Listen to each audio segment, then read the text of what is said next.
Hey, I need to change my Wi-Fi first before I get started because I know it's gonna have connection problems later. Um, Give me a second.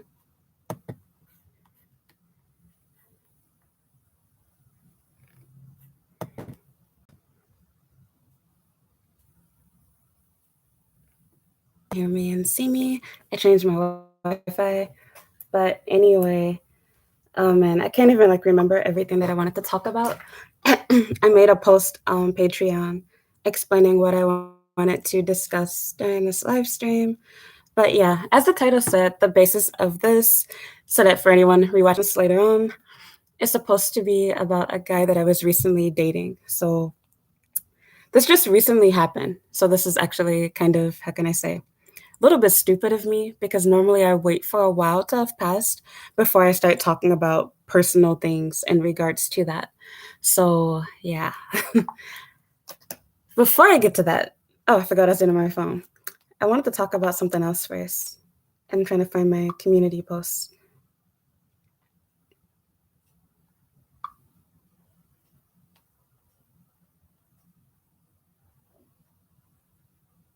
Yeah, so, with Instagram posts, it's so funny to me that, so many people took what I was posting about so seriously. I actually made a lot of people upset, which just fueled me to make more polls. So, yeah, I've been trolling you guys with my story. Because if you remember, if you've been following me for a while, I used to not post stories at all. I just recently started doing this the past month out of boredom, and mainly because, the purpose of stories is supposed to be so that you can, share pictures and even videos that aren't worthy of staying on your timeline. And I feel like that makes more sense than doing what I normally do. So if you've been following me for a while, you've probably noticed that things that I post randomly disappear after so long, and then sometimes I might put it back. It's for that reason. There's things that I just don't want to be on my timeline, whether it be somebody that I dated or something like me asking people to go on a date with me or hang out with me, etc. It's I don't feel like that needs to stay on my timeline. But yeah, I did not know about polls though. I was like, oh my God, they have polls on here. So yeah, I mean, what do I look like asking you all, especially considering that there's so many men on my Instagram for obvious reasons because I'm half naked? Why the hell would I ask you for dating and marital advice? I don't want to date you. I don't want to marry you. And then even girls participated in the poll and I'm straight. So I don't want to have sex with you or marry you anyway. But yeah, it's so funny to me that the Japanese guys in particular, they got really, really mad at me because people were upset that I wasn't posting any videos of me showing my boobs and crap like that. But of course, they'll never say that. So instead it was is this all you post about? People saying trash like that. So I'm gonna dox you, of course, but we'll talk about that stuff later. But yeah, even the cat thing, don't get me wrong, I know that some of y'all girls meant well, but it's advising someone to get a cat over looking for a husband is the worst advice ever. But I'm one of those people, I totally understand. I actually have a cat still. I understand that they can temporarily take the place of having a boyfriend or temporarily, I don't know, take the place of having babies, etc. And that was something that I also talked about on Patreon. If you know who Kevin Samuels is, you know his infamous "get a dog and die alone." It was so funny to me. I went to Odaiba on a date recently, and while I was there was literally so many Japanese people, both girls and boys. There were grown men there that had a dog and a stroller in place of having children.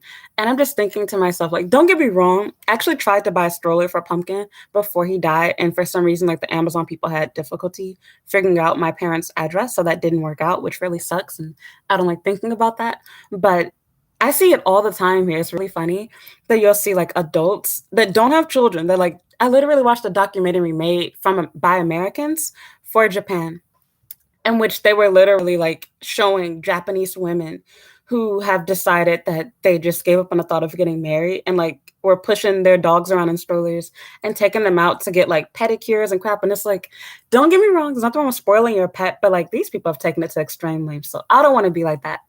But anyway, back on subject. What was I about to say?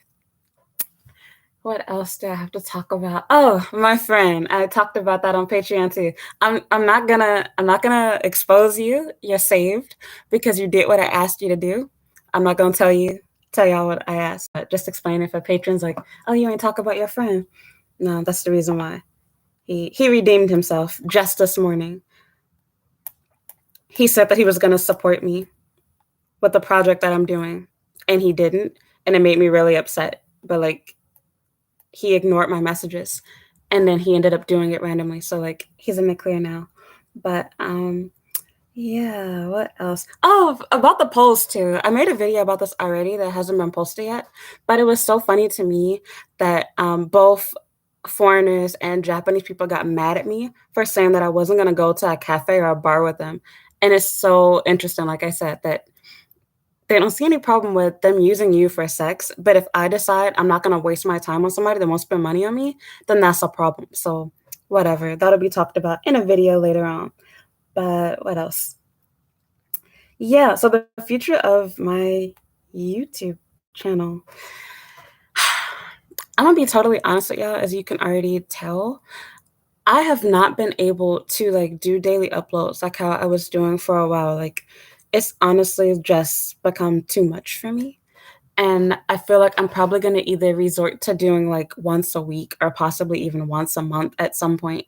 I have so many videos that have actually already been recorded, and I keep telling myself like I'm gonna like put all of these out in a row, and that just like doesn't work out for me. Like I honestly feel like a mixture of being burnt out and overwhelmed at the same time. And it was really funny because I started watching this guy on YouTube for a completely different reason. Like I like watching gaming videos, but not people playing video games, but like history of gaming type stuff. And so I think that was the name of the guy's YouTube channel. He literally like talks about like a lot of stuff with Nintendo, like lawsuits and how video games came to be, etc. And I think it was him. It might have been somebody else, but I think it was him. Somebody or somehow was recommended after I watched that video. They made a video talking about why, YouTubers leave. And I was like, oh my God, this is like completely summarized how I felt. And it talked about like oversharing, like what I'm doing right now, and how like you end up, you feel egged on to continue doing what you're doing because your subscribers, your fan base, like encourages you to do it. But at the same time, you end up damaging and hurting yourself. And so like they were talking about, they even showed other YouTubers talk on it about how they didn't think anything of like little stuff they would share and how people started like finding where they live and where they work. And I'm like, oh my God, that's like my biggest fear. And I've discussed that more so on Patreon too. But I have people ask me all the time innocently, like, oh, I want to be your friend and can I hang out with you or give me your line? And not just guys, because I know guys can be on creepy F-boy stuff, but like girls, like legitimately just want to be friends with me and hang out with me and meet me, etc.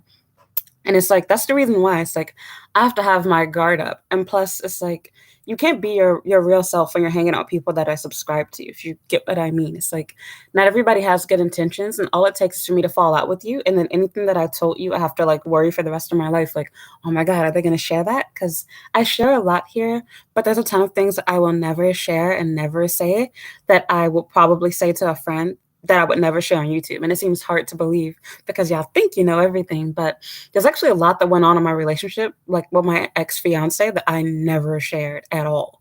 So yeah. So anyway, off of that, if I can remember, I'll get to my DMs because I honestly forget, especially Twitter. There's a lot of people that have asked me questions on Instagram and Twitter, and I truly just completely forget to reply back to your message because I'm not going to reply to it on Twitter or Instagram. But I normally say that like I'll make a video about it, and honestly, it kind of gets annoying and repetitive because people literally ask you the same stuff over and over again, especially when it's personal questions where it's like you should be paying me for that. Like I'm not going to answer that for free. I literally have a link telling you if you have a question to ask it there and pay me for my time. But anyway, we are going to get into my story. So, I'm going to regret sharing this, but I'm going to say it anyway. So, I started talking to this guy actually from Tinder, and I coined him as Saitama Bay on Patreon. And it honestly like just felt I really, really like this person like a lot. And I want to like go forward and then go backwards. So I really like this person. I accept responsibility for the fact that I let this go on for as long as I did. I'm putting all my disclaimers there if people want to get mad at me later. I should have ended it the moment that I realized that things were not what they should have been. And I also, how can I say, I should have stuck to my standards. and I should have ended it when I realized things weren't what they should have been, and I'll also accept responsibility that because I didn't do that, I asked for what happened. And I will also mention that y'all know my personality. I'm joking with you. I have a good sense of humor. I have dark humor too. So I will warn you, if you are someone that's sensitive and doesn't like hearing things like people talking about, I don't know, mental health issues or joking about mental health, then please do not watch this video because this is not for you. If you're super liberal, super PC, super whatever you want to call it, I don't care what party you belong to. I will warn you right now that some of what I say might hurt you, trigger you, whatever. Even you as a person, maybe you have some of these struggles yourself. But keep in mind, from my perspective, how I must have felt going through what I did because I didn't knowingly walk into this stuff. I also want to disclaim or disclose to you, as I've said before, I struggle with mental health issues too. And I talked about how I had to help myself. I used to take antidepressants when I was a preteen up until I was a teenager. But did I? Yeah. And even like to this day as an adult, I talk to you guys about feeling, suicidal depression and dealing with anxiety and a lot of the things that I even do to this day. Like, for example, I have OCD and I feel like that also stems from, anxiety, et cetera, too. So I am not necessarily making light of those things. I can understand them. And that's part of what got me into this bad situation. So back on subject. I started talking to this guy on Tinder, and how I started talking to him is how some of you watching my stream might have even found me. I don't care about looking at individual profiles. I just be swiping right on all of y'all because what it does is people end up going to my Instagram account and will follow me there and or on Twitter, or they'll end up subscribing to my OnlyFans, and that has successfully worked out for me pretty well. So that is the reason for that. Plus, if I sit and be nitpicky and read each individual profile, look at every single photo, what's going to happen? I will end up liking very few people. I've talked about this on Patreon, I think on YouTube too. I have videos that haven't been published yet, but that I've recorded. I consistently have over 10,000 likes daily on Tinder. It is impossible for me to go through every single profile, even with me swiping right on everybody. So, with that said, um, I ended up swiping right on this guy because I lowered my, how can I say, the age range that you have. And for me, as I shared on Patreon, I don't date anyone seriously if you're under the age of 30. And realistically, I prefer if you're at least 33 years old. And the reason being is younger men make less money and they're also less serious about relationships. They are significantly more likely to cheat on you and to not be faithful and to not be looking to get married. Like they just want to have fun. They want to have a girlfriend so that they can have sex and so that they can do fun, cutesy things and not feel left out on holidays. And hey, a looping song. Why do I recognize your username? I don't know if it's on Instagram or YouTube. And hey, Betty. What is that emoji? Okay, I've never seen that before. All right, but anyway, yeah. So, like, I ended up swiping right in this guy, and he was 27. And even although he's older than me, I'm 26, by the way, um, I was like, "Yeah, I'll give him a chance. He's older than me." I liked him. And keep in mind that Tinder, is just like any other dating app. A lot of people are on those apps just for the purpose of boosting their ego. They have no interest in ever responding to messages or talking to you. They literally like just want to have their ego boosted. They want to look at the fact that they have all of these matches, which is really stupid because you have people like me that will match with you and I have zero interest in you. For example, I literally have people that I've matched with and they'll be like, oh, look, I'm following you on Instagram. And then they'll send me like a bunch of sexually explicit shit. And it'll be like some 50-year-old man. And I'm like, and you're literally wondering why I'm not replying to your message. Like there was literally a dude that like sent me like 3 messages back to back talking about how he wanted to massage my breasts and telling me how I must be a Hollywood actress. It's really funny that depending on how I wear my hair and makeup, I'm compared to different celebrities I look nothing alike. Nothing like. There's this girl named, what's her name? Jessica something Hernandez or whatever from some Fast and Furious movie. Not Jessica, Michelle Rodriguez or something. I can't remember what her name is. Some girl from Fast and Furious. Anytime that I have my hair curly like this, or if I wear a side part with straight hair, people tell me that I look like her, and I don't look anything like that chick. If I wear my hair with bangs and the contacts, then I get compared to Rihanna. We ain't finna go there. I'm not finna hurt my own feelings. But back on subject. Yeah. So anyway, I don't normally like bother to talk to these people like at all. Like if you don't, especially if you don't have a profile picture. So like for me, if you don't have a profile picture, I'm not gonna reply to your message, like, even if you message me. I never send the first message to anybody, even if you, like, super like me, because it's a waste of my time, like, because I know that you'll just come to me. And if you don't send me a message first, then you were never serious. I never send the first message. I don't shoot shots over here. But anyway, what happened? So yeah, um, he sent me a message and like he immediately like asked me if I would be willing to, go on a date with him. And so I agreed. And like he had one of those profiles that look like a host. And so to be honest, that like instantly turned me off. I'm like, he's gonna be some broke ass host dude. I already know it because he had like, brown hair, he had light brown eyes, his skin was really white, he had a filter going on, and I'm like, you're definitely an F boy. And FYI, girls watching this, if he's a host, save yourself time. If he works at a club, save yourself time. He's a host. It's all the same difference. Hosts do not want to settle down. Hosts do not want to be your boyfriend. They don't want to date. They're broke for starts. They might be tall and cute, but they're broke. They're on that site to try to solicit customers into their clubs to make more money, and or number two, to feed their need for sex because they want to have a sex and dating life outside of their work. It always comes down to I have 6 years of experience under my belt. I speak from experience. I know I've fallen for the scrap, but young.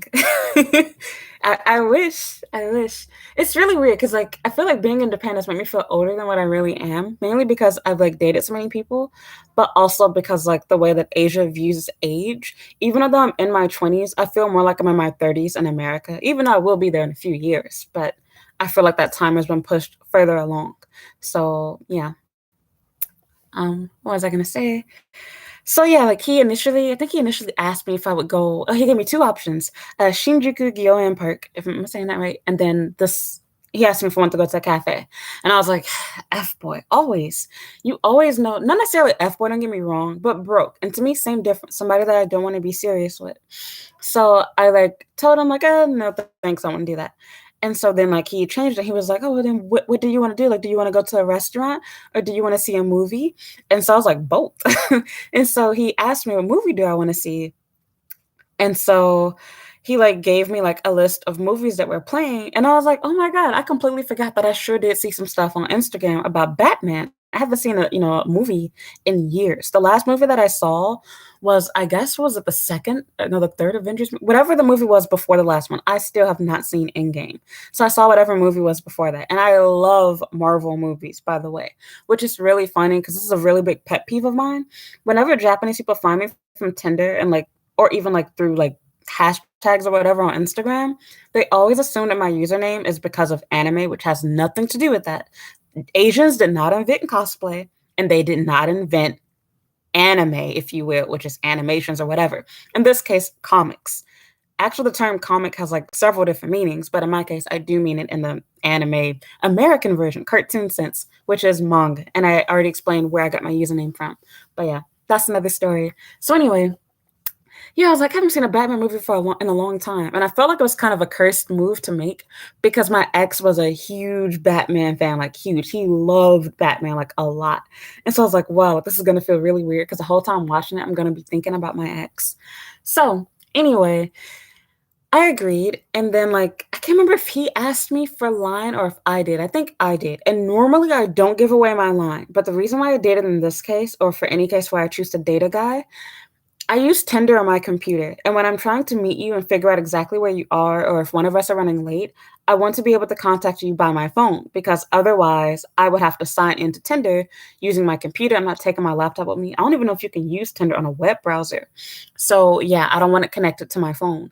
And so gotta be sneaky, y'all.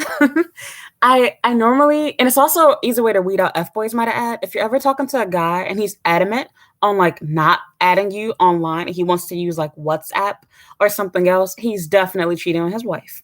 And if he's somebody that like is too fat, like there has to be balance. If he's too quick to want to add you online, he's an F boy because he's trying to get to his nasty sexual, send you dick pics, ask you to fuck him messages outside of Tinder so that you can't report him. He wants to unmatch you first. But if you're smart, anytime that somebody like tries to add me online, I immediately unmatch you from Tinder because I don't trust you immediately. But that's another story. So I didn't do that with this guy. I trusted him. He seemed like a nice guy. No sexual messages. Like when he was talking to me, like he didn't like say anything nasty to me. He seemed like he was a good person. So anyway, yeah, we were supposed to have met we talked on Thursday, and we were supposed to have met on Saturday, made plans for Saturday. Well, I posted on my Instagram story saying that I wanted to go on a date with somebody, and conveniently, just his luck, he claims to have coincidentally messaged me asking if he could what do you say? He asked me if I was busy and if I could see him that afternoon. And so I was thinking to myself, like, you must be lurking on Instagram because why would you ask me to hang out with you this afternoon? Like, you should have a job. Like, the only people that should be available to have lunch with me are either college students or people that don't have a job. Because who doesn't work on Friday? Like, even Japanese people, like, normally they'll have like a Monday off if they have a job that has them working on Sundays. Because I've dated guys like that before. And there's tons of foreigners that do that too. Like, if you work at an Eikaiwa, it's pretty common for Eikaiwas to have you working from Tuesday to Saturday. Tuesday to Saturday? Yeah, Tuesday to Saturday. And then they give you Sunday, Monday off, which is exactly why I gave up on that lifestyle. There are language schools that do function Monday through Friday, but that is just not for me. Whole nother story. But anyway, I wanted to go, but I was like, yeah, I don't feel like getting ready. I'd be trolling y'all sometimes too, because like I didn't go with anybody, and I had tons of offers. People was like, "Oh, like I'll pick you up. I have a car," or people that didn't have a car, like, "I don't have a car, but I want to have dinner with you, whatever." And so I was like, "Yeah, I don't know what like happens to me. It's like sometimes like when I be saying like I want to meet people, when the time actually comes to me to do it, I just feel like, I don't actually want to meet anybody. Like I want to stay at home and I'll just order food for myself or I'll cook myself something." But anyway, yeah, I told him that I wanted to meet him, and then like as the time came closer and closer, I was like, I don't feel like doing my hair and makeup, and so I like asked him if we could reschedule for the next day, like how we initially planned. He was like, "Oh, I'm sorry, suddenly last minute, whatever." And so I admitted to him, I was like, I actually was bored and I wasn't doing anything, and I was asking if somebody else wanted to hang out today, without going into detail. And so I asked him, I was like, "Do you have Instagram? Like, did you see my story?" And so he was like, "No, like I actually don't use social media, whatever. I only have Line." And I'm not gonna lie, that initially was like red flag. You fucking liar. Anytime you're talking to a guy that claims they don't have any social media, like they just have Line, he's a liar. Every Japanese person has at least Instagram or Twitter. Even if they don't follow a lot of accounts, even if they don't use it actively, Twitter is actually pretty big in Japan. Like I would argue that Twitter is bigger than Facebook. And the only reason why Japanese people tend to have a Facebook account is because they have pairs. Like that's pretty much it. Either that or they've like been abroad and they want to have like foreign friends or something. But everyone has one of those accounts. And if your man is like telling you like, "Oh, I don't use Twitter, I don't use Instagram," he's a fucking liar. He might not want to use it with you, but he definitely has an account. So anyway, yeah, the next day comes, and that was when I was doing my live stream with you all when I was telling y'all that I had a date. So yeah, that was on Saturday. That is how we did it. And I ended up being late for that because I took way too long to get myself ready to see him. And y'all, I talked about it on Patreon already. So if you like go back to my post on Patreon, y'all can read what I had to say about this guy. Saitama Bay. That was him. I stopped using his name to refer to him because I wanted to kind of distance what I said about him initially. Because I wasn't sure. Like, I have a video on this for Patreon that I haven't dropped yet, but y'all be thinking that I'm dumb. If I ever find a man that I like truly get serious with, I'm not telling y'all shit because I don't trust nobody. Excuse my language. But I will keep everything to myself. Like, details will become private because y'all need to be my business. But anyway, if I'm dating, yeah, sure, I could tell you. But like, once things get serious, like children get involved, I have a husband. Nope, we starting back like how I used to do because I used to talk very little about like my ex. Like I talked very little about Shogo. I literally just made like maybe 3 YouTube videos over the course of 4 years in which I actually talked about him. And I didn't used to do videos for like an hour back then either.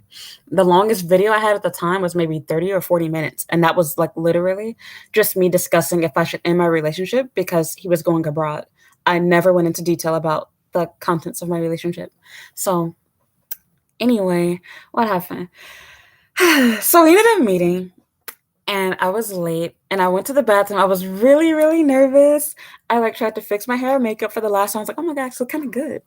And so like I went out to meet him, and I came earlier than I thought. But like for me, I like telling Japanese people that I'm running later than I really am, so that this way when I come earlier, they'll be happy. Versus if I say like, "Oh, I'll be there in 5 minutes," and then it takes me 15 minutes to get there. It looks so much better for me to be the one waiting on you than you waiting on me. So like while he was waiting on me, like he went to go buy the tickets for Batman and like handle everything else. Oh, and I wanted to also add, since we had planned to see the movie and it was going to be in the basically late afternoon, early evening, because the way that movies work here in Japan isn't like how it is in the US. They have set times, and there were only going to be a couple of showings for that movie, despite being in Tokyo for the entire day. You could only choose 3 different times. You could either see it first thing in the morning at like 7 something. There was an afternoon slash evening one. Hey, Pink Lotus. At what was it? Like 4 something. That was the time that we chose. It was 4:30. And then there was another one that was gonna start at like 9 or something, like 8 or 9, something really late. And the movie is like 3 hours long. So you don't want to do that. Was it 3 hours or more? It was at least 3 hours. And so I'm not gonna lie, like for some reason when it comes to movies, like I have like what is AD or ADHD, whatever you want to call it. I cannot sit and focus. Like I need to have food, drink, okay? Like I cannot like just sit there and look at a screen for, despite how long I talk to myself from my camera at home, like right now, I cannot do that at a movie theater. Like I have to have food and drink. And Japanese popcorn is awful. Like the only thing, if you're wondering why there's like smoke and steam, I have a humidifier, by the way. But yeah, Japanese popcorn is horrible. So, like, he had planned to spend the entire day with me, which that was a good sign to me, like, the night before. So he was, like, asking me, like, if I wanted to, basically go to a cafe before we go to the movie. And I won't lie, it kind of made me think, red flag. What if we go to this cafe? He decides that he doesn't like me. And then he's like, oh, well, I'm sorry, my cat's dying. I have to go. Sorry, I got to cancel the movie or something. So, anyway, when I met him, and I saw that he like already, well, he told me he was already buying the tickets. When I told him I was running late, he was like, oh, don't worry, take your time. I'm going to go buy the tickets and go like shopping around, whatever. So when we actually met, when we met in person, we met in the Shinjuku area. I don't want to give specifics and everything because like I use the same few places and I don't want anybody stalking me and like finding me there. So yeah, when he came, I was like, I literally wanted to laugh, y'all. Oh, see, I'm missing parts of my story. So this is why we don't do live streams. Before we got to like exchange in line, we talked back and forth for a minute. Like he didn't just immediately plan a date. Like we did get to know each other a little bit. He told me that he was working. He was a salaryman. And he disclosed to me because he was afraid about me not liking him because he was short. He said that he was the same height as me. So he said that he was 162 centimeters. And so I was thinking to myself, like, but you're cute. F it. I'm gonna do it. I'm gonna do it. I'm meet him anyway. I'm gonna drop my standard. I'm gonna go on a date with him. He seemed like a nice guy. And then when he had messaged me asking if he could see me that afternoon or evening, I thought that was his way of trying to say, like, I want you to be my girlfriend.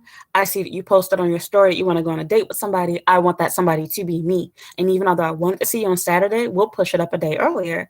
And so I asked him, because that immediately red flagged me. One, I thought that he had social media. He didn't tell me at that point that he didn't have social media. I asked him if he saw my story first. And in response to me saying that, did you see my story? He said that he didn't have an Instagram account. So the next question that I had for him was, I was like, do you work part-time or something? Because I'm thinking like, why are you available? I'm available this time of day because I'm not working for anybody right now. I'm just working for myself. I'm literally living off of the money that I make online right now. I have not taught in over a month. So, but I didn't disclose any of the stuff to him. He doesn't know anything about it other than he should know that how can I say? Technically, he should know if he's lying and does have social media. I'll never be able to prove it, and you'll find out later on in the story. It's a lot to unpack, y'all, but the story is going to last for a long time. But anyway, what happened? So after we met in person, I literally wanted to laugh. I felt so embarrassed, and it's really sad that I feel this way because, like, my first reaction when I meet somebody, I'm like, oh my God, like, does he think I'm ugly? Like, I kind of feel, like, self-conscious at first, but then, like, at the same time, I wanted to laugh and, like, leave the date. Y'all, he was shorter than me. With shoes. And I'm like, there is no way we are the same height. There's no way. Because I can tell without even being side by side next to you that you're shorter than me. He was bilingual. He claimed to have graduated from university. I ask all my questions before I meet people, and he claimed to have been a full-time worker. He was dressed so nice. And I will give him props. He probably looked and like dressed better than any guy I've ever dated. Like ever, like including what's his name, Chiba Bay, as I called him. He looked good. Like he knew how to dress. His hair was nicely done. He smelled good. His outfit was like really like pristine and sleek. Like he just looked good, y'all. But at the same time, like Oh my god, like, you're so short, and I won't lie, like, you know how it is, like, when you meet somebody in person, like, where you're not just looking at their pictures, and it's like, your face doesn't look like how I'd expected it to. Like, you know what like, see, y'all are prepared for me. Like, y'all seen me at my worst. Y'all seen me with my hair all over my head. Y'all seen me with makeup on. Y'all seen me with curly hair, with straight hair, with extensions, without extensions, with the wig, without. Y'all seen every version of me. Okay. But in my case, when I'm talking to guys, I don't get every version of them. I get the super made up, edited version of you. I don't get a video. Like, for example, like y'all can see me in live real time right now. You can see it up, like you can see my hair, you can see my face, you can see everything. You can go to my Instagram and see like even more. So it's like there's different versions of me that you can see. You can see what I look like at my worst and me at my best, okay? But in this case, it's like I only had a few pictures to go based off. Did he even have a few pictures? I think he only had one, did he? I can't remember anymore. I take screenshots of everybody, by the way. So, like, if I ever talk to you on Tinder, if you exchange messages with me, I took a screenshot of that chat. But I don't trust nobody. And so, yeah, when I went to go, like, talk to him after, like, we met up in person, I was like, I want to go home, but I can't go home. He bought the ticket already. And then, like, it made it worse because he literally handed me my own ticket at the start of the date.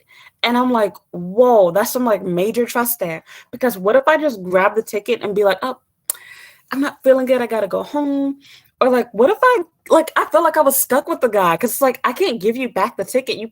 That is the most bitchy thing you could ever do as a woman. What if I gave him back the ticket and said, like, sorry, like, I'm done?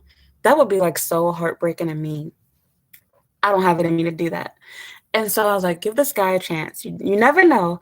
And like I said, like literally every single last guy that I've ever dated, including Chiba Bae, Dembe, my ex-fiance, the fiance after him that I don't talk about to y'all, but I kind of talked about on Patreon a little bit. I did not like any of them when I first met them. I literally felt like, this person's okay looking, or oh my god, they're really ugly, or wow, I feel like I got catfish. This was a true catfish because he was not the height that he claimed. Like, sir, you might have been 162 centimeters.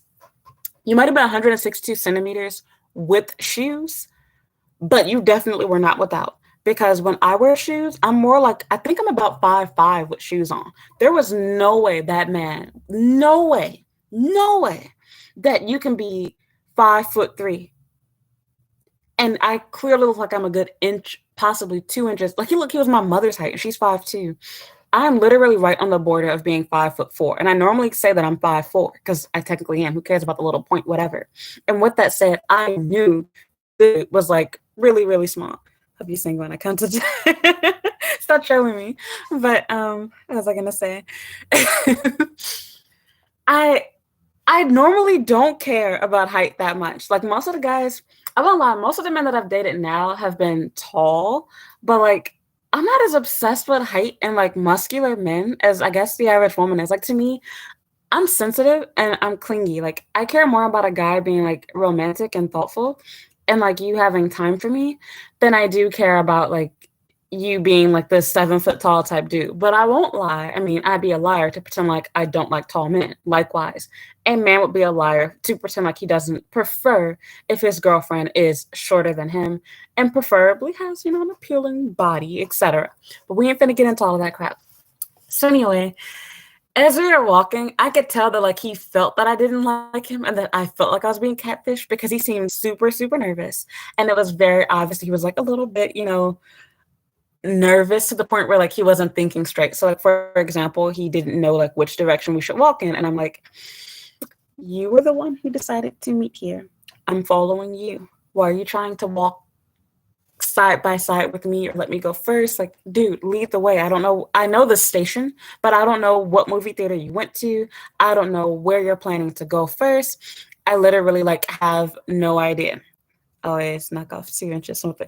You know, I've heard that before too. See, I should have known better. Because like to be totally one thing that Japanese people do lie about more, in my opinion, I think they lie about their height because they're actually extremely honest about their education and finances here and their career. Like if you ask a Japanese person what their job is, they'll tell you straight up. Like you know that they're lying when they tell white lies, and it's not really a lie. Like they'll be vague with you when they're ashamed.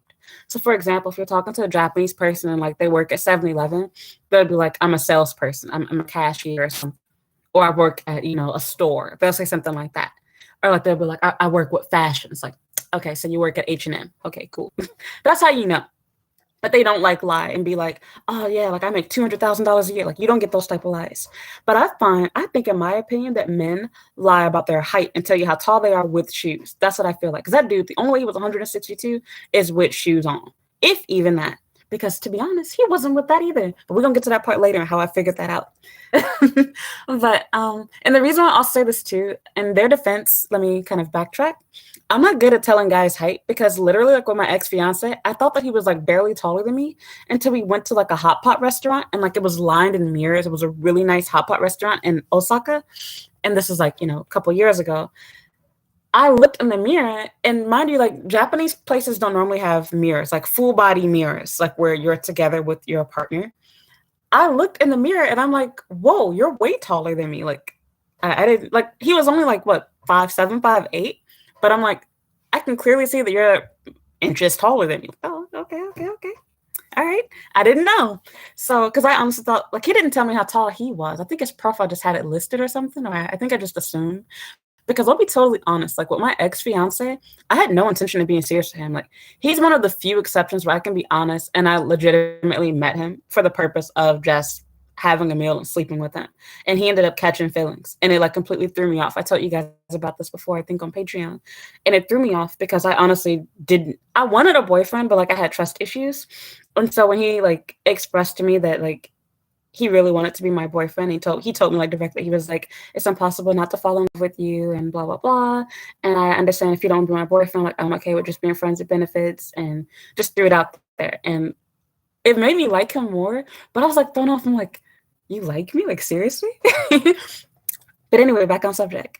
Yeah, I miss him. Damn, I fucked up. I'm not gonna lie, I messed up. But it's for the better because he had an awful relationship with his mother, and that just would have became a problem in the future, and children would have been involved. And he's the type of Japanese person that you don't want to marry because they will run off with your babies. So I'm actually glad that things didn't work out. So, because the way that we broke up was extremely scary to me, considering I had known him for a minute, thinking like, wow, you can actually end a relationship like that easily. Like he tried to hang on a little bit because like even after we broke up, he like continued like meeting me like every once in a while, like to talk about things. And like we had our little exit interview, if you will. And then like we finally just like stopped. But yeah, I went psycho after we broke up. I literally was having panic attacks. It's shameful, but it's the truth. I ain't finna cap to y'all. But yeah, God, I'm good at getting off subject. What was I talking about? Friends with benefits and stuff. No, but like hear the context of the relationship. He wanted me bad enough where he was willing to be friends with benefits if I wasn't willing to be his girlfriend. We met casually through Tinder, and we met on the premise, presumably, of just having sex. I didn't tell him that, but we went on a date. And this is why I said that I don't use my exceptions as the rule. I'm sorry, I'm itchy. We went to an izakaya. And after like we went there, we went to a love hotel afterwards. And then like we ended up seeing each other, I think maybe 2 or 3 more times after that over the course of a week. And then like he messaged me, like expressing to me that he wanted to be my boyfriend, but that he understood that if I'm not looking for a relationship, that he would be fine with just being friends with benefits if I don't want to be his girlfriend. And of course my guard was up for the time being because I ain't dumb. And that was like another like weird thing too. I talked about that a little bit. You ain't gotta say sorry. I didn't explain that well. He ended up moving out of his grandma's house. He had money. And I didn't know he had money. Because see, y'all think I'm just some gold digging hoe. I didn't have these standards when we met. I didn't care about, I didn't even ask about income. I had no idea what his career was. I had no idea how much money he made. And he didn't talk about it. And I didn't know he had money until we started dating more. Because like the second time that I met him, he took me to an extremely nice love hotel, y'all. I mean, like nice. And he paid for a taxi to take us there. And when we went there, like he actually bought food at the hotel, and it was good food. It wasn't trash. And yeah, I got my back blown out a little bit. We ain't finna get into that. And of course, the other thing too, so I said, so a guy serious about you when he tries to make you feel good. He made sure that I handled my business twice before we even got to that part of it. And then even after I left, because see, in my mind, I was so used to like the guys that like I had messed around with, to them like just, you know, kicking you out and being done. Like, oh, okay, bye, bitch. If I need my dick sucked, I know who to call. That's why I don't do that crap anymore. Mind you, I didn't do any of this stuff for him at this point. We did later on. We ain't finna talk about that. That ain't any of y'all business. He actually took me out for lunch after we left, because I was thinking like, okay, like, you know, the Love Hotel, they normally have you leave at 11. If you ever stayed overnight with a guy, you know this if you live in Japan. And so I was thinking to myself like, okay, if we're gonna part our separate ways, he's gonna stop talking to me. He was like, are you busy? No. Are you hungry? Yes. Like, what do you want to have for lunch? And so I was like, oh, like, I don't know. So I let him decide. He ended up taking me to this really nice, and normally I don't like this because it's a stereotype for Japanese people, but he took me to a really good steak burger restaurant. And they made like New York style burgers. And oh my God, I had the best cut of bacon I've had my entire time here in Japan. It was delicious. They made their bacon in-house and they made their burgers from scratch. It was so good and it was so expensive. He paid almost $100 for our lunch after he already paid $150 for the Love Hotel. And like, he wasn't cheap. Like, he didn't get one of those low floor Love Hotels where you got like a little baby sized bed and roaches coming out the shower drains. It wasn't none of that type of crap. Like, he treated me well, but like I said, my guard was still up. I didn't trust him, but like I could tell he must have money, because like nobody spends this type of money on me. So like I said, my ex raised the bar high, and after I dated him, I dated people that were taller than him, had more money than him, and raised the bar even higher. And that's the reason why like I changed my whole criteria. Like, the videos that I made about F-boys and everything else, that was all like long before I decided strictly like I'm only gonna date a guy this tall. I'm only gonna date a guy that makes this much money. And it's not because I want to use men, but I realize like, if you can get that, why not go after it? And if people are going to play you and treat you like crap, then why not at least get yourself a nice date out of it at the end of the day? So like, my goal is not to use men for their money, but we ain't finna get into that. I'm getting way sidetracked. Long story short, I accept the fact that I've dated people that became serious after going against my own rules, but that is the exception and not the rule. And I would suggest that you avoid most people that ask you to go to these places, because that was definitely a red flag for me. I would not accept a bar date with somebody. And like I said, while everything seemed good at first, there were issues that I found out after getting to know him more. For example, he had a lot of mommy issues. He was the only child and treated his mother like shit. His father was rich too. His dad was an architect. He was an engineer. I met his family, and I never did a video on this, but they basically, I had two guys that I dated like this. It always works the same. I said this about Jimbe. They like crossed his mom out the family because she blew 40K over the course of I think 1 to 3 months chasing Justin Bieber around the world. And I thought it was a joke at first. And I was a huge, as I used to call it, a believer back then. I was a huge Justin Bieber fan when he first came out when I was like 12 years old. But like, yeah, I'm like, that's enough to make you stop talking to your own mother. You're her only child. Wow. But like, at least in her case, to my knowledge, she has money. Whereas with my ex, like fiance, his mother was working as a waitress in her, like, I don't know, late 50s, 60s or whatever. And I'm thinking to myself, like, how dare you be her only child, her son? She put you through school, pushed you out, and she didn't like abuse him or anything like that. You're gonna cross your mother off because you're mad at her for getting a divorce for your daddy? Do you know what type of hell she probably went through being married to? I ain't finna get into that, like I said. But to me, I was like, okay, like maybe I can help fix their relationship, which I kind of did when we were together. In fact, his mom really liked me because of it, and she'll never say that was the reason why. But like, before he met me, like, he had no interest in getting married, and like, he was completely like, I'm telling y'all my business. He had no interest in getting married, and he like pretty much told me like he gave up on the idea of it, and I think a lot of it had influence because of his parents and whatnot. But like, after I went to his little family reunion and they met me and they really liked me, he like completely started treating me totally different. Like, he went from treating me like his girlfriend to treating me like his wife. He had already moved to be closer to where I lived, but like, he didn't want to be smothered by me. So like, if we were spending too much time together, like, he would be like, oh, well, I need to do whatever. So like, yeah, bitch, bye. And so it kind of made me feel like, okay, you asked me to be your girlfriend, but like, do you know how crazy I am? Like, you can't have me as your girlfriend if you think I'm crazy, okay? Like, I didn't say that. I'm finna cheat on this nigga. But anyway, back on subject. after I met his family, and I didn't want to meet them at first because I was like, I feel self-conscious. I feel like meeting them, answering all 20 of their stupid questions, and they were dumb, y'all. They started talking to me about Motown music, about Black Lives Matter, and I should have made a YouTube video on it back then, but it's too much stuff to recall, and I wouldn't be doing it justice anymore. So this is gonna be me making that video because y'all getting me off subject, but I'm getting myself off subject. What happened? Yeah, after I met them, he completely changed how he was talking to me. His father told me to call him dad, like everything, like that. They completely embraced and welcomed me. This is what I was saying. Like, y'all can't be listening to people that be telling y'all, like, oh, you can't do this because you Black, or they're not going to accept you because you're this. Like, no, you ain't get accepted by his family because one, you came to the date dressed like a hoe to meet them. That means wearing short clothing, even if it's covering up your breasts, wearing short clothes, not seeming modest, seeming like you're out there, and just straight up being ugly. Like, of course, his family ain't finna accept you. But they accepted the fuck out of me, both sides. And so yeah, they really liked me. They were begging me for his for my line account when he went to the bathroom. And so he got mad at them about that too. He was like, yeah, now I'm glad I didn't, because they would have been cursing me out after we broke up. But that's another story. So anyway, yeah, like with his mom, his mom tried to call him. I treated him for his birthday, and see, y'all call me a gold digger. No man that's ever dated me, I said this several times before, can ever say I did not take care of them, not just sexually, financially. I buy gifts, I cook meals, I clean for you. I did everything for this man like I was his wife. And during this time when I was dating him, I stayed low the fuck key. I went on hiatus on YouTube. I wasn't uploading videos during that time. I was too busy going out, and we were just doing stuff together. We were traveling around Kansai. We were constantly like going to new restaurants, and he was constantly buying me stuff. He bought me that pink purse that I wear all the time. And that's another story.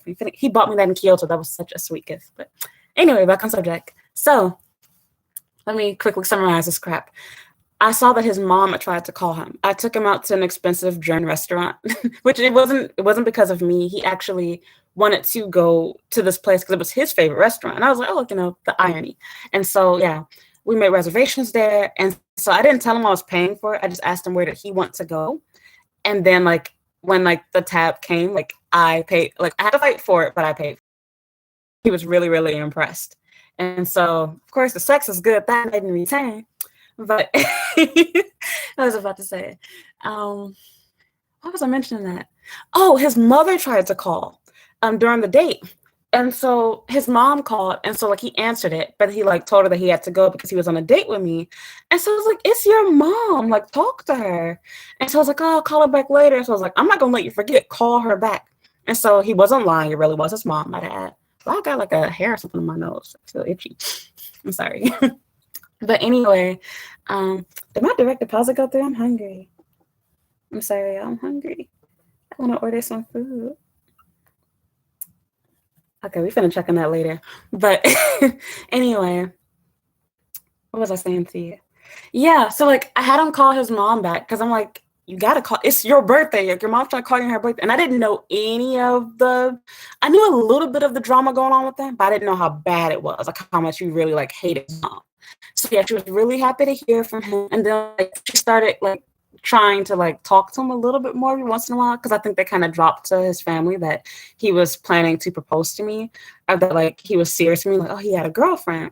And so like I told him the importance of having a relationship with his mom, and I explained to him how I thought about that, and I was telling him that like the way that you treat your mom, like I believe that that's how you're gonna treat me either way. I think I even told him that. And so I expressed to him how important it was. Like, when you have kids, etc., like, how do you think your mom feels? And it just really made me upset because his father, I think, was making more money than he was. His dad paid for him to go through school entirely in cash. Man didn't have any debt on him from, university loans like how my other ex did. Everything was taken care of for him. And I envied what he had. And he was the only child. And I'm like, how can you treat your mom like trash? My parents abused me, okay? And I still talk to them. I have to distance myself every once in a while. But I can never see myself, even if I say it, truly like cutting them off entirely, because you reap what you sow. It don't matter what you think your parents did to you. They're all you really truly have in this world. That's guaranteed, because everything else, your friends, even your husband, they can all leave you.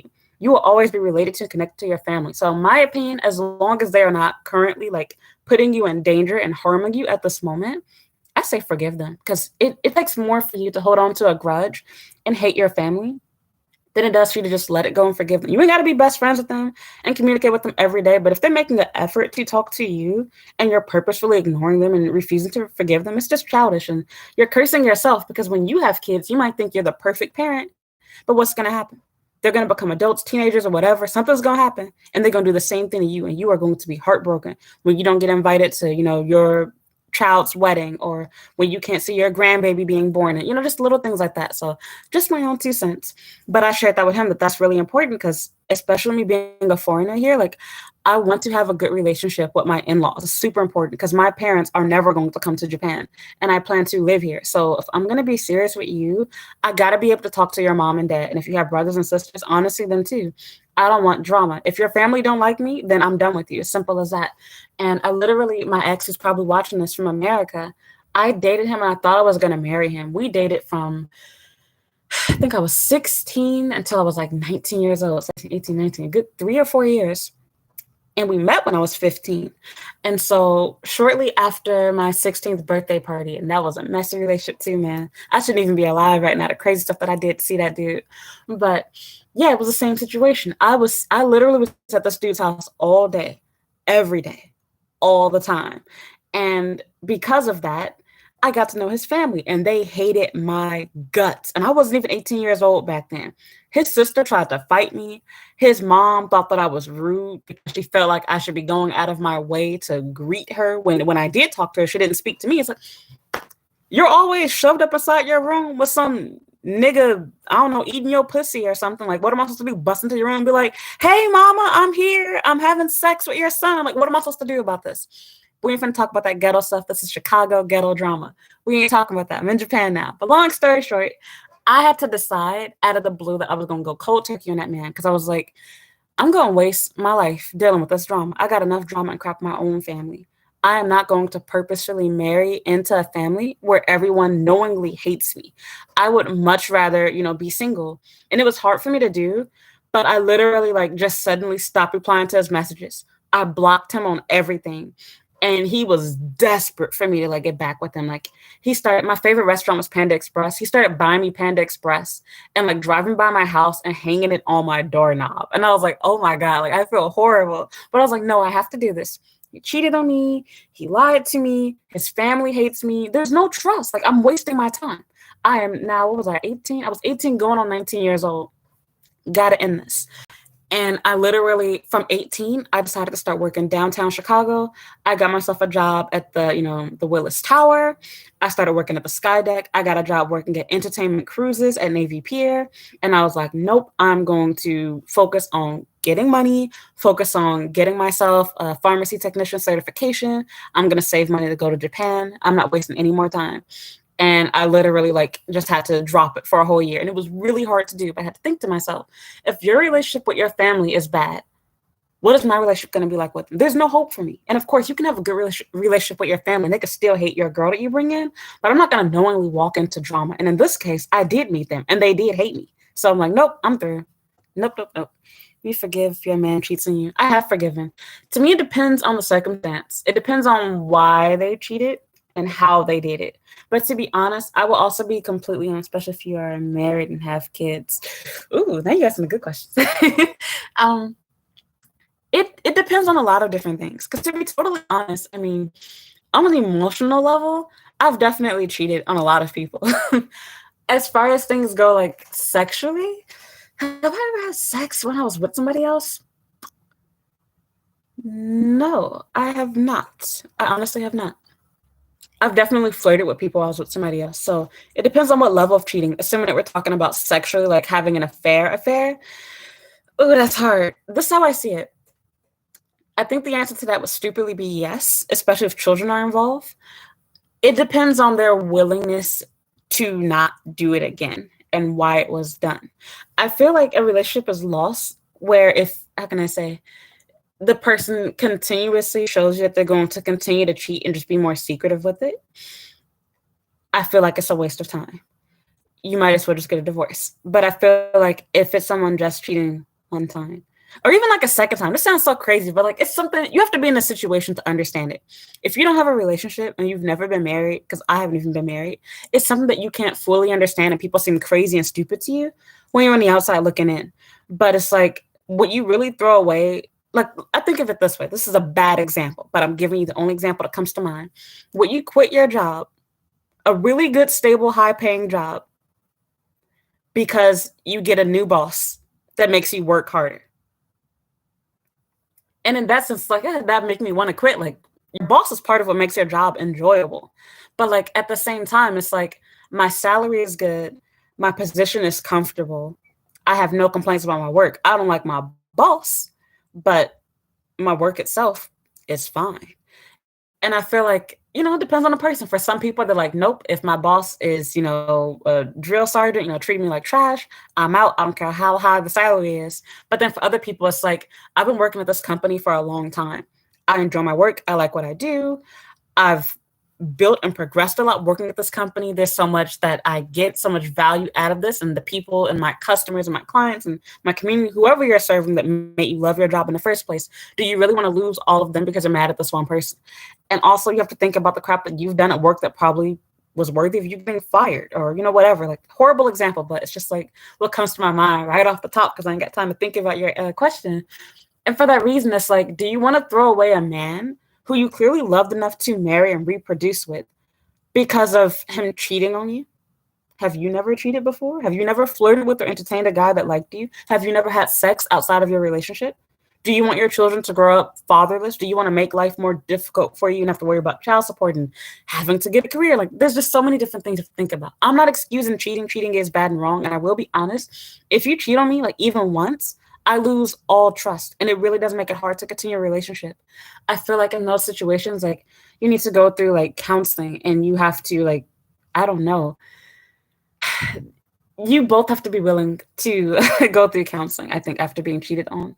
And you both have to be willing to be open and honest about your feelings in a relationship and what's not being met. Because the other problem too is that for both men and women, especially women, cheating is not always a matter of not getting sex or not getting your needs met, money, whatever. For men, it could just be a matter of being bored and wanting something new. But in my opinion, I feel like for most women, women usually cheat because something's missing. Whereas for men, don't get me wrong, a lot of men, especially Japanese men, in my opinion, they do cheat because something's missing from the relationship. I can tell you just from being on Tinder, I cannot tell you how many times, including recently, that you see profiles where it's not just that the guy is married. They will have listed in their profile. I literally took a screenshot of this. I saw a profile recently where it was a guy. He was handsome. I was like, I know he got to be married. Went to the bottom profile. Yep, he was. He literally wrote in his profile that the reason he was on Tinder is because he's married, but that he's not satisfied in his relationship. His wife recently gave birth, and she doesn't have interest in having sex. Wow. And I was just like mind blown. I'm like, oh my God. So like, don't get me wrong. In one sense, this is another video. I can't talk about this in detail. Long story short, I feel like cheating goes both ways. Typically, if you're being cheated on, there's probably a reason why you got cheated on. But at the same time, you can do everything right and still get cheated on. I understand that giving birth will change everything for you as a woman. You might need time, etc. But I also got to keep it real. I don't know, if you're married to a man and you're withholding sex, especially if you did not just give birth and like you had your baby like, months ago, a year ago, whatever, you're not withholding. I mean, you're not upholding your vows. Like, you're cheating the man. Like, if you told the man, like, okay, I'll have sex with you now, but like after I get my 3 kids, I'm done. How many men would still want to marry you? You're conning him. And as a man, if you marry a woman and you're not pleasing her sexually and you're not listening to her, you're not providing for her, don't get mad when another man doesn't. She cheats on you for that. So like I said, there's a lot to it. There's too much for me to discuss in this video. But in a nutshell, yes, I would still stay with a man that cheated on me. But it depends on why he cheated and what he's willing to do to make me trust him again. Because I'm not dumb. These are just my 2 phones right here. I have 2 more phones. I can cheat with ease. I don't even use Tinder on my phone. I use it on my computer and not on my normal profile. I have a secret hidden file on my computer that opens up a completely different account. So even if you were to come to my house, you have no idea that I have an ongoing account. So back on subject, my point is, I would forgive you but it depends on what your purpose for cheating was and what your, how can I say, your willingness to make me trust you again. Because it is hard. It's definitely really difficult to commit to one person for the rest of your life, especially if you're not enjoying the relationship, like sexually. If you're not feeling like they're listening to you, if you're not feeling like they're providing for you the right way, there's lots of different reasons. I don't like the idea of ruining my family, so to speak, because I feel like my husband is not being faithful to me. As long as you are not bringing STDs into my home and putting me and my children in danger, and if this is not going to become an open relationship, I can forgive somebody for making a mistake and cheating on me. So, did you feel involved? The side chick hurts more, in my opinion. Yeah, I completely agree. I mean, like, I think one night stand is less worse than actual side relationship. I agree. I agree. And in my opinion, I feel like most men that do cheat, it's normally more of the one night stand type thing rather than have an entire side relationship. But there are definitely men that are wanting of a side relationship where they feel like they have balance and they get the best of both worlds. Maybe your wife, you enjoy talking to her and she takes care of you, she cooks you and cleans for you, but the sex is lackluster and you want something new, something tighter and wetter. And so thus you have another side piece where you have an ongoing thing. So yeah, I agree that that definitely does hurt more because it's one thing for somebody to like just cheat on you for the purpose of having sex, and then for them to cheat on you for the purpose of like having an intimate, not just sexual. When I say intimate, because people oftentimes think that intimacy just means sexually. When you have an intimate, like deep relationship to the point where it's like, if I were to see you two out in public, I would think that was your wife or girlfriend. That's scary, and I will be honest, like in that sort of situation, that's beyond just cheating. I would definitely end the relationship from that. I'm not going to stay with somebody that is clearly showing that they have interest in another woman. But I feel like first, before just deciding I'm packing my bags, I think you should ask yourself, why did he cheat on you? Like, not to make yourself feel bad, but I mean, get to the bottom of it. Because if he was cheating on you because he felt like you weren't satisfying him sexually, or maybe you weren't cooking from how you like, and this is if I'm assuming traditional gender roles, like your job is take care of the house, the children, etc. If he feels like you're not providing what he needs, giving him peace of mind and satisfying him sexually, I feel like that's something that you can work on. And then you should think to yourself, my bills, I have to go ask my friends to get my nails done, etc. Like, it totally depends. It's a very, very, very subjective and opinionated thing. I feel like each woman has to decide what's best for her. But you also think about your children too. And I feel like it's selfish, in my opinion, my own 2 cents. I think it's selfish for you as a woman to cut off a man that's good to his own children. Because the reality is, most women don't just break up with you and end the marriage. They normally cause problems when it comes to you trying to have visitation with your children, etc. And that all gets caught up into it. So it's so deep and too much to talk about for this. But I don't know if I could forgive cheating. I would weigh up the financial cost of the split before I made a choice. Yeah, like it's hard because I'll be totally honest. I've personally, being honest on myself, I've never really forgiven a cheater, and they made me feel like it was worth it to have forgiven them. Like they always made me regret forgiving them because they didn't stop what they were doing. So it totally depends on the person. And the problem is, like in my own experience, the men that I've been cheated on, the men that has cheated on me, the men that have cheated on me, it was never just the one night stand type thing. It was the side piece type situation. I literally dated a guy, and we ain't gonna go into detail about it, where he had a girl who knew about me. She knew about my existence, and she clearly didn't care. Like she was trying to compete for him. And I'm like, okay, I'll do you the favor. You can have him then. So it's really weird. So in those situations, yeah, definitely let it go. But I feel like when you get children involved, you're hurting your children more so than like if you think you're hurting, imagine how your kids feel. And people always say, oh, well, kids don't benefit from, seeing a toxic relationship. Your kids do not give a F about what you and your husband are doing. As long as y'all not fighting with each other in front of their face. And if he just cheated like one night stand style, I don't know. Because the reality is you can move on to a new man. He'll cheat on you too. Because the truth is the girls don't want to hear. And I hate to say this as a woman myself, most men do cheat, and they probably are going to cheat. You just won't see it or know about it, etc. Men know how to cheat. They're not stupid. They're not as dumb as we think they are. Like a lot of girls think, oh, I got his phone, I read his messages, I got his password. Girl, he got a burner phone like how I do. If you go on a date with me, this is the only phone you see in my hand. It's old ass iPhone 7 Plus. This stays in my hand the entirety of the date. And you might think to yourself, oh, she has it down on the table. But little do you know, I turn off my, you can't see her, Well, there you did for a second. I turn off my parents. Why is there a shortage in this? I turn off my parents' notifications. You just don't see. I'm getting notifications, and I normally have everything off because I get stuff from YouTube, and then I have like 6 emails between YouTube and Patreon, and OnlyFans, and everything else. Like, I don't need my phone going off. And so it's like a lot of girls think, oh, I got your password, or I know whatever. Because, for example, I almost told you my password. When I use one of my phones, I do the password in front of the person that I'm with because I think it looks stupid to be sitting there hiding your phone and your little password when you unlock it. And so to me, it's like, okay, I don't care because there's nothing for you to see inside that phone. And I feel like you should be able to trust me.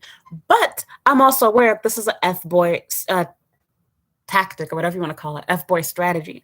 A lot of people try to make you feel comfortable by like leaving their phone in front of you, unlocking it, be like, babe, can you open my phone for me? Can you answer that call? You know, crap like that. So people will cheat on you no matter what you do. Like you could be, even this is the reason why I feel like you shouldn't leave. Even if you leave the relationship for another one, are you going to feel dumb when the new man that you move on to cheats on you too? Like you're going to be in an endless cycle. To me, it's hard to get married, hard to find a person to build and make a family with. You have your children, have yourself settled down, you being taken care of. As long as you are not bringing an STD into my household, and as long as you don't have a true like side piece going on, like you're literally basically married to another girl, I can forgive someone for having a one night stand. I can forgive you for doing it more than once. But I will say, you start sleeping around and doing crap behind my back, our sex life is gone. So I ain't on Kevin Samuels crap with that mess. Like I'm not gonna reward you for cheating on me. But at the same time, I don't find it worth it to divorce you. And it's not even a matter of like, in my opinion, finances. Because like for myself, I haven't worked a job in 2 months. And I literally had to use my entire salary, my patron stuff. Damn, I was behind on my rent. I used all my money to pay off my rent. But what was I about to say? Yes, like I don't think it's worth it both financially or for your kids. I feel like it does more damage than it does good. And it's difficult for me. So I want the woman to forgive them, but they would never forgive the one for cheating. I agree, but like at the same time, like I said, you have to think about what it does to you and your children. We're getting kids involved. Now, if we're talking about not involving children, I'll leave you in a heartbeat. I ain't trying to think twice about it. No, I'm not forgiving that shit. But if we're married and like we have children involved and you just slept with somebody, had a one night stand with them, I think it's foolish because the reality is the women that leave those relationships, do they ever get married again? No, it normally does not work out for them. And when they do, what happens? They end up getting divorced again anyway. And keep in mind that being married doesn't mean anything, or even boyfriend and girlfriend. People, if a man wants to cheat and he's smart about it, you'll never find out about it. That's the reality of it. So even if you move on to another man, I don't agree with cheating and I don't like it, but I'm saying that I have to accept it exists and most men do it. And you just look stupid if you leave your marriage when you have children to be with another man to date around again. And that man's just going to cheat on you too. But I also understand why women would want to leave the relationship. So I don't judge you for it per se. But I know for myself, I feel like it's not in my best interest because all you're going to do is leave what was a stable household. Basically, you have a man that's providing for you, taking care of you. He's a good dad. You have children, etc. If you leave the relationship, you're just giving him an excuse to spend less time with his children because now what's going to happen? Now that he has his little side piece or whatever, or he'll go get another girlfriend, another wife, now he'll be spending less time with your children, less money on them. You got to go through child support and suing and courting. The whole thing just gets so messy. And to be honest, I'm not trying to turn into Kevin Samuels. I feel like this has done a lot of damage to the Black community in particular, speaking from personal experience as a Black person. And so, I mean, like in my situation, my parents were married and it still didn't work out. They're still married to this day. I'm not trying to get too much to my own business, but I'm just saying that I speak from personal experience in that sense. You know, my parents are an example of people that stayed married, and I'm telling too much of my business, despite the crap that they went through. And it still did not work out. And so I'm telling you that I see things from both sides. I personally don't think that it pays off to get a divorce when there's no real reason to do so. I think that you need to go through counseling. I think you need to reevaluate your relationship and look at why he cheated on you. And also be fair with yourself, because a lot of girls that complain about being cheated on, they're cheating too. Look at their DMs. Look at the people that they're entertaining sexually. Look at the people that they've gone and met with. Look at the people that have bought them food, even though they have a boyfriend. Like it plays on both sides, in my opinion. So Y'all got me completely off subject with this stuff. So men are more selfish and they think how you hurt their ego. Women think about the whole household. I completely agree with you 100%, and it's completely unfair, but I don't make the rules as a woman. So, as a straight woman in particular, I can only play by them. This is not what I want. I don't hate myself and I don't hate women, but I have to be real with myself. I feel like it doesn't benefit you. It does more harm to you, especially if you're a housewife and stay-at-home mom. So, in some scenario, like they just will not stop. But let's say my connection is unstable. Did it disconnect? No, still saying it's connected to my wife. Okay. But in like some situations, like there are men that just will not stop cheating. But I feel like in most situations, it's literally a guy like entertaining a girl for 2 seconds and women losing their crap and decide, nope, I'm not taking this. I'm done. I'm through. And to me, even in boyfriend-girlfriend relationships, I'll be honest and retract my statement.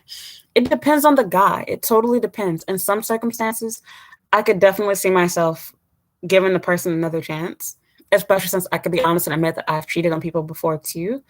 But again, it totally depends on the person. It's too subjective. It's a case by case sort of situation. And I feel like it's wise to consider your family because you hurt your children when you choose to get a divorce. It does also hurt them to see their dad cheating on their wife too.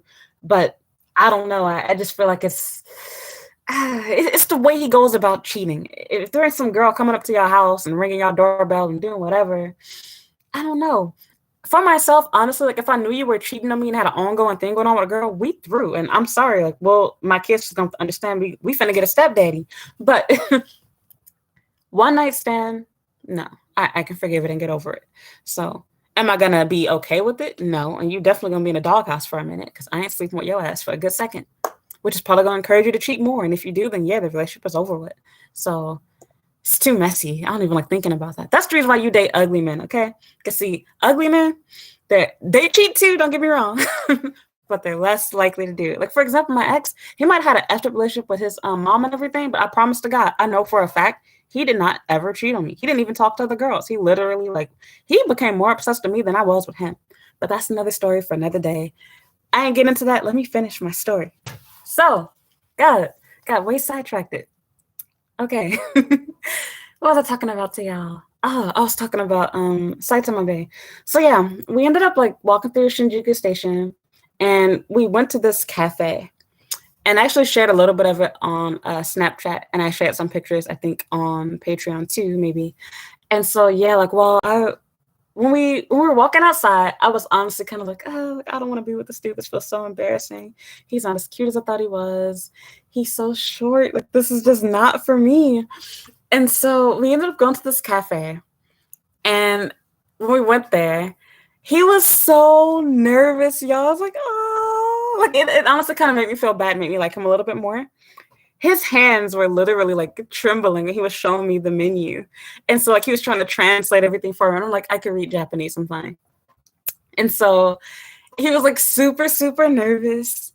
He was sweaty and I was like, oh, this is so cute. But at the same time, it was also kind of like a turn off to me too. Cause I'll be real, I don't like shy guys. Like I have a love-hate relationship with them. I feel like shy guys are like, they're good because they end up being the romantic, sweet and thoughtful boyfriends. Whereas the ones that are like outgoing and everything, they end up being like, we're gonna get to the heels part later, girl. We ain't gonna talk about that right now. That was the reason why. But forget about heels. I was just wearing regular shoes. Like I've dated short men where I was like, damn, I'm always gonna have to wear flats with you. But this dude, I'm literally wearing like flat shoes, not flats, but like I was wearing gym shoes. And I can already see that you're shorter than me. So I'm like, I can't even wear gym shoes with you. We ain't finna talk about that. Get to that later. So anyway, yeah, I felt indifferent and I like shared about it on Patreon in the middle of our date. That like we were at the cafe. We literally stayed there for hours, killing time. And so I had the most delicious, I don't know what you call it. Is it a latte? It was some sort of like coffee float. They call it literally a coffee float in Japanese. And so it was literally like just black coffee with vanilla bean ice cream. But it was delicious, like really, really, and I was surprised. It was really expensive too. And so yeah, the drink was I think like $10 or $12 or whatever. And so he was like, oh, like do you like cake or whatever? And so I thought to get dessert, and I was like, yeah, if I get dessert, then we can't eat lunch because like we were planning to have we're supposed to have okonomiyaki for lunch, and then we're supposed to go see the movie after that. So we stayed there for a while. We were talking, getting to know each other. He was super, super nervous. And yeah, I don't know if he told me this then. I think I found out before we met. He was a smoker. I know some of you watching this are smokers too, but I'm gonna keep it honest with you. I've dated somebody that was a chain smoker, and I just can't do it. My father smoked, but he didn't do it in front of us. And I dated a chain smoker that did it in front of me and had to smoke like literally every 2 seconds. I don't like smelling like cigarette smoke. Look, I grew up inside of a trap house, y'all. I'm done with that mess. It feels good to have clean air. I'm trying not to get cancer. So especially with my dad and the crap he has going on right now, he is reaping what he sowed. So yeah, we stayed there for a while, and I felt really weird because like the longer I stayed there with him, the more I was like, he's kind of cute. I like this guy. And then like at the same time, I also kind of felt like I like this guy, but like I couldn't get over the fact that he was short, and I felt like I was catfished. And then like I don't know, I just felt really weird about him. So like we were talking, getting to know each other, etc., and things were going good. I did really like him. He was a gentleman, and he treated me really well. And so like he like asked, if I was ready to go. Of course, he paid the tab and everything. It was so weird because I know for a fact I ran into somebody that recognized me from YouTube. There was a like group of like white people. I don't know where they were from, but they were like literally like just pointing to me and like looking. And I was thinking to myself, like, I think I did shit like that. It's like if you recognize me like from YouTube, like just talk to me. Like it makes me feel really weird when you like just point at me or take a picture of me and look at me, etc. And so, yeah, I was waiting by myself when this happened, might I add, because like he was paying for the food by himself, and so I was just like waiting out like by the door alone because like I didn't want to see how much the tab came to, and it's good manners here because I'm paying for that shit. But anyway, back on subject. So we left out of there and we ended up going. It kind of made me upset because like he had planned to go to this okonomiyaki place allegedly, but when it actually came time to go there, as we were walking, he found out the place wasn't open. And so I'm like, how do you plan on going to a place and not even look at what their opening hours were? But I made this mistake later on. So in his defense, maybe he was telling the truth. I saw it as a BS lie. Bullshit. So anyway, we ended up going to this other okonomiyaki place. I'm not gonna lie to y'all on cap. The food was trash. And like when we like sat there and ate, it kind of rubbed me the wrong way because like my plate came first and like he was expecting me to cook it myself, which I understand. But like for me, I'm an American, and in my culture, like if you have manners, I don't know what happened to Gen Z, so maybe things have changed. It's bad manners for you to eat your food before everyone else's food arrives. You should wait until everyone has their plate before you start eating. So, and since it's okonomiyaki, and this is Japan, where appetizers exist, but they're not as big of a thing, and they serve your food as it's prepared, not based off of, what's ready from what table and do it in order. It doesn't matter here. So anyway, what happened? Yeah, oh my God, my nose is bothering me. So like we were sitting there and I asked him if he could like cook my food for me, which he did. And so I could tell that like he doesn't know how to cook. I'm like, I can tell your mother must cook for you. And I did him a favor by saying okonomiyaki, but it was only because I got burned out from having yakiniku. Because if you follow me on Instagram, I already posted like 5 times. Like I should make a post right now about yakiniku. But it's like I already had yakiniku so many times. And as much as I love yakiniku, I was getting burnt out. And I was like, you know what? I need a break. We finna have some other food because I like okonomiyaki too. I normally just say yakiniku because it gives me an idea as to how serious you are about me. Because if a guy is serious, he'll buy you food that's expensive. He's not gonna buy you some little cheap, shitty ass meal. He's gonna try to impress you. And 2, yakiniku is not always expensive. You can get yakiniku for $10 to $15. So I can also tell whether you're serious or not based off of how expensive the yakiniku is going to be. So anyway, yeah, when his plate came, I don't know if it's because he was nervous or he just lacked experience cooking, but that man, I should have said something, but I didn't. And the reason why I didn't was when he like got my like food together, like when my food was done cooking, he left because I always get mixed okonomiyaki, which basically means that they put meat together with seafood. And I'm fat, so I like having both. Because, like, how can you really choose? Like, if you like shrimp and you like bacon, like, why would you not want those 2 things together? So they give you pork with shrimp and squid and octopus and everything else together with, like, everything. And so I think mix is the best deal. Like, why would you just get seafood? But this dude loves seafood, and I found this out later on. So, yeah. He left 1 piece of shrimp and a little piece of bacon on the grill after he was done my food. So I'm expecting him to like, scoop it up and give it to me with the rest of my food. No, this fat ass bitch, and mind you, this man, while he was short, he was muscular. He smelled good. He dressed well. He literally looked like a K-pop star. Right? So when y'all sent me a friend request on PlayStation in the middle of my live stream. But anyway, what was I about to say? Yeah, so I was thinking to myself, like, okay, should I be fat and pick it up off the grill? And I was like, no, don't do that, girl. Like, he'll give it to you. And he didn't. When his food came, he mixed up his okonomiyaki. It was one of those do-it-yourself type cheap-ass places. He put his right on top of it. And so I was thinking to myself, well, okay, maybe he knows better than I do, because one of my like bad guilty pleasures traits, I don't know if this is a Black people thing or if it's just me, I use way too much cooking oil anytime I make anything. Because to me, it's like, who actually measures out a tablespoon of cooking oil? Like, wouldn't you rather have more oil than you need than not enough cooking oil and end up burning your food? Or like not cooking the food all, like, you know what I mean? Like, to me, it makes more sense to flood your food in oil. Like, you just make sure the grease is hot enough before you add the food to it. Well, I thought that he was just not being wasteful like how I am. He didn't put more oil down. His shit burned. And so I pretend to not pay it any mind. I'm scrolling through Instagram and I'm like trying to hold back my laughs. And I'm like, yep, I smell that shit. I see that embarrassment. He was freaking out trying to figure out what to do. And I was like, your food is burning. And so like I forgot to mention, I sent him a message before it actually started burning. I could tell it was burning a little bit because I could smell it and I could see that it was burning underneath. And so like I sent him a text message saying like, hey, like, dude, like your food is burning. And so I even said it to him. I was like, you should probably flip it over. He's bilingual, might I add. He could speak English. He actually majored in foreign studies. So like he had total English fluency, but he wasn't a confident English speaker. So I still like would translate messages to him. There's actually an app online that auto translates your text messages that I use. So I shared that on Patreon already. But anyway, you're 5'5". Yeah, so like the struggle. And the thing that really made me upset too is like I didn't even like start thinking about heels at this point. I was like, that is like that's my deal breaker. I can go without wearing heels because for the most part, I don't normally wear heels that often. Not out of a matter of feeling self-conscious, because that's the weird thing. Being here in Japan, like even though I am on the borderline of being tall, you're considered to be tall when you get to be 165 centimeters. But my problem is I don't like wearing heels day to day because it's like, look at all the standing you got to do on trains. And I am not Japanese. I have no idea. Them girls be wearing like 6-inch stilettos and they can stand without holding on to a strap. I wear 3-inch chunky heels and I feel like my legs and ankles finna give out when I don't have a strap to hold on to. I have no idea how they do that.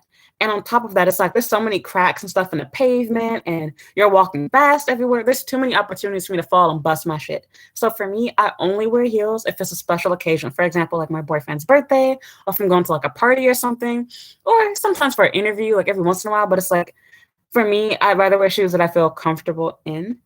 So like I will wear heels if I go grocery shopping even. Like I like wearing them every once in a while just for the fun of it, but it's not an everyday shoe for me. So for me, I can accept a man that is going to be shorter than me with heels on. But you cannot be shorter than me when you ain't even got when I ain't even got my heels on, like damn. But anyway, I got to a place where the food is trash or kill the whole vibe. Yes, and that did too, because I was thinking to myself, like, you clearly chose a cheap okonomiyaki place on purpose. So that didn't make me feel good. But anyway, I won't lie, the food wasn't total garbage. It was garbage in comparison to what I've had. But it wasn't like the worst, because I've had okonomiyaki that was so bad that I couldn't finish it. It wasn't at that level, but it definitely wasn't like good food. On a scale of 1 to 10, and let me make it more fair. On a 1 to 5, I'd give it maybe 2 or 3. I've definitely had worse. But yeah, it's like his food started burning. I was like, that's what you get for being fat. But yeah, I ended up like pouring oil down on a grill for him because for some reason it didn't cross in his brain. If you see that your food is burning, don't just try to scoop it up. You need to put down more oil, because if you just immediately flip it to the other side, you're just going to burn the other side too. You're not giving enough time to cook thoroughly. Like shit, I should have cooked the food for us. So I got lucky he did put down enough oil for ours, but he had the grill down too low, so it took forever to cook and he stole some of my food. Back on subject, I wasn't paying for it anyway, so I can't complain. But I did him a favor and I didn't ask for a drink because I figured he was broke at this point. And so, what happened? So yeah, he ended up talking to me like in the middle of us eating, and he asked me, he like it was thanking me for coming to meet him, and he asked me if I wanted to go shopping, like while we wait to go see the movie. And he asked me if there's anything I wanted to buy, and he said that he wanted to go shopping. So I was like, oh, like, I don't mind going shopping. So it was something I really want to buy, but I did like drop to him. I was like, I do plan to buy a handbag eventually. And so he was like, well, if it's not too expensive, he's like, I'll buy it for you. Like, I want to thank you for meeting me, whatever. And so I was like, oh, like how sweet. But then I was like, as tempting as it was, as I said, I'm not a gold digger. My goal is not to use people for their money. And I knew at this point, this dude probably made less money than I did. There's no way that I could see myself sleeping at night and feeling okay, knowing that I used this man for a bag, especially since I didn't know if I planned to meet this guy again. I didn't feel right about it. And one part of me felt like I should do it just so that I didn't feel like I got cheated if we didn't meet again. But then I was like, no, he's done enough. Let me stop. I'll accept the movie as payment. And I had a good float, whatever, at that coffee shop. I could have had cake there and I turned it down. And I decided, to be okay with going to this crappy restaurant. I didn't complain. So, yeah. What happened? So yeah, I told him I didn't want to go, but I was okay with going, window shopping. So we went to Isatan, which is like this designer, like luxury shop. It's basically like sort of like I can't even call it Neiman Marcus. What's it called? Maybe like Soho or something. I don't know how to explain it. It's basically like the luxury shopping mall here in Japan. They have everything: Louis Vuitton, Gucci, Cartier, all that type of crap. All that stuff is at this mall. And I felt so poor and out of place because I've been there before, but I never like went to all the floors there. And so I got off subject. That's what I was saying. Like every time we go somewhere, he needed to take at least one smoke break, and it really like turned me off. But the good thing that I will say was that after he was done smoking, he would always he had this really like heavy cologne. It must have been made specifically for smokers because after he would spray it, you couldn't smell cigarette smoke on him. It was like magic. And I'm like, I've never smelled that before, but it smelled really good. So anyway, yeah, we went there and like he immediately had to go smoke. And it kind of rubbed me the wrong way because I'm like, okay, so you're going to leave me alone here while you go smoking. So it's like, oh, yeah, just walk around. If you change your mind, see something you want to buy, tell me. And so it was so hard. I'm like, why are you putting me in the position to be a gold digger? And I was like, don't look at anything you can't afford. And I was like, I can't afford shit inside this. I couldn't even afford the accessories on the first floor. They got all these other like accessory shops or whatever there. It's like, I ain't looking at nothing. And so I was dressed really casual and bummy because I'm like, we're just going to go see a movie. I don't know this guy yet. He's my age. So I know we're not going to get married. It's not going to be serious. So anyway, we left from there and we still had time left to kill. And so he like wanted to go to the park. And I'm like, no, it's hot outside and it was supposed to be rainy. I'm not going to the park there. I've been there several times for the dates. He had no idea at that point, but I'm like, I know anytime that a guy like asks me to go to Shinjuku like or whatever, he's trying to save money because you only got to pay like, what is it, $5, and you can spend forever walking around there. I've already done it before, and no thanks. I'll go back there again maybe this summer, but I'm not doing it while it's raining, and I don't want to go right now. I haven't even eaten yet, sir. I'm not trying to burn calories. So, well, at this point I dated. I forgot to mention he wanted to go before we went to the place for lunch to kill more time. And I said no. And then he asked about it again. And I was like, no. And I should have said yes for the pictures, but that's not the story. So anyway, yeah. What happened? So we ended up going from the restaurant to this cafe, what do they call it? Velosha, whatever the place, that cheap place is. I'm like, come on, why would we choose this place? Everybody and their boyfriend was up inside there. And there was like no seats. I was like squeezed in the middle of these like two Japanese couples on both sides. And I'm like, I don't want everybody looking down my throat as I'm talking to you. I don't want everybody in my business. I don't like sitting in Japanese restaurants where you're so like, that's the problem with Japan because of the space issues here and a matter of being cheap. They will literally cram people together in what we would consider as one table in the US. They have like tables where you can't even stand up and like walk in between the gap area without your ass rubbing across the other person's table or sitting in their lap, okay? And so I'm thinking to myself, like, I do not want to be sitting here like this. No, let's go. So I had him like, we left the place and he apologized. Like, oh, I'm so sorry, whatever. And so I felt kind of bad. And I'm like, I don't like really crowded places. Oh, is it because Corona? Like, it ain't got shit to do with that virus. I ain't scared of that mess. And so I was like, I don't like being in crowded ass places. I don't like, it feels uncomfortable. And being a foreigner, especially a Black woman, naturally, if I'm on a date with a Japanese guy, everybody's looking at me, including other Black people. So yeah, we left there and we ended up like just going to the movie theater to kill time. And I forgot to mention that during this like date, like I kept going to the bathroom to like fix my hair because as you guys saw like on Instagram and now I've posted videos on YouTube, I started like straightening my hair because normally when I wear my hair extensions, I curl them, but I had started straightening them. And so like I look totally different, but it's also more work to keep up with because as you can see, I haven't been relaxing my hair. My hair is curly again. My natural hair is curly. So yeah, it's been a lot more maintenance when I went to wear it straight. And so it's gotten more humid outside. So I kept having to like go to the bathroom and straighten my hair. And in Japan, they have like powder rooms here, like all throughout Tokyo and Osaka. So normally you can like plug up your flat iron and sit down in the chair and straighten your hair and do your makeup and everything. And so, yeah, I kept having to do that during the date. But it was a fair exchange. He kept going, smoke breaks. So fair. So anyway, we got there to go see the movie. And like he asked me if I want a popcorn or anything. And I was like, of course I did. I'm not watching no damn 3-hour movie with nothing to eat, nothing to drink. Hell no. So yeah, we ended up going to the theater, wasted a lot of time me doing my hair and makeup. And then when it finally got close to the time of the movie starting, we went to go like to the concession stand and asked him if he wanted anything when he asked if I wanted popcorn. I forgot to mention that first. I always, whenever a guy asks me if I want something, I always ask if he wants something. Because to me, it's like, it's poor taste and bad manners for me to be like, oh, buy me this. I want this. I want whatever. Instead, I ask if you want something. If you don't, and then I'm like, okay, well then, fine, I guess I won't. But I'm also not dumb. You have to have balance. I know if you're lying to me, pretending like you're not hungry, you're not whatever. So for example, in that situation, I'm like, y'all broke ass trying to save money. I'm not even trying to like use you, but I ain't finna sit there and watch no damn 3-hour movie with nothing to eat, nothing to drink, and I wasn't really full after lunch either. And this movie's gonna go into dinner time because it starts at 4:30. It didn't end until I think like 7:30 or whatever. Yeah, 7:30. I can't do math. So what happened? So yeah, we went to the concession stand and I was like, I wanted to get butter popcorn, whatever. And he asked me what type of drink I wanted. And I said that I wanted to have the, Pepsi, whatever. And so what happened? Oh, he did end up getting himself a Pepsi too. And he got, I think, a large popcorn. And so I was thinking that we were going to share it. And so when the popcorn and stuff came, this man, he handed it off to me.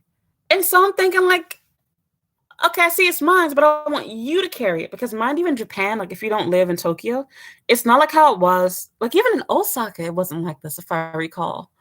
You have to take an escalator. Like the concession stand isn't even on the same floor, asking for accidents. The concession stand was like 2 floors under. It wasn't 3 floors under. In Shinjuku, you have to go up like 3 floors up with your popcorn and drink. And they do give you a holder, unlike how they do in the US. They give you like a portable holder. Why is this thing getting more steamy than usual? They give you like a portable, whatever you want to call it, like holder thing, whatever, for your food and drink.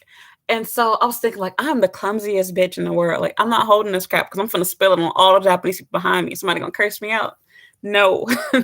And so I wanted him to hold it, but I was like, all right, this is too awkward and embarrassing. I'm standing in line with you. There's a long line behind us. I'm not trying to fight with you. I'm just thinking this is common sense. You're the man. You should be, I don't care if this was just for me. You should be carrying the popcorn and drink. But instead, he took his drink and wanted me to carry everything else. And so it also made me feel kind of fat too. I'm like, okay. So I carry it. And then when we get there and we're waiting, because they didn't let us go to the theater yet. They wanted us to wait for some period of time before they allowed us to start entering the movie theater. We had to stand for like a good 10, 15 minutes. And I was like, oh my God, I'm going to drop this stuff. And so he did like ask me like maybe 5 minutes in, like, oh, do you want me to hold your stuff? I'm like, don't ask me now, bitch. And so I was already like super angry and furious.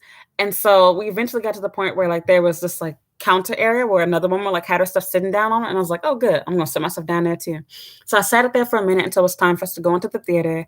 And then like even when it came time to go inside, he seemed to have like had no like sense of like, your girl is here, make sure you're together. He just walked straight ahead, walking at his normal fast pace. And I'm like, hello, I'm back here at my shit, and walk slowly with me. And so he realized, a little bit after, oh, she's not right behind me. Let me wait.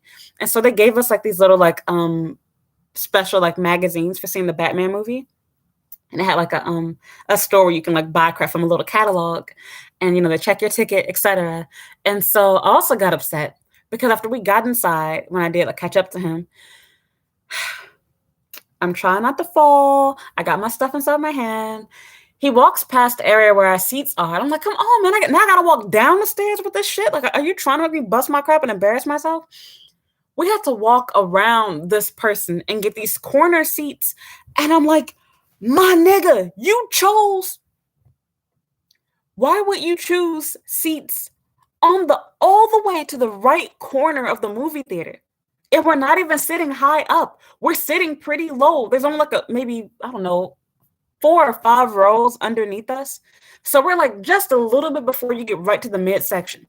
Anybody, I'm not even an avid movie watcher, but anybody that watches movies knows if you're smart, the best seats to have at a movie theater are the middle section, middle row. That is the only time having a middle seat is actually good for once. If you can't get a midsection, middle row seat, somewhere like in that midsection there, you want to have a seat all the way in the back, preferably in the middle. Front row seats are not like how they make them out to be on cartoons back in the 90s and 80s. Nobody wants to sit all the way to the right or left side. I was mad at the seats alone. And then also made me mad. It's like, why would you give me a ticket for a seat where I get to be sandwiched in between you and some random nigga next to me? And this is where it gets interesting, y'all. So the guy that was next to us was the dude that was, I think, either in front of us or behind us in line. And it was a foreign guy. Well, I got skin on my lip, do I? Yeah, I do. I'm sorry, y'all. But anyway, yeah. It was either ahead of us or behind us in line. And I couldn't tell if he was black or if he was like, I don't know, Middle Eastern African, because he kind of confused me. Like, for example, y'all don't know him, but like my brother, if I didn't know my brother, he kind of confuses me. I can't tell if my brother is black or not. But anyway, he was a brown-skinned individual. I think he was a black guy. I have no idea. And I'm like, this is so awkward. The seat space is so small in Japanese movie theaters, y'all. I literally I was like, I don't know what to do. Like, do I shove my titties in your face or my ass to get by? And so I was like, okay, at least we're here early. The lights are still on. And I'm like, okay, at this point, because he realized, I forgot to mention, before like we turn back around and go down, he saw that look of in my face, like, confusion, frustration, like, oh my God, I'm gonna drop something. He was like, do you want me to hold it for you? I'm like, yes, I want you to hold it for me. And so he somehow multitasked. He held both the popcorn and drink holder and his other drink that was on the side. I'm like, that's why I told you, just let me hold your drink. And he didn't get it at first, apparently, because he was like, this drink is mine, this drink is yours, so I'm holding my drink. Why would I have you hold my drink? Because, bitch, my shit is heavier than yours. So anyway, I decided on the ass, and I was like, okay, like I'm just going to put my back towards you, shimmy by, free lap dance. And so I sat down, and I was so mad because I'm like, he gets the corner seat, and I get the middle seat. And so the other problem with the middle seat too is like, okay, I kind of feel indifferent. Like, do I use the armrest? Do I not use the armrest? Do I use this armrest? Because technically, okay, I can't use this one because my boyfriend date is on that side. So okay, let's do that. So like we were there early. Lots of times, like, I kind of want to wait to start eating popcorn till the movie starts because I was afraid of like the popcorn running out and the movie still going on. But because it's Japan and like everything's super, super quiet here and the popcorn tastes like shit, I was like, okay, like let me eat slowly so the popcorn lasts. Y'all, he started falling asleep during the movie at some point because like either that or like he was just breathing heavy as fuck. I could like hear like little bursts of like little snores. Mind you, he's only 27 years old. He's just a year older than me. And then if that's not bad enough, I'm not going to spoil the Batman movie. So if you haven't seen the movie, you might want to leave this right now. But well, I'm not spoiling anything. I'll just tell some things that you can expect to happen in superhero movies. There were a couple of scenes in which Catwoman was making out with Batman. Y'all, the guy next to me had to readjust his pants. Like, come on. I almost died laughing. I felt so uncomfortable. And it made it even worse because like a couple of times when he was watching the movie, because like he had popcorn and drink too. He like, I swear, I don't know. I cannot say if he did it on purpose or it was an accident, but the seats were like so close. He like was moving his jacket and stuff and he accidentally like grazed his hand over my leg. And it made it even worse because the whole time like I was watching the movie, I was like, damn, like I wish that my nigga had your height because he was tall. Like, the dude had to have at least been 6 feet tall. I think he was taller than that. His legs were huge. He had these really big, like big daddy long legs. He had these big ass hands. I was like, oh my god, like I'm on a date with the wrong person. But he wasn't cute. He was probably broke. But I was thinking like, damn. But then anyway, like the movie part, I was thinking like, you gotta be kidding me. This dude is literally, you know, adjusting his pants during the movie. I'm like, you've never seen people make out. I wanted to. I'm like, come on. But anyway, like it just made things so awkward. It's so weird. And I'm like, okay, let me just look forward. I'm just like, while I'm trying to watch the movie, like I'm looking at the corner of my eye, like, okay. They're just kissing, dude. And it wasn't even that type of kissing. Like I've seen steamier stuff, okay? But anyway, back on subject. So yeah, the movie went on forever. And I couldn't even tell if he was enjoying it or not. And I felt really weird because I'm like, should I offer him popcorn or should I wait and just see if he chooses to get himself? And then I started dropping some popcorn on the floor. I was like, shit, because I will give them props. Japanese people will treat you with everything else when it comes to drinks and food. But the popcorn is overpriced. But for Japan, they do it American style and they fill the bitch up all the way overflowing to the top. I was dropping popcorn trying to grab my little kernels out, and because it's Japan and they don't understand any of the jokes, none of the humor. That's what I don't get. Japanese people take English lessons just as much as people do in Europe. There is no excuse for them to not be fluent in English. They ruin the whole vibe at the theater because like they don't get jokes or anything.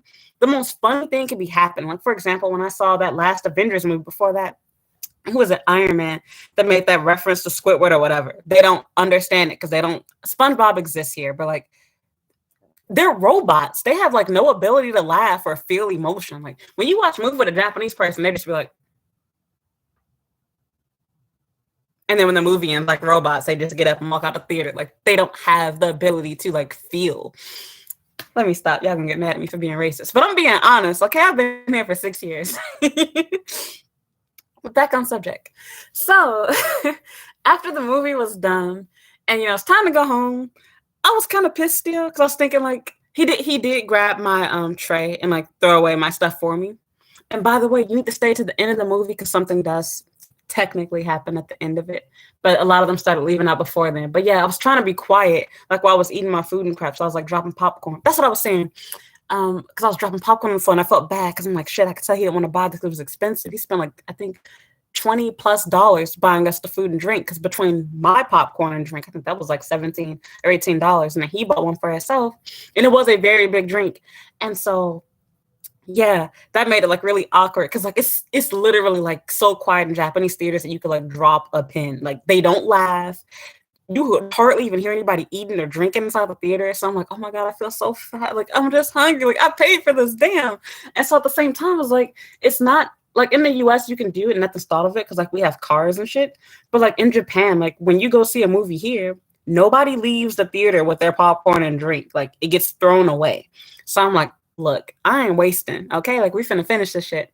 And so he never like reached over for popcorn. He had his own drink. It was way too much to drink. We could have literally shared that drink. Like for once, I wouldn't have mind. But yeah, it was really awkward because I'm like, okay, like between the creepy guy next to me and the fact that I feel like I was catfished by you, man. So anyway, as we started talking, I forgot to mention to you all, I forgot something. So when we were at the restaurant and like we were at the okonomiyaki place, he's like started asking me more detail about what do I look for in a man, what my type is, and what are the requirements to like date me seriously. And so it rubbed me the right way. And then like he asked me a red flag question about money. And I was like, that don't sit right with me. He asked me if I had any requirements for what I want, my husband to make. And like, for example, or boyfriend, as he said. But you know what I mean? Implying and alluding to that serious partner. He asked me if that mattered, like, finances. And so I'll be honest, to me, it's in poor taste. I don't talk about what I want you to make, but I have that inside my own mind. I just don't share it with you. However, I was like, nobody's ever asked me that before. And I'm assuming that if you're asking me, it's for two reasons. Either one, you're asking me because you're rich and you're about to brag to me that you have money. Or two, you're asking me because you're about to drop to me that you're a broke ass hoe. And so I figured it was going to be the latter. And I can't remember if he said it during that date or if I found out later, but I remember it being talked about later in particular. So we're going to go with that one. So anyway, we left the date, say our goodbyes or whatever. He walks me back to the station. And yeah, we go literally to the exact same train line, but take the train going opposite directions. So it worked out perfectly. So I go back home. He sends me like a bunch of messages. Oh my God, thank you for seeing blah, blah, blah. Oh, I forgot to mention on our date, he actually took a picture of me to send to his mom. And that rubbed me the right way too. Like he was really happy to be on a date with me. So yeah, that made me feel good. I'm not gonna lie. So yeah. And also made me feel good too that he had a good relationship with his mom and dad. And like, I don't like people to have dogs. I'm being honest with you because people that own dogs. I know it's not all of y'all, and I'm sorry for my subscribers, but some of y'all some nasty hoes. Y'all be licking y'all dogs in the mouth and shit and licking their ass, and I don't do that type of crap. That's another story. But back on subject. He appeared to be clean and he was raised well and he had a good relationship with his parents. All of those things rubbed me the right way and made me like this dude.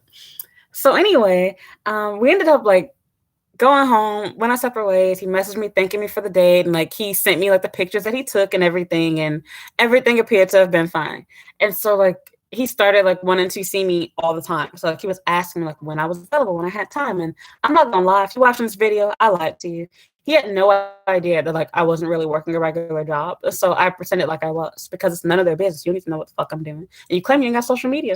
So if you really think that I'm, at home and not doing, if you really think I'm at work and I'm really working my ass off and doing shit, then that's your fault for lying. So not my problem. But anyway, yeah, so like I told him that, my hours are basically flexible, which is technically true. I still have to spend some time doing work. I have to record videos. I have to make posts. I have to do things to advertise what I do. And if I don't, then obviously that will affect, for example, even YouTube right now with this live stream, like I have to let people know that I'm doing it. And if I don't, then yeah, it affects my ad revenue. It affects who signs up for Patreon. It affects, my subscribers and OnlyFans. Like the list just goes on. So there is work being done. But again, not type of work that he's thinking. So yeah. Oh, I forgot to mention, he even showed me his employee ID when we were on the date. And so I thought that kind of rubbed me the right way, but like I can't read that shit. It's all kanji. So back on subject. As we talk more over time, he wants to like start seeing me more often. And so like we literally started like hanging out nearly every day, like after he was done with work. Not every day, we had some breaks, like where it'd be like days in between. And mind you, this happened over the course of almost a month. That was 3 weeks ago now. So like we were pretty much spending almost every day together. Like we would go out to eat, we'd go out, not drinking like alcohol, but like have coffee, smoothies or whatever together, like just do stuff. And so he also started spending time at my house. I know. I became serious with him. Y'all, like I know. I went back on my own rule, but I actually did this twice. I dated another guy, but that guy was from Paris and he actually made more money than me consistently. For the first time, I actually made more than $10,000 in a month. But that was combining all of the different revenue ads that I have. And that was just for 1 month. That is not going to be consistent. But for this dude, he worked in HR and he made almost $100,000 a year. But that was the dude that I talked about, HR Barry on Patreon. I said a lot of crap about him in my live stream last time. Those are the only 2 people that have ever been to my house. And it's probably going to stop at that because I've learned my lesson. Because to be honest, to quickly explain this before y'all start getting on me, I only bring people to my house if I've screened you and I can trust you. And I did trust both of them. And on top of that, it also saves me time and money. Because when I'm feeling lazy and I'm like, I don't feel like doing my hair and makeup, just come to my house. It makes things easy for me because I don't have to go out and meet you. And on top of that, it allows me to meet you at any time of day because I hate meeting people and like plans being canceled or like you being late. Instead, I don't have to wait around for you. I can just do my own thing while I wait for you to come here. So, and then on top of that, like keeping it real, like sex, there's no place that's more comfortable to have sex than in your own home. Like even if you go to the most fanciest and nicest hotel, you always have to have inside the back of your mind, what am I missing? I don't have my razor or I don't have my, exfoliant or whatever you want to have to prepare yourself for doing your thing. Okay. Like I like being at home because I have all of my crap already here. I know how everything functions. I know how to make the, my bath water the perfect temperature. Like I know how to handle everything. So back on subject. Yeah, I started seeing him like regularly, like at my place, and I made some really, really, really dumb mistakes. I started buying him food. And so like I literally started like treating this dude. And so like as we started talking more, I found out the reason why he was able to see me at the time that he was is that he wasn't working full time. He lied to me. And I don't think he realized that he had lied and said it was full time. but he wasn't really a so-called, he was a salary man, but a retired one. He had a degree that was legit. He really was his age. Everything else was true. But, and this is where I said, if you weren't here at the beginning, I already disclosed this. I'm going to be blunt and honest with you, and it's going to hurt some feelings because I understand the struggles that people have, but I have to be real with myself. He had some mental health issues, and it was stopping him from working. And so he used to work full-time, allegedly, but he started working part-time hours after he, went through the crap he did. He had suicidal depression. And I mentioned that I basically had the same thing. But the difference is that I knew better and I knew how to get myself together. That's the problem that they don't talk about a lot, both in Japan and in the US. Not a matter of suicidal depression or any sort of mental illness.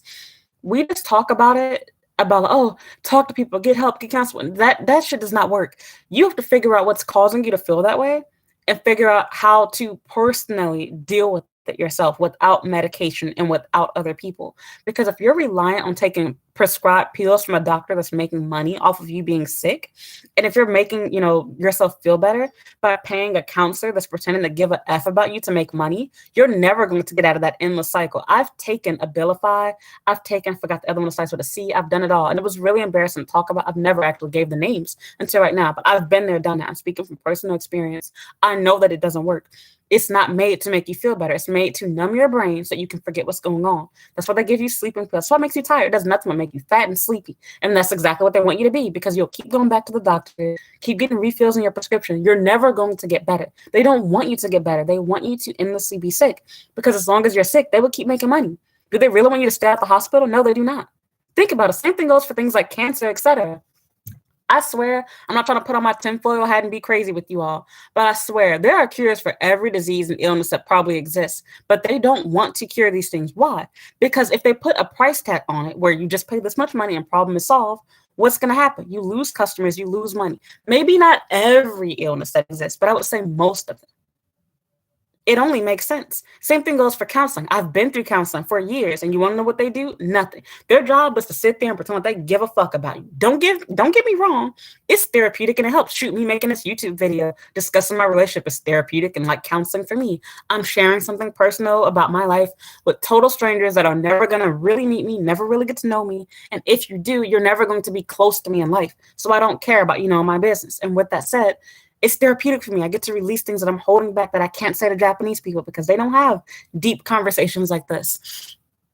If you are always relying on, I need to cling to my boyfriend to be happy, I need to cling to my counselor, I need these people, they're going to go at some point. And then what's going to happen? You're going to relapse and go back to being depressed and sad and wanting to end your life. It's a trap. And a lot of people don't realize that. And the other trap too is that if you've been taking this medication for so long and so used to being with other people to feel happy, you instantly regret going off of those pills. Because if you're struggling, the moment you stop taking them, your brain goes crazy. It's just like somebody that drinks coffee all the time. If you've ever been someone that drinks coffee all the time, which I'm someone that doesn't like coffee, but when I was working as a teacher, I started going to Starbucks every day, twice a day minimum. I was getting a venti, caramel macchiato, and sometimes a caramel frappuccino every single day, at least twice a day, before work, during my lunch. And what happened? The moment that I stopped buying myself coffee, I had massive migraines. I couldn't focus. I needed to wean myself back into it. Same thing goes with alcohol. You cannot help yourself if you just go cold turkey and take it completely away. They want that, because what happens is you don't know that, because nobody ever talks about going cold turkey for meds. They just teach you need the meds to keep yourself sane. Don't stop taking your medication. They're making money off of you. So what was I going to say? Psychologist, a waste of time and money. Class I went there for 3 years, but I agree with you. Yeah, true. Oh my gosh, hi. I don't say your name, but wow. When have you joined? Wow, I haven't heard from you in a long time. I should get on you, but I'm happy that you're here, so I'm not gonna bash you. All I gotta say is, for the person that just waved to me with the black hand, Mr. LLL, you hurt my feelings. You broke my heart. I thought you were my best friend. We used to hang out all the time, and now you got me over here telling my business on live stream instead of talking to you. But anyway, it's like cigarettes, it's an addiction. Yeah, it is. And that was one of the problems that he had too. So it's like, I always try to be sensitive when I talk to people like that, because like when people look at me and talk to me, it's like, girl, you ain't got no mental illness. Like, you're just fine. You don't know what it's like to be depressed. Like, you don't know what it's like to feel this way. It's like, no, I do know. And I can speak from personal experience. Medication did not make me feel better. I took it for years and it didn't work. All it did was make me, honestly, I don't feel like it really did anything. But if anything, it just numbs your mind. Like, it doesn't solve your problem. You have to address, why do you feel depressed? And more than likely, it has a lot to do with you putting too much faith and too much of your happiness in other people and too much of living in the past. A lot of people are lazy that are depressed, like, and it's because of their depression. Like, they don't want to get outside, they don't want to date, they don't want to make friends, don't want to join clubs, don't want to work. And it's like, okay, if you stay inside all day, you're gonna go stir crazy and you're gonna get bored of doing it, and you're not going to want to get better. You're going to be reliant on medication and nothing's going to change for you. If you just take medicine, sure, it'll stop you from having your crazy outbursts and scaring people around you, maybe. But it's like, you're always going to feel sad and depressed until you realize, I have to make myself happy. I have to find out, what can I do by myself? So, because if you're always relying on being in a relationship to stop yourself from feeling sad, when your boyfriend is busy, you're going to go crazy. When your boyfriend decides he's done talking to you, like Mr. LLL, let me stop for you leave my last name. I'm sorry. You're gonna relapse. You're gonna be like, oh my God, what should I do? Like, you're not gonna be able to function anymore. You're gonna feel like, I don't know, you're gonna feel like everybody's after you, like nobody loves you, like your brain goes back to the same thing all over again. You have to find other ways to entertain yourself, to enjoy yourself, to focus on other things.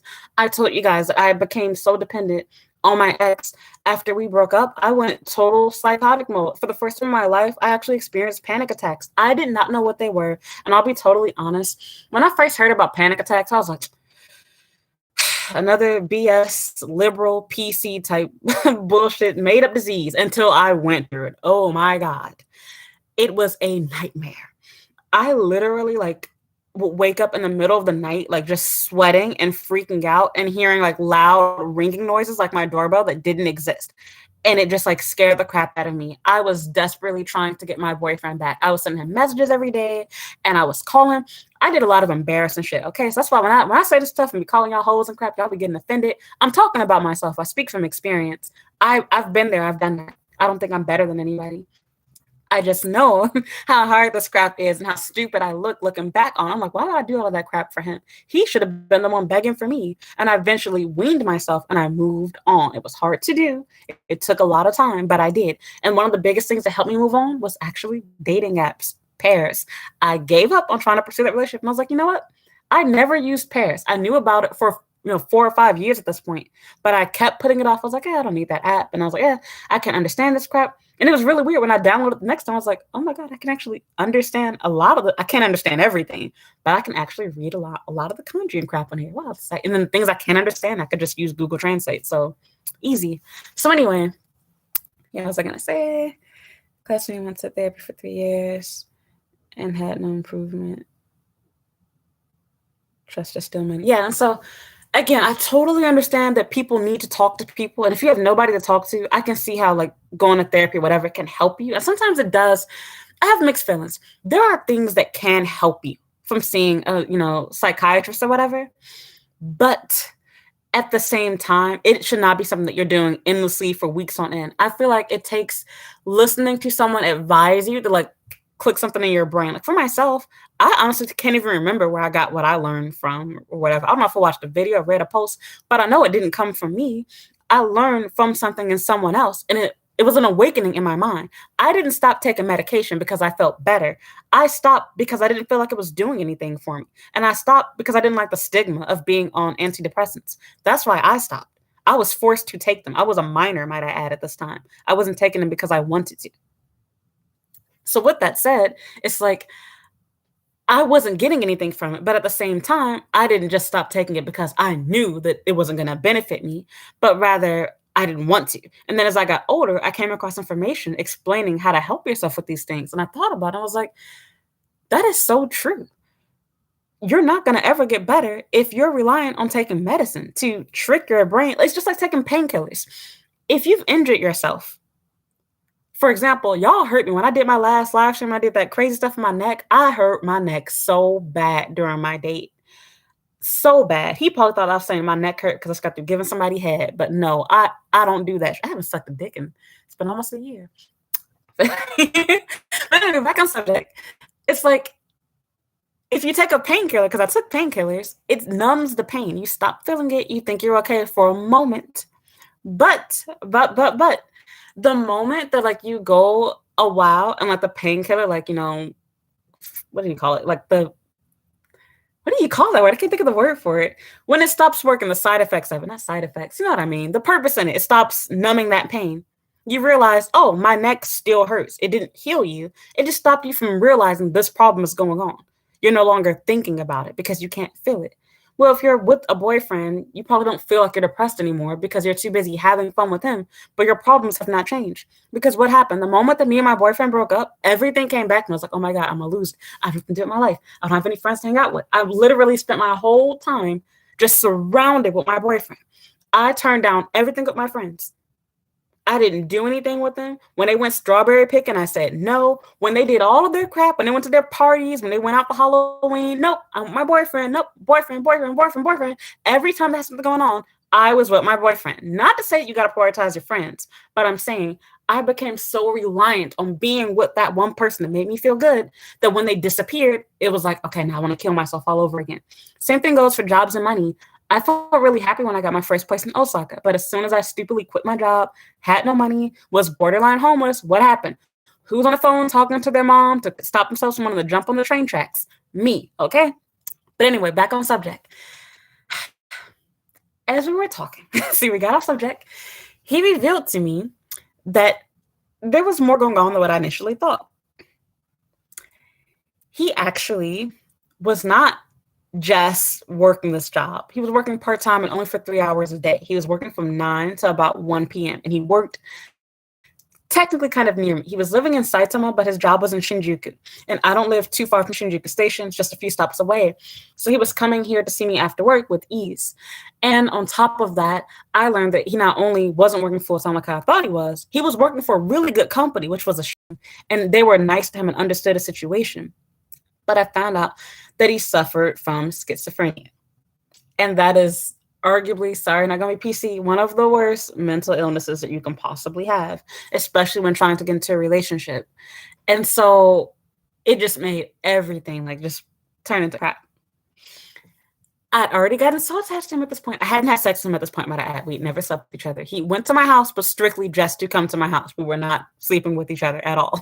Just eating food, just playing video games. We were watching Netflix, just talking. Netflix without the chill, okay? And so, yeah, it just felt good. I can't explain it. Like, he wasn't what I wanted height-wise, but everything else was perfect. He was really respectful and clean of, my stuff. Like, when he would come to my house, like, of course, he was, like, shocked. He's like, wow, like, your floors are so clean, whatever. And so he kept everything nice and clean. He was gentle with everything.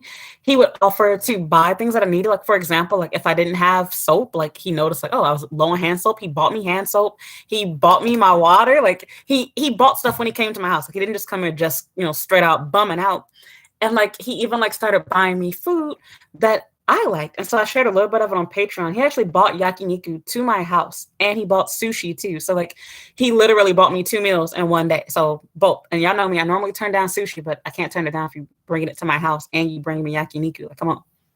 So I actually finally got to use my my Mega Drive mini thing too, which is the Sega Genesis, mini thing, whatever they call it, Mega Drive here in Japan.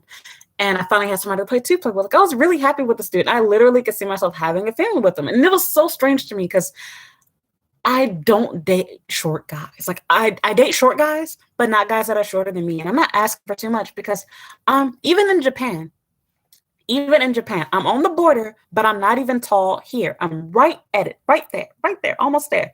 But I'm still not. I'm 162 centimeters, just a few centimeters off. But fine, let's say that I'm tall in Japan. The average man should still be significantly taller than me. Significantly. You should at least be 5'7", which is about 170 centimeters.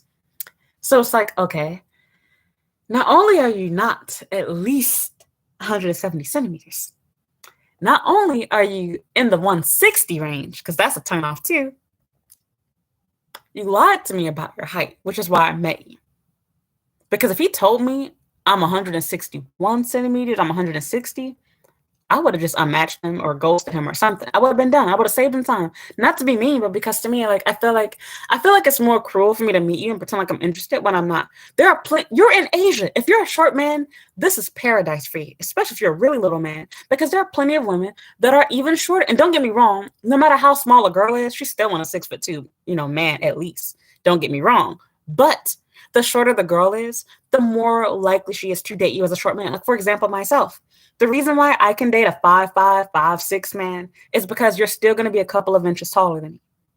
But if you're talking to a girl that's 5'7", even if she'd be willing to date a short man at 5'8" or 5'7", you asking for a lot. Come on, 5'5". Like, I'm gonna have to draw the line there. So yeah, it's like this is the best place for that. So I'm too empathetic. I be feeling so sorry for these dudes because I'm like, man, like my son might be a small man, especially if I'm to marry one of these Japanese dudes. I'm keeping it real.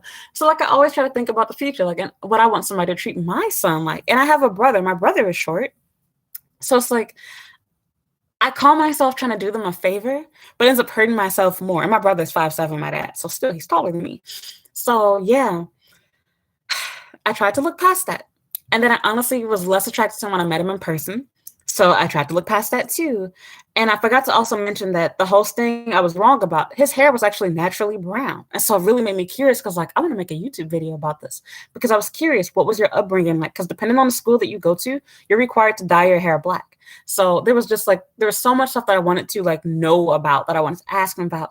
And I didn't feel comfortable. And so as I got to know him more, I learned these things. For example, his eyes. He wasn't wearing contacts. His eyes were just naturally light brown. He's the second guy that I've dated with light colored eyes. And might I add, I'll be honest with you, I don't like light colored hair or eyes on men. Like I feel like it just looks feminine to me. Like even if it's natural, I know you can't help it. His hair was naturally, light brown. It was like a very I don't know y'all terms for brown. I'm not white. What do y'all call it when they have like the nice like rich color, not the dark colored brown hair? So it's not is it chocolate brown? I don't know. Where it almost looks red, like an auburn like color. His hair was like naturally light brown. I was shocked because like he had his hair dyed where it was a little bit lighter, but you could see his roots were even brown. Like his roots were legitimately brown. Oh, your hair is really brown. His eyes were really brown, no contacts. So yeah. So I spent a lot of time with him. He was really nice. He treated me really good. He was romantic. He was a gentleman. And yeah, again, my problem was still the smoking part. Because like when he would come back inside my house, then I could like start to smell it a little bit more. And then like as we got a little bit closer, I did eventually end up kissing him. And I was like, oh my God, like your breath is awful. Like even after just brushing your teeth, like I should have like popped a mint inside there. He was a horrible kisser, but he was a good boyfriend. He was nice. Like he treated me well. He like planned good dates. So like for example, we went to another date to go to round one. I shared some pictures of it on where did I share it? I shared some pictures on Patreon. Oh, so why did I take that back, you all? By the time I talked about it to you guys on my last live stream, that might have been our second date, not the first one. It might have been. I can't remember. Because I can't remember if I was telling you guys that my secret date that I was going on was for that day or another day. Yeah, I don't remember anymore. Whatever date it was. Doesn't matter. Anyway, what happened to me? So yeah. When he was telling me this stuff, it was like literally breaking me because I'm like, I feel obligated to help you. And now I feel like a bitch if I choose to like walk away now. But at the same time, like, I appreciate your honesty, but it's upsetting me. So like there were more lies. I found out that like he told me he was the only child. He wasn't. He had a sister that apparently died from getting hit by a car when they were children. And that's the reason why like he was like paranoid about me like crossing streets and doing crap like that, which I thought was kind of weird. But then I also kind of thought like, is it really that reason? Or is it because you have schizophrenia that you're afraid because you're illusioning and imagining crap or whatever? Because like I'm super cautious when crossing streets. Like if you hang out with me, I don't do that run across the street to catch the light. First of all, you look stupid. Two, I'm clumsy. I'm finna bust my shit in front of all these Asians. So I'm finna sit my ass back and I'm gonna wait for the light to change. If I don't see the light change and I don't know the street, my ass stand. If I know it's a really long light and I trust the area, I might speed walk. But generally speaking, nope, I'll just wait for the light to change. It ain't that damn serious. So, especially being here in Japan, I'm not trying to get into people's business, but long story short, I recently read a story inside of a forum and some of you people that are living in Japan, you probably know who I'm talking about. Please don't share their name. It's private. this guy who accidentally killed somebody while driving his truck. He hit them on their bike because presumably they were probably driving wrong direction, riding on the side of the road when they really shouldn't be, and probably didn't have their lights on. He hit their bike, and even though he killed them by accident, they're giving him a prison sentence for a few years, including hard labor. Yeah, that's Japan for you. It's a lot of medieval crap going on here. And plus, unlike in the US, they do not record. If you ever get interrogated by the police, they're not required to record the interrogation. So it's just your word against theirs. And if you are convicted, Japan has a 99% conviction rate in comparison to the US's close to 90%. So if you think the US, police or whatever, judgment, whatever, judicial, how do you say that crap, system is messed up, come to Japan. Because, yeah, if they get you, you guilty. That's how they see it here. So don't get me wrong, he did in that person's life, but I don't know. To me, I feel like maybe a few months, maybe a fine. God, even an accident, like it make me not want to drive here. Like you kill somebody, you get into accident by accident, like a true accident, you still can go to prison for years and hard labor. Damn, no mercy. But I also think about that case in the US with that guy who got like, what did they give him, 100 years or something for that accidental truck, whatever crap. But that's a one-off rare thing. Generally speaking, in the US, if you were to hit somebody and you're not drunk and you kill them, it doesn't usually result in no damn hard labor and several years in prison. You might spend some time behind bars. I might get a fine, but I can't imagine. But that's another story. Long story short, I thought it was kind of weird that he was really paranoid about that. So like, I understood and I really liked him. I got to know him. He wasn't an F-boy, might I add. And so it made it really hard for me because I'm like, damn, look, I'm getting too attached. My feelings are involved. I like this guy. He treats me well. I'm sorry, my head itches. He treats me well, and I can't make up my mind because like one part of me felt like I was catfish because I was. You lied to me even. These are the lies that were told at this point. You lied about your mental health because that was not disclosed to me. And then you technically lied a second time because you told me you were depressed and really you had schizophrenia combined with that. And the schizophrenia was the real problem. 2, you didn't tell me, or you lied about that, your job. Did I already mention that? So let me start over. You lied about your mental health.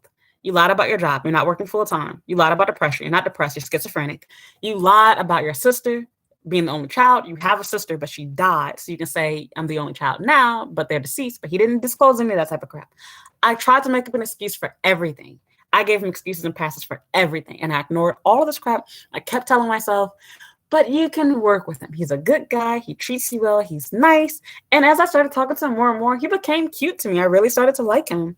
And so, like, you know what that's like, girls, like, or even guys too. Like, if you talk to a guy, or in my case, because I'm straight, a guy for a long time, you start to see both sides from him. Like, damn, this nigga kind of ugly. Even if he's fine, like, you're like, damn, he ugly as fuck.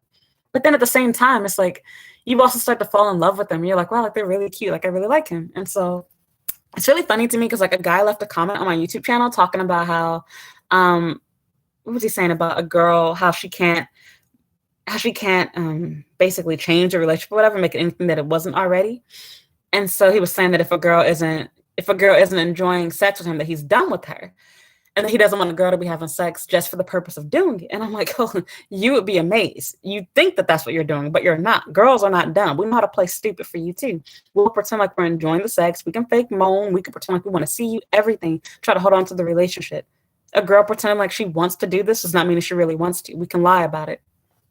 And like most girls, I myself, I unfortunately fell victim and didn't take my own advice. I tried to do the, build a man type thing and decided, okay, sure, he has all of these problems, but he's willing to work on them. And he felt really bad. He, like, every time he would disclose something to me that, was a deal breaker that he should have known, he would say to me, like, oh, well, I understand if you don't want to talk to me anymore. Like, I'm a horrible person, blah, blah, blah. Like, he talked down on himself. And it made me feel like really, really bad. Like, I feel bad even for sharing this video because there's a possibility he might even watch it. And I felt really, really bad because I was like, oh, like I know what it's like to feel that low where you're like talking down on yourself. But I couldn't make up my mind because like one part of me felt like he was manipulating me. But at the same time, I felt like he was manipulating me due to his mental health issues and fear of abandonment. Because that's what I have. I totally understand that because I've definitely done that to guys before too, where it's like you feel like they're pulling away from you. So you try to pretend like you understand if they choose to leave you. And so like you talk down on yourself and explain the reasons for why they want to leave you. So it really hurt me because I couldn't make up my mind. I didn't know what to think of him. Like, one part of me was like, oh, like I'm done with this dude. I don't want to talk to him anymore. Like, he lied to me about everything. Like, dude, you're short, you're broke, you got all these mental health issues. Like, how can I have a family with you? And then he was taking a ton of medications. Like, when he was staying at my house, he was like leaving out of my like living space area here, and he would take his bag into like my hallway area, and like, or sometimes he'd even do it here, like at my dining table, and he would like just take like a bunch of like sleeping pills and medication, whatever, and like go outside and smoke. And so I honestly got nosy. And if you're watching this, yep, now you know. Don't leave your bag around me. I went inside of his bag to see what he was taking to confirm. And he was telling the truth. He had all of this medication he was taking to deal with his crap. And so again, like me being the person that I am, I tried to, work with this. I was like, I can help him. I can fix him. I can do something about it. I tried so hard. And it worked. It really did. And so like he actually like tried to ghost me. Like he left the conversation, left the chat. He stopped, talking to me. He ignored everything. I had to like call him, and then he thanked me for calling him or whatever. And I explained, I was like, dude, like I didn't change my feelings. Like I understand. Like I didn't say I was done talking to you. You didn't even give me time to respond to it. And so we continued talking, continued dating. I started buying this dude. I told y'all last time my favorite place, the Mexican restaurant. I put him on, and I started buying him food from there.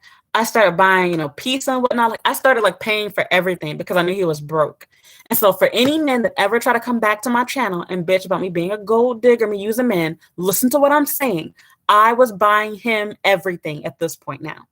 I was buying him dinner. I was buying him lunch, and expensive at that. And I was letting him choose what we got.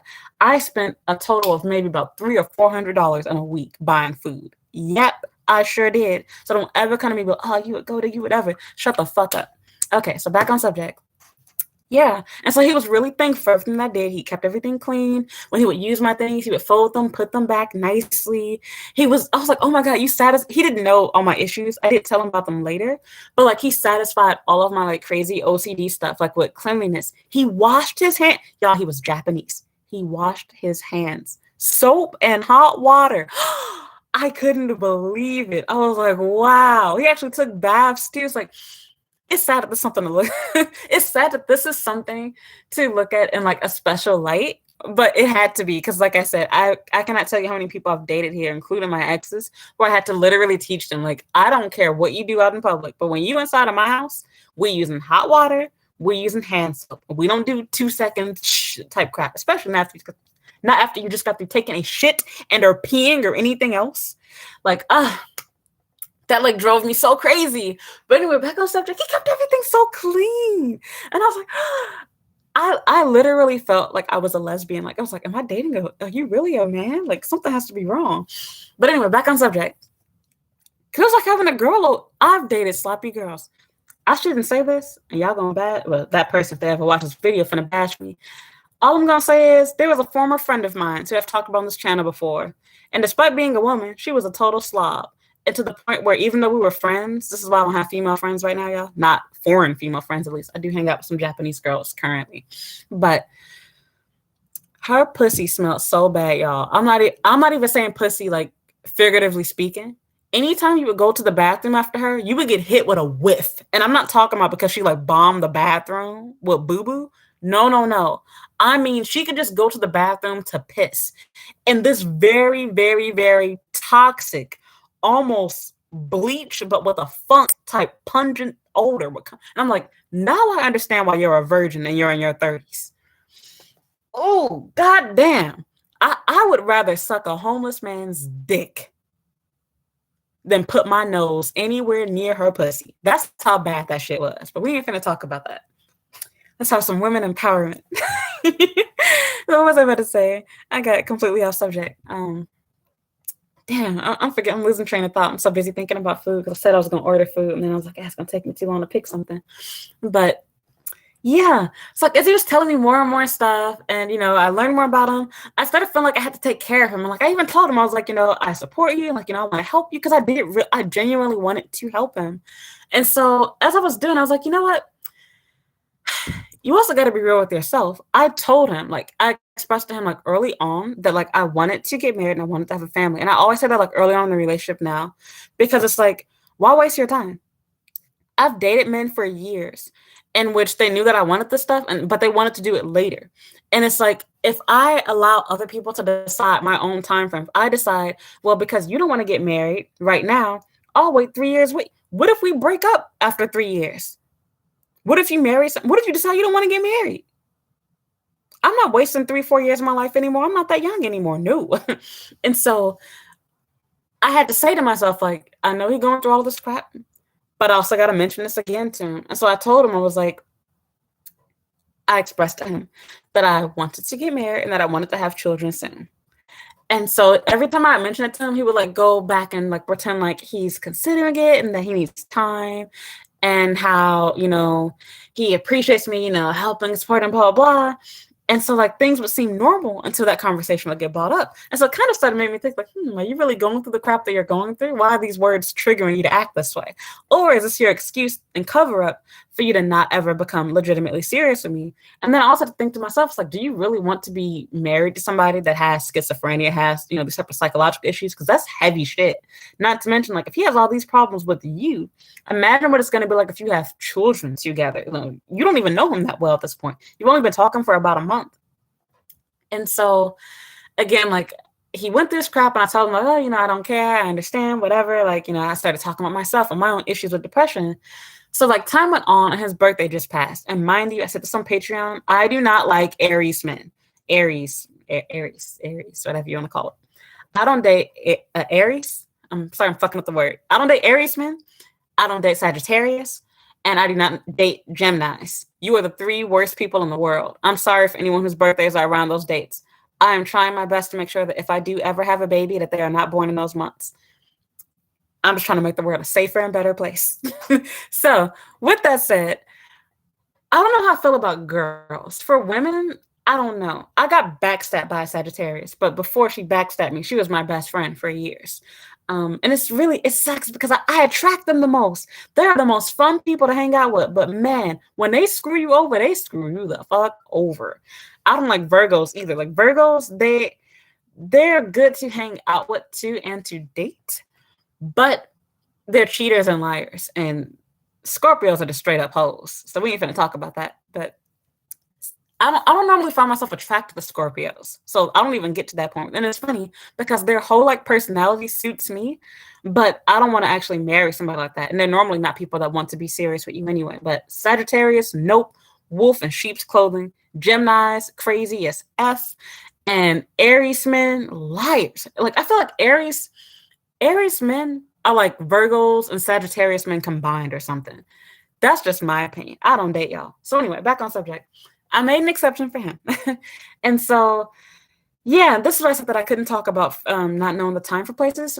I had planned to go buy him something for his birthday. And honestly, I was thinking way too big, y'all. This is how y'all know I was in love and being stupid. Not only was I spending way more money on him than he was on me at this point, but I was trying to do more for him than he had done for me. The most expensive thing that he did for me was take me to Scotia, which I did really like it. If you don't know what that is, it's basically the arcade here called Round One. They have it where you can pay like $25 and you can stay there for like hours and play as many games as you want to and as many, recreational sports as you want to. And I had a lot of fun. I forgot how good I was. I shouldn't say discovered. I used to be on the tennis team and play badminton. Y'all, they were treating me like I was Naomi Osaka up inside there. I was good. And I was playing a little bit too good because I got tired after we were done playing. And like I wanted to get something to eat, and that became a whole nother web of issues too. I ended up meeting him in Saitama to go see him, which I shouldn't share this information with you all because y'all gonna start stalking me. But I went there to go see him, and it was really far from me. But I figured I was like, it'd be less crowded there, and I've never, actually done anything in Saitama. So I went there. We had a little cheap ass lunch, but I won't lie, it was cheap, but it was good. We had some takoyaki. Best takoyaki I think I ever had. And we waited a long ass time for it, but it was worth it. It was good. But it was a cheap ass meal. You only paid like $7 for it. And it wasn't filling, of course. So we went straight from that to going to, Spocha. And then we went from there to doing basically, we went from the takoyaki place to going to get Starbucks. And that surprised me. I'm like, you buying Starbucks for your budget? Like, okay. Because I didn't even ask for it. He wanted something to drink. And that was the other problem. Because he had like so much medication, he drank a lot. And that's part of why he was also buying me tea and water. Because when he would come to my house, like this can last me for at least a couple of days. When he was at my house, I was literally having to go to the convenience store and like buy myself like juice, tea, and water in preparation of him coming each time because he could literally drink the entire thing of water by himself, like in one night, like not days, not one day, one night. The most I've done, I've drank this whole thing in a day because this is how much. I don't know, y'all. It's at least like what 2 liters or something, but like got water all over my face. But like he would literally like come to my house and like drink the whole thing. So yeah, we left from there, and I was actually surprised. There was a lot of Black people there, like around the major station there. But yeah, we went to round one, and after we left, we were supposed to have gone out for yakiniku. I literally like felt like I was about to faint. I had to stop in the middle playing badminton because I was so dehydrated and I hadn't eaten proper meal all day. Because I left straight from doing the live stream to go and see him, and all I had was like Starbucks. I had a small frappuccino, excuse me, tall. I used to be a barista, so don't try to clown me. I had a barista. I had a frappuccino and just a takoyaki and water, a little itty bitty Japanese baby cup of water. But I've been out all day, and then I was losing all that sweat because I did table tennis. We played badminton. I did archery. We shot guns. We did just about everything. We played, Space Invaders, like just everything. We were there. And so, yeah, when it came time to go, he thought that I wanted to sit down more, and I'm like, we just got through sitting down, dude. Everything's gonna close. It's after 7 o'clock at this point.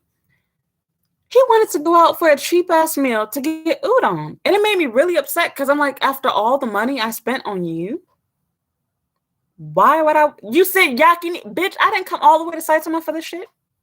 So anyway,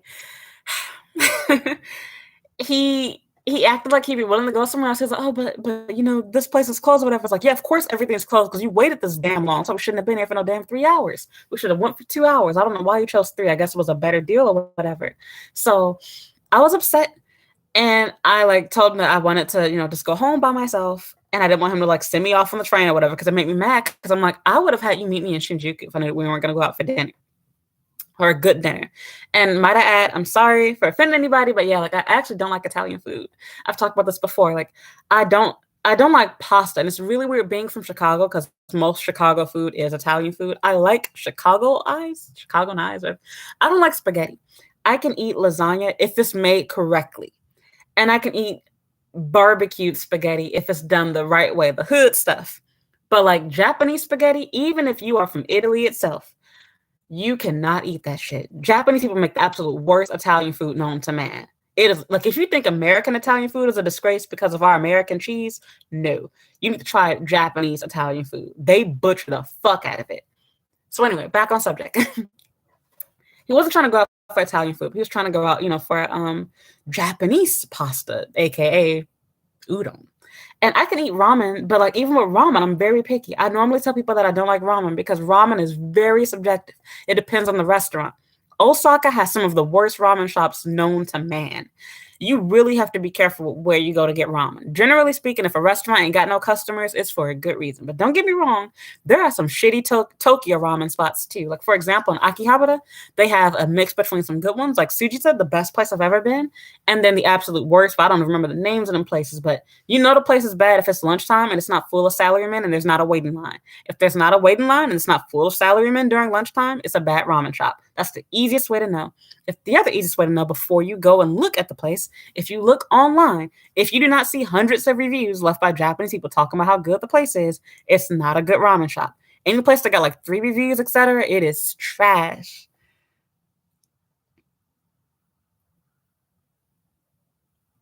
Oh, thank you. You must have missed the part where I was talking trash about you. Better than the last time I tuned in. Anyway, thank you. Right, but back on subject. God, now you distracted me. I can't have you here. But what was I saying? Y'all? I was talking about going out to restaurants. So yeah, so what happened? After we like left that place, I was trying not to get mad at him because like this is how I am in a relationship. I'm passive, okay? I don't like going off on people. So like if you make you say you can't deny the facts. Okay. I'll leave that alone then. But anyways, like if I can't think now. Oh my gosh, but she didn't talk to me. No, I'm actually glad you did. I missed you. But I almost sent you a meme on Instagram the other day, but I was like, nah, I'm gonna pretend. I'm gonna pretend like I don't care about you. But back on subject. I can't focus now. What was I saying to y'all? Um, damn. Oh, so I'm going out to eating pasta. So yeah, I'm passive. So for me, it's like to avoid exploding on you and getting mad and telling you what I really think. I was like, let me just go home by myself because I don't want no broke nigga waving me off, sending me off. Goodbye. I want to get on the train alone, and it made me mad too because I forgot to mention when I told him that I didn't want to go and have udon. I really do hate udon, might I add. Like I never like udon. I always say that I don't like udon or yakisoba. I can only eat those things, specifically yakisoba, if it's inside of okonomiyaki. Like I don't eat it by itself.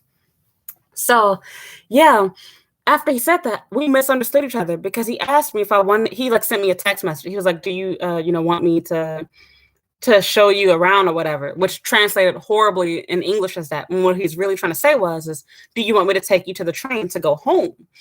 Totally different translation. So we walked to the train. I'm thinking because we took a train. It's hard to explain. We went several train stops away from where his house was because he showed me around his neighborhood when we went to go to that takoyaki spot. And so when he said that, I'm thinking that we're taking the train together to go somewhere. And then I'm listening to the announcement and it says that the train is bound for Shibuya. And I'm like, why would we? But I was like, okay, if we're going back where we came from, that would make sense. I was like, no, something just seems off because this is an express train. We would be passing the stop. So I asked him, where are we going next? He was like, oh, I'm sending you home. You sending me home. And so that was the reason why I was in my passive mode. I was like, you know what, I'm done. So yeah. What happened? He ended up telling me that he was sending me home. And my brain just went into be quiet mode. And so when I'm really mad at you when I don't talk to you. I don't get to the passive aggressive, I don't speak to you. But I keep everything straightforward and I tell you I want to go home. I can do this by myself. When I get into that mode, I'm pissed off because normally I want my boyfriend to send me off, give me a hug and kiss, etc. No, if I don't want to do that, I'm mad at you. If you're my friend and I don't want to say our goodbyes and whatever, I'm mad at you. And you might be petty, whatever, but to me, it's it's wise. I would rather walk away being mad at you than to go off on you and speak my mind, how I feel in the moment. Because after I say what I say, the damage has been done. You will always remember that when I got mad at you, I went off on you and I told you how I really felt. So for me, it's I'm doing both of us a favor. I'm keeping myself from shooting myself in the foot and saying dumb shit to you. And at the same time, I'm protecting your feelings because I don't know how I would feel later. I might be really mad at you right now for being a cheapskate, but I might miss you tomorrow. So I think it's best for me to just go home, have a second to calm myself down and chill. He freaked out so much. And when I told him that I wanted him to go and that I wasn't going to get in I told him directly, I was like, I'm not going to get in the train until you leave. He's like, oh, okay. And so I was like, then should I go now? And I was like, yes. He ran down the stairs and was gone. And I was like, oh my God, I'm a bitch. I feel so bad because I knew all his little problems and whatnot. But yeah, I felt really awful. And so mind you, at this point, I'm kind of backtracking. I didn't know about the schizophrenia at this point. I only knew he had depression. So yeah, as we were talking more and his birthday came around, I got so stupid, y'all. And this is why, Mr. LLL, I could have used your help, but you don't be talking to me anymore. Y'all attack him. I'm just playing. Don't do that. I normally talk to this particular person whose name will not be given. And I normally, because they're my outside person that has nothing to do with my real life, I tried to go all out for this person for their birthday. So I knew that their birthday was coming up and I wanted to really surprise them because he only told me his birthday one time because I asked him his birthday so I could figure out what his zodiac sign was so I could tell what his personality was going to be like. And he definitely did not act like an Aries at all. But yeah, I kept it to myself and I was like, I want to go all out for him. I was going to cook him dinner. I was going to decorate my house. I literally was prepared. I was planning. There's a place in Shibuya called Jeffrey's Balloons. I was going to pay for custom made balloons for this dude's birthday and decorate my house to truly surprise him. He had no social life, might I add. So this dude was not an F boy. He had no friends. He got no pussy. besides me. But like, you know what I mean? Like he didn't have like a life like that. He wasn't a player, I promise you. So yeah, and like he spent all his time with me. Like as soon as he was done with work, he would tell me that he was done with his work, even when he wouldn't come and see me. He literally was like walking me step by step through his day. And he was a total like y'all gonna clown him like he a simp or whatever. But no, like, it was cute. I thought it was sweet because I like clingy men, okay? I needed that because like I like if I'm dating you and I really like you, I like having somebody that I talk to like all the time. And he was that person. Like I felt like he was my baby, like I was taking care of him. So like yeah, he would literally, and I didn't ask him for this. He'd do it on his own. He'd message me good morning. He would send me like a night text. He would tell me when he was done with his day at work, and he would tell me how his day was. Even when he got home, he'd tell me everything he was doing. He'd be like, oh, I'm home now. I'm about to exercise. I'm about to have dinner. Yeah, he was Japanese. He was Japanese. He's the guy. He's the guy that was. You're on Patreon. I remember you. He's the guy that I posted on that I was saying it was you all's dad. That was Saitama Bay. This is the same guy. And so like, yeah, he would tell me everything he was doing. Like he would send me, you know, that guy. No, no, he's not Japanese. He's not Japanese. I'll just leave it at that. But I'm sorry, LL. Don't get mad at me. Okay, I'm not gonna say anything else. I'm gonna keep the rest of your identity secret. I can't say anything else. We have a special agreement, but all I gotta say is this person is a good friend of mine. But yeah. Anyway, back on subject. Yeah, like he was a really like good guy. And like I feel like he deserved it. Like he was so good to me. And so like I was thinking, okay, like what should I make him for dinner? I was like planning to buy balloons and everything. And something was like, no, you need to slow down. He's not your husband. You just met this dude. Relax, girl. I haven't had sex with him at this point, but I thought to myself, you know, there's a really good, you know, American bakery that I wanted to go to near my place. It's in Shibuya. And I was like, okay, I can go there and I should buy him some birthday cupcakes. And so I had it planned and I told him that, cause he like left my place, cause he was literally staying at my place overnight, but I wasn't sleeping with him. He literally just stayed here. No action. I did kiss him, but I didn't have sex with him. No oral sex, no head, no nothing. I promise to God. So anyway, yeah, he would literally stay here and then I would have him leave out first thing in the morning because I would lie to him and I'd be like, oh, I have to get ready for work. When really I wasn't getting ready for work. I was recording videos after he would leave. And that is my work. I'm a YouTuber. So yeah, what happened? During that time, I literally like just stopped replying to people's messages. I stopped using Tinder, stopped using Pairs because it was like, I really like this guy. And at first I was kind of like, I should still keep these apps available. So I did, like I still had them up, but like I wasn't actively using them because it was like, I liked him. And I didn't want to like ruin things with him. And I forgot to mention that he also mentioned to me that, damn, I forgot what I was trying to say. I shouldn't be doing a story live. Something important. He said something to me that was important. Okay. I can't remember. But anyway, oh, yeah, I had him leave early in the morning. So he mentioned to me like that day that like he wasn't feeling well. And so he told me that he was going to go home because it literally got to the point where there was a pattern. He would stay at my house as soon as he got off work overnight. And then I would have him leave out first thing in the morning before it was time to go to work. And so I felt kind of bad because I was like, I know that this dude is wasting money and time. I'm sure he had a monthly pass. He was having to go all the way back to Saitama, all the way back from the station to his house, because his house was like a 10 or 20-minute bike ride from the train station, and then make a back and forth trip first thing in the morning. Because I was not making breakfast here. I wasn't doing nothing special. It was literally, sun's up, get out my house. And so, you know, I was nice about it. I didn't like kick him out like that. I had an alarm set, but I was pretending like I was getting ready to go to work too, and I really wasn't. So yeah, after he would leave, you know, my place, he would go to work and he would come right back to my place like around 1:30, 2 o'clock. And so, yeah, it was fun for me. Like, it reminded me of what it was like being with my fiance. Like, I felt like he was my husband. And so I was enjoying myself with him. And yeah, like, I felt like I should reward him. So I thought about everything, but then I was like, no, I got to stop. We're going to stick with the bakery plan. And when it came that day, I was actually shocked. I was like, oh, I was actually having second thoughts and thinking about doing the dinner with you again.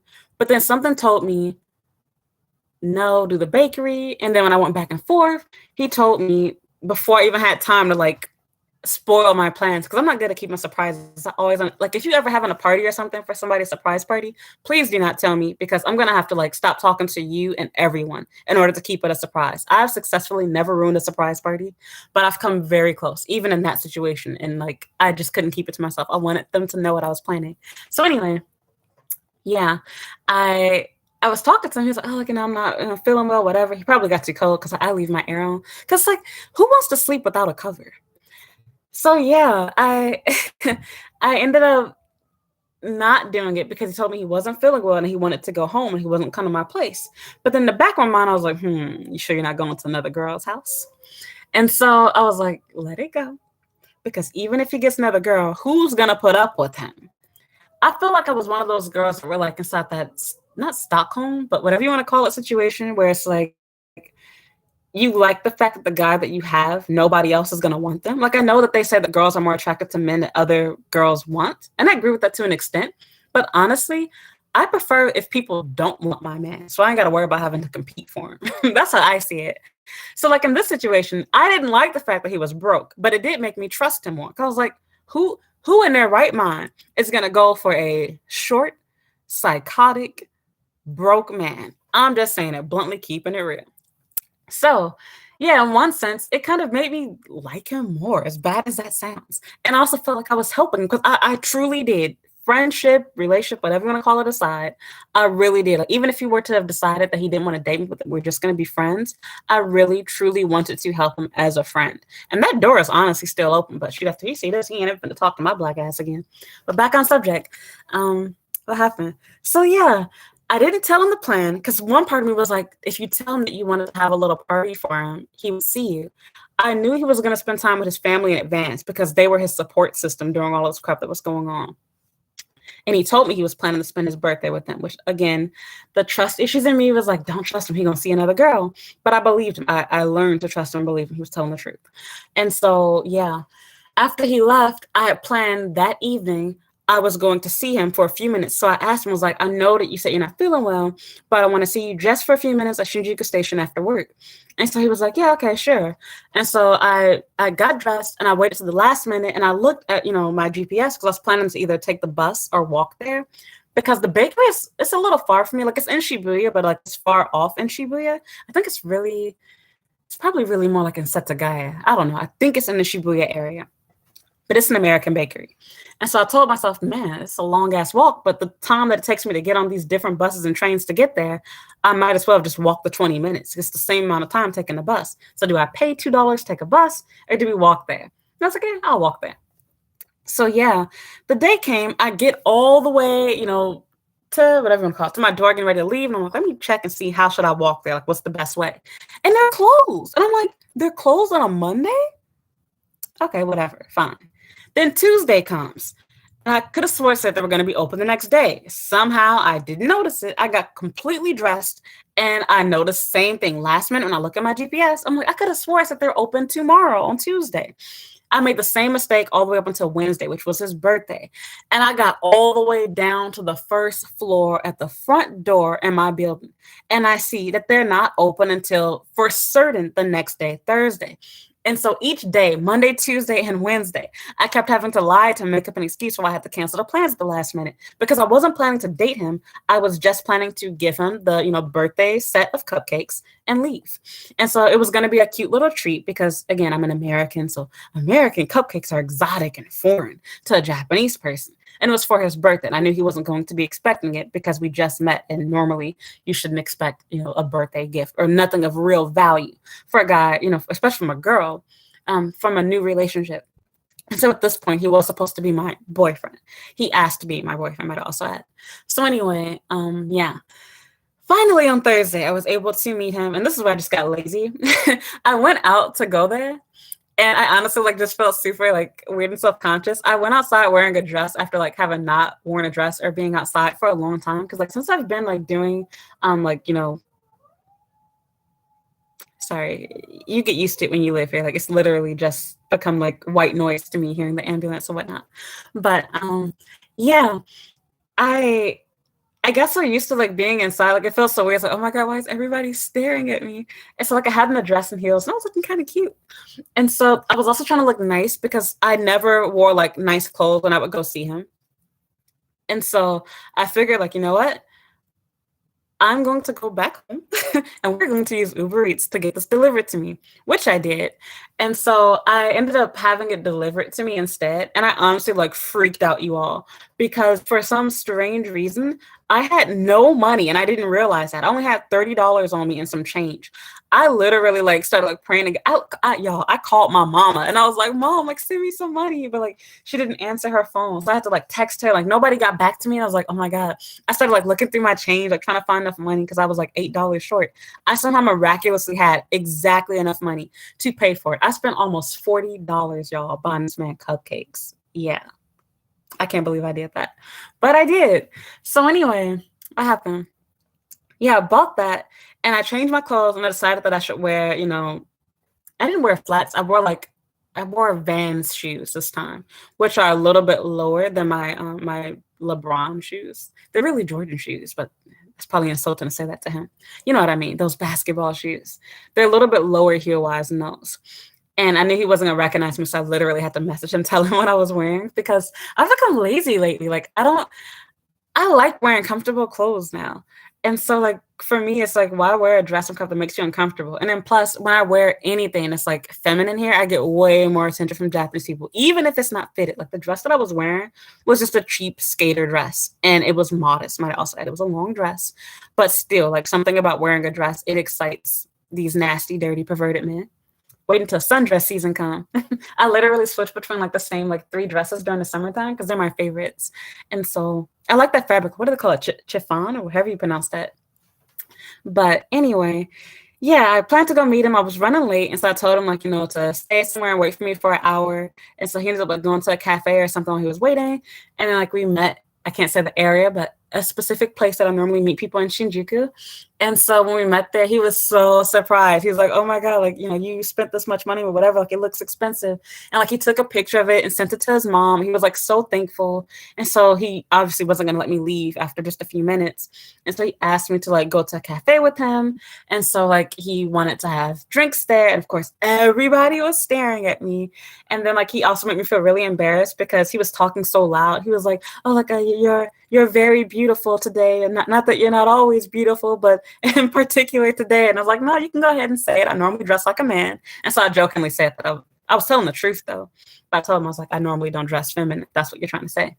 But yeah, that was really weird because like everybody around us is just staring. And he was a good boy. He didn't eat his cupcakes at the restaurant because it's in poor taste to eat outside food there. Even I'm pretty sure they would have allowed it, especially since we did buy drinks there. But yeah, he wanted his mom to like see it and try it too. And so like I told him that I didn't want to stay with him for too long because these cupcakes were not like no normal cheap ass bakery. They were very expensive. The cupcakes were like $6 a piece, y'all. And so sorry. So anyway, what happened? When he like took the pictures and everything, I told him I was like, I actually don't want to stay with you for too long because I don't want them to melt. They actually had ice pack and everything inside of the container. And so I'd already kind of messed up the cupcakes a little bit because when I like took them from the Uber Eats guy, it really made me mad. Like I'm normally not petty because I feel sorry for the broke niggas that have to do Uber Eats for a living. But if I'm paying you money, you need to respect my shit. I had that I wanted him. I normally have them drop it off at my door. I normally like change it and say, drop it at my door last minute because I feel like talking to your ass. Because I normally, when I'm around my house, I don't normally wear no bra. I don't do that type of shit. If I answer the door in Japan without wearing a bra, these dudes, their nose will bleed and they will faint like Sanji or something. I talked about this before. I can't do that here. And I don't feel like having to have my hair done. Because like if I go to the door, I almost didn't do this live stream because I didn't feel like doing my hair this morning or makeup. So I've been at home for so long, y'all. I don't even have my makeup bag with me. I had to actually dig through my box in my hallway where I keep all my extra stuff just to find foundation because I just stopped. Because like even on Instagram, I've been doing stories for like the past week or two, just trolling y'all. I don't even take pictures recently. So yeah, for me, it just saves myself time. Don't have to talk to you, and it's a waste. Because plus, I know that you don't want to have to talk to me either. You just want to drop it off and leave. So yeah, when he came to my door, the Uber Eats guy, He wanted to stand 10 feet back from my door. And I'm like, bitch, I already got your picture from when you rang the doorbell on the first floor. Secondly, look, I got long arms, but I'm not playing extendo arm for your ass. Bring your bitch ass closer to my door so I can take my fucking bag and you can be on your way. And you should be trying to make a good impression so I can tip your bitch ass. But he didn't. This dude was standing like 15 feet back from my door, all the way like in the corner. And I'm thinking like, my nigga, come closer to me so you can hand me the bag. Because I used to, play the extendo arm and reach my arm all the way out. But I recently stopped doing that shit. It's like, no, you come closer to me. Now we playing, little shark, little dinosaur arms now. This is as far as my hand go. You bring me my bag, bitch. Hand it to me. And so he acted like he couldn't reach his arm out any further. So he finally gave me the bag. And he didn't even count the change I gave him. And it amazes me how trusting these Japanese people be. They will literally, maybe they do it in America too, they will literally take your money and ask you, is this exact change? And whatever you say, they trust you. No? Okay, then I'll wait. You say yes? Okay, thank you, bye. That's exactly what he did. I'm like, shit, I'm over here stressing out over $8. I didn't even have to look for these coins. I could have just gave you 4. You would have probably not known the difference or something. So anyway, that made me upset. And so I'm not gonna lie, I started being petty. If you do a shitty ass job delivering my stuff, you getting a 1 star from me. Because the good thing is, if you rank them bad, they don't bring the person back to your house. They're no longer, an option for picking up your food anymore. So I normally try not to do that, even if you fuck up my instructions, because I understand people make mistakes. But if you're being flat out rude to me when you're right in front of me, bitch, I don't want to touch your broke ass either. You can't even afford my back in subject. So anyway. What was I gonna say? It was kind of weird because I actually ran into him when I was walking outside to go to the train station with the bag. I recorded a video of this. It'll be inside of my that's gonna be my spring vlog now. Yeah, so y'all not gonna see that till either June or May. I still have to finish editing my video for winter, but we ain't ever finna get to that, y'all. I got over, can I show it to y'all? I got over 200 videos that have to be edited together for that. And I know that most people don't care, but people that have been on my channel from the very beginning, they like it. So I'm going to continue to do it. And plus, that's really the purpose of me taking those videos, because I want to share it with people. But let me make sure there ain't nothing inappropriate before I show it to y'all. Oh, crap. I would have made that mistake. Got to be careful with my scrolling. Accidentally went back. But yeah, I already have an album put together from everything from winter. These are all going to go into one video. So this is why it takes me so long to do these. I have all of this crap going from way back. So everything that I did over the winter.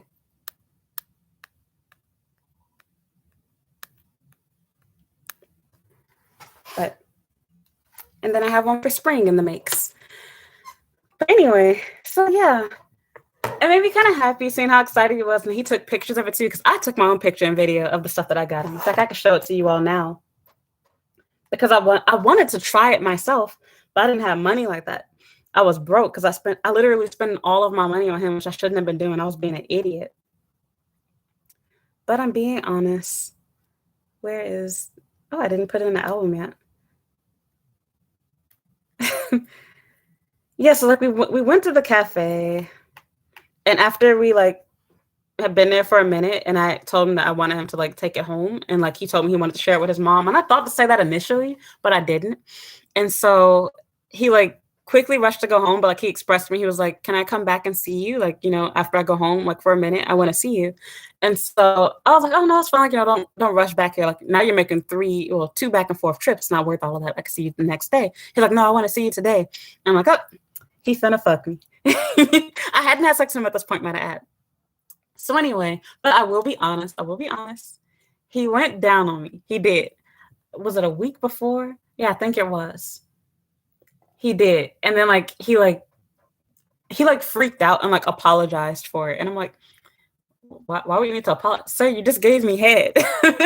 Why are you saying sorry to me? But he was like, oh, I'm sorry for touching you. He was one of those super, super shy, so-called beta male type guys. But I like those type of guys. Okay. Those are the guys that get pussy. Nobody likes an asshole. The man that you want to marry is the so-called simp type guy. You date enough of those wannabe hard ass F-boy type dudes, you get tired of it. But yeah. This was the video that I recorded of showing the cupcakes that I had gotten. Let me fast forward it.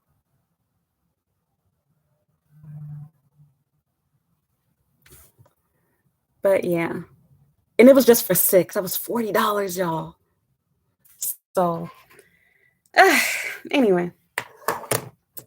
So yeah, I told him, take his time, whatever. And so like he like showed me the pictures that he took at home, and he was telling me, like, going back and forth, telling me what his mom said, and his mom was talking about how delicious they were, and she thanked me for it too, and she was really surprised, and she even said, "Oh no, this is really expensive." And I forgot to also mention his mother actually made me earrings, so I thought that was really sweet too. And I feel like his mom was being smarter. Your emojis.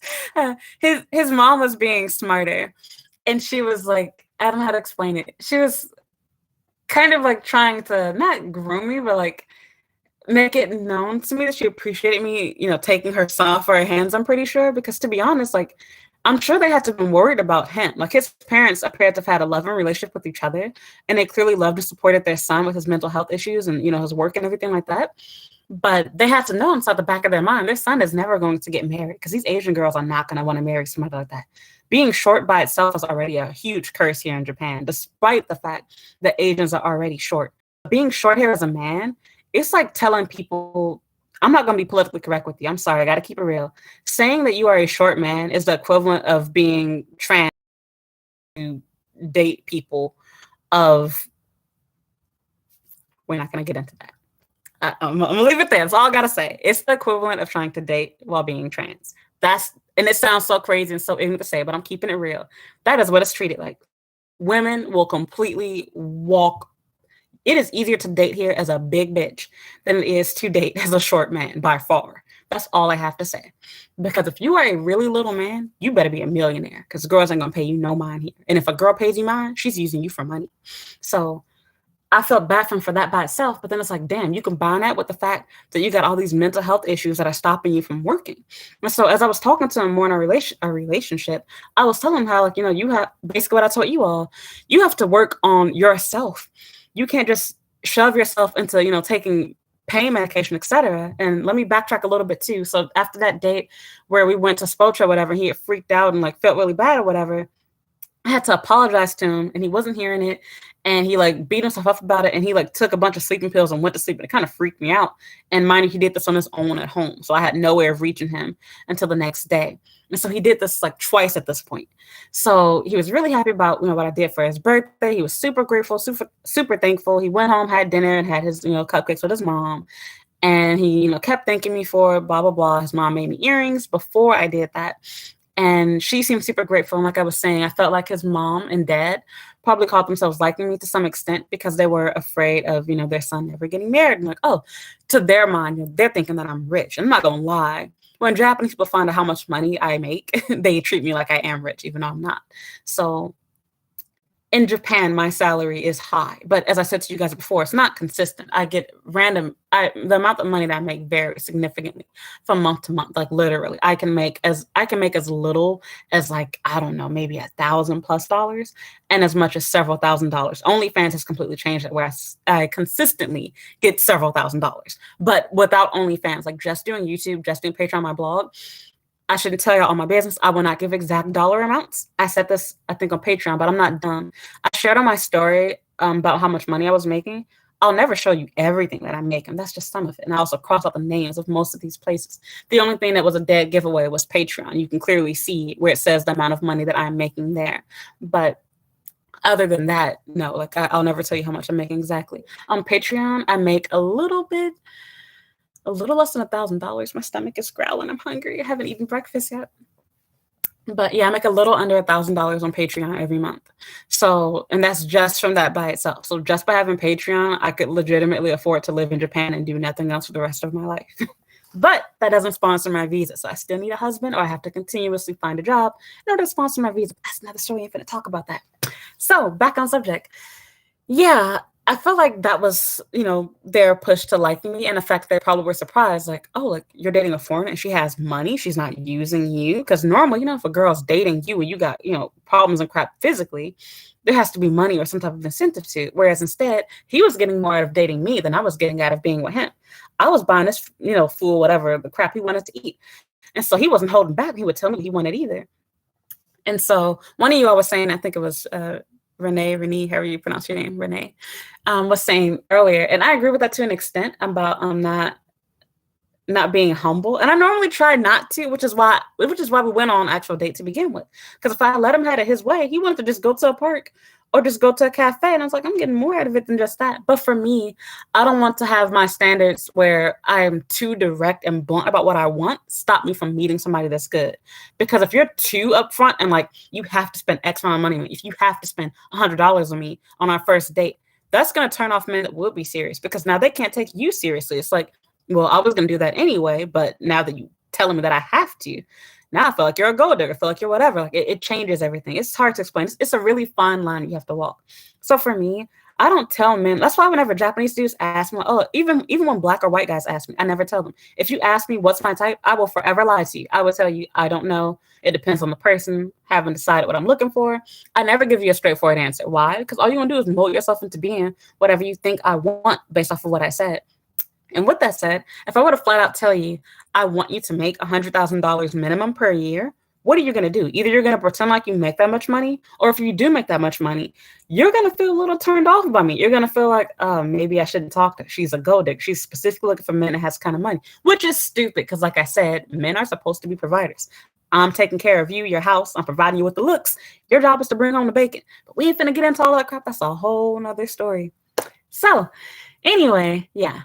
After that, came to my house, and I had him come later because, like, I want to have dinner by myself. I ain't buying you food tonight. Like, I'm going to eat my burrito in peace.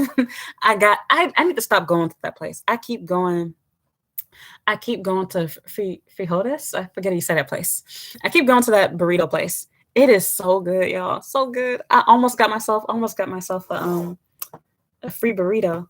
I got to make 2 more orders, y'all. But, yeah, this is like, damn, I've had them 8 times in a month, which doesn't sound like a lot, but mind you, each time I'm getting food from them, I'm spending more than $40 each time. So, yeah. But anyway, back on subject.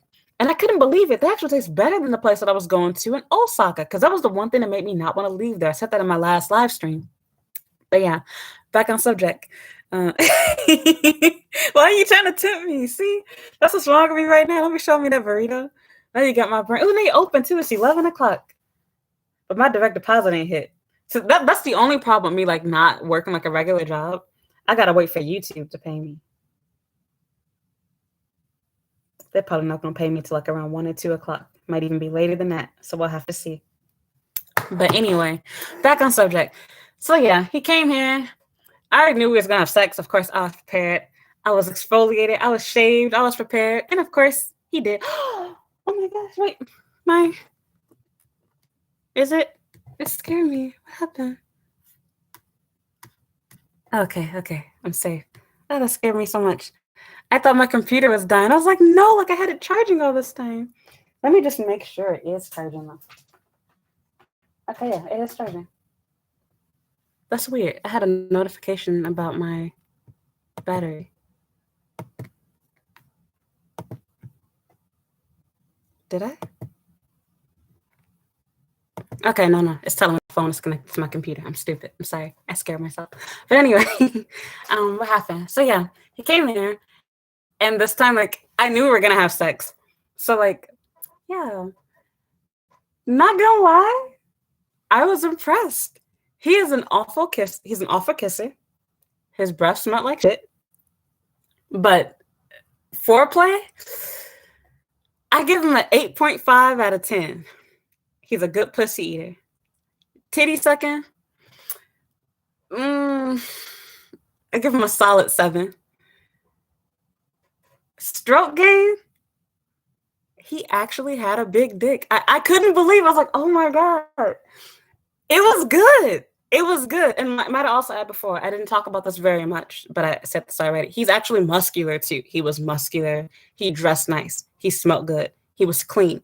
The only real 2 problems was the fact that he wasn't working full-time, and I felt like that was something I could, work on him with, because he had a full-time job. He had a degree, and he was bilingual.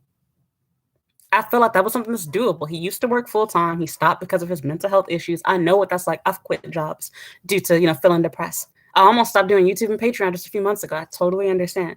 But I won't lie, just because I've dealt with this doesn't mean you want to deal with somebody else with the same crap that you do. That's a recipe for disaster. And girls need to hear that too.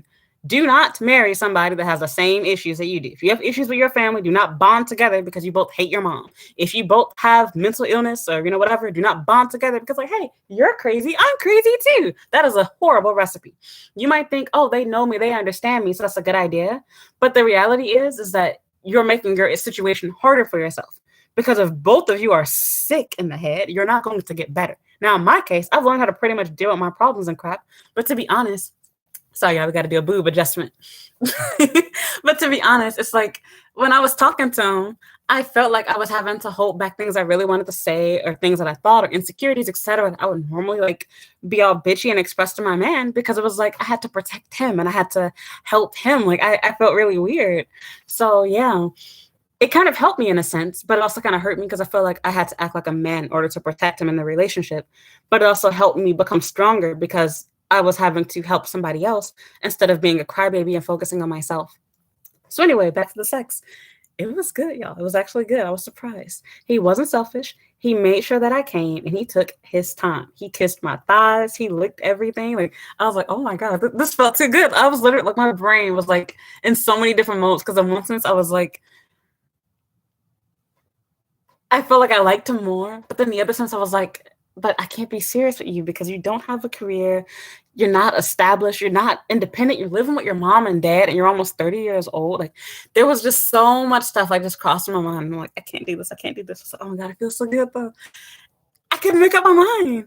And so, yeah, stopped having sex, went to bed, cuddled, and I won't lie, I have mixed feelings. Like one part of me doesn't like cuddling with muscular men because it literally feels like you're in bed with like a piece of metal because their body is so hard.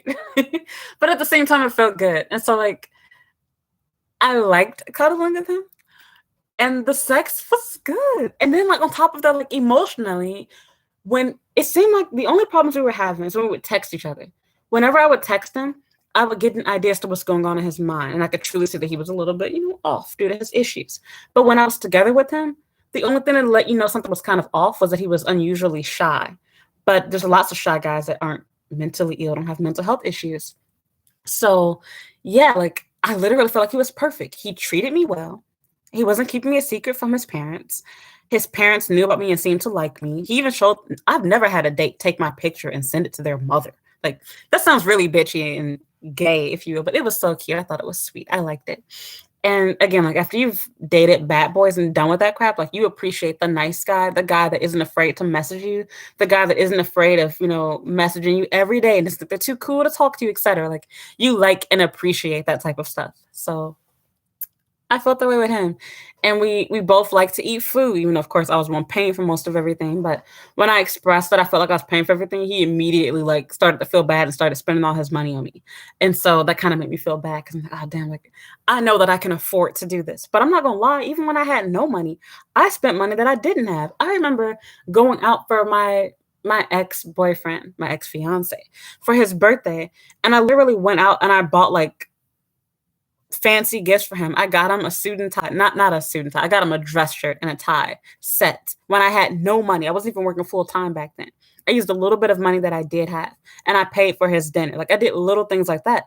And while he might not have thought it was super expensive or anything special, that was money that I didn't have. I even bought him a gift for his, going away to Vietnam type crap. I spent money that I didn't have when I didn't have the money that, I currently do.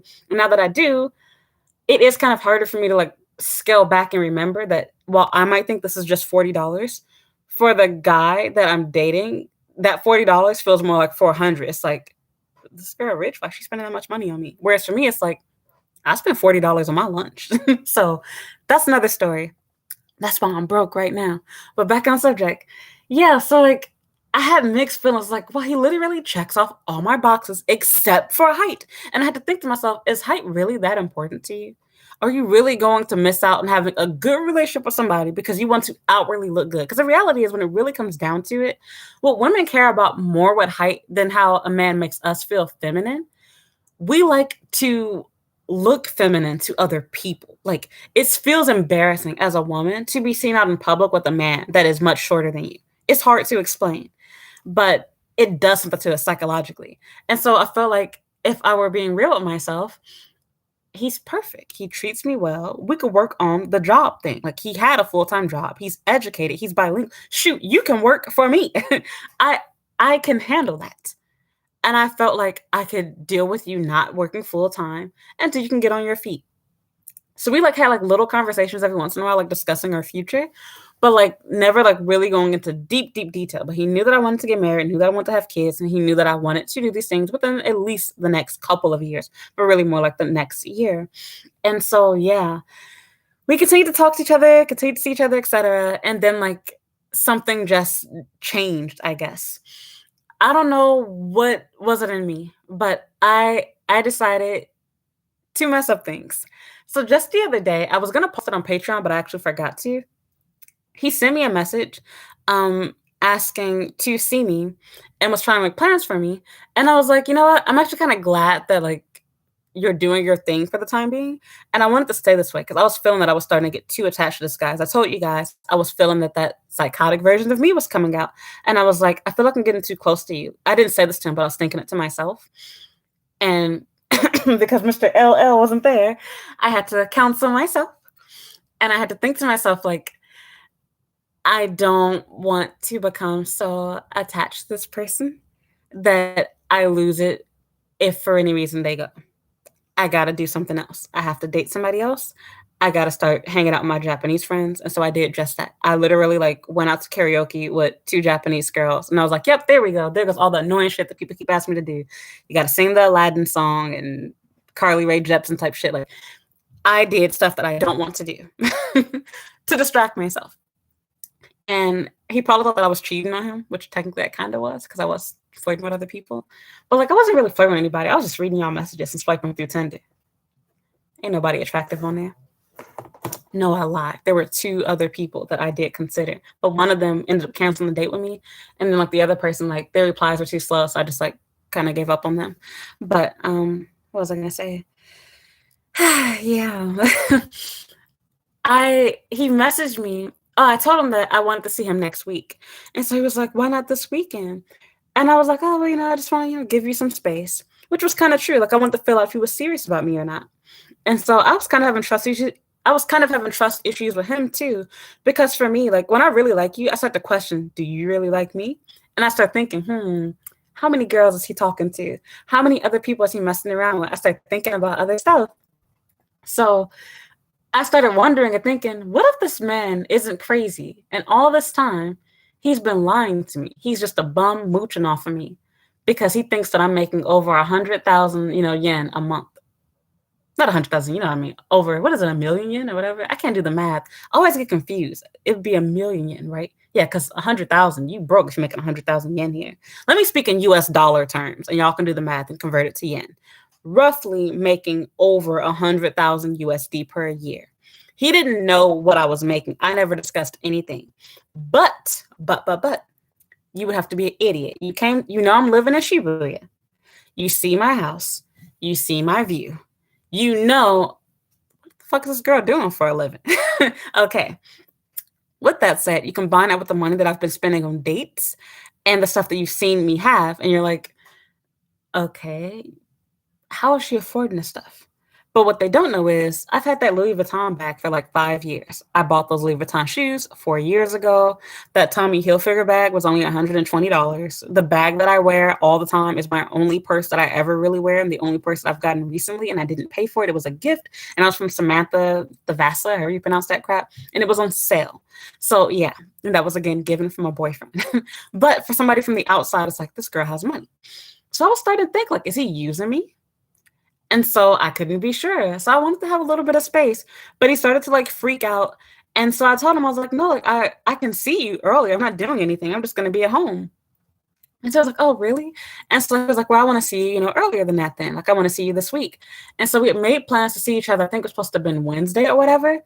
And literally like the day before, he like messaged me and asked, he told me he was done with work. And so he asked me like, what did I want to have for lunch and dinner the next day. He was like, what do you want to eat? And so I was like, oh, I'm not really sure. Like, you can decide. And that was my way of being nice to him because I knew he was broke, but I did like him.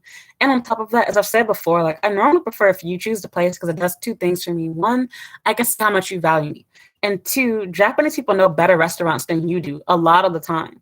So if you let them choose, they'll pick places that you weren't going to find on Google Maps yourself or on, what's the name of that other app that everybody uses in Japan? I forgot the name. It's some dining app they all use to look for restaurants.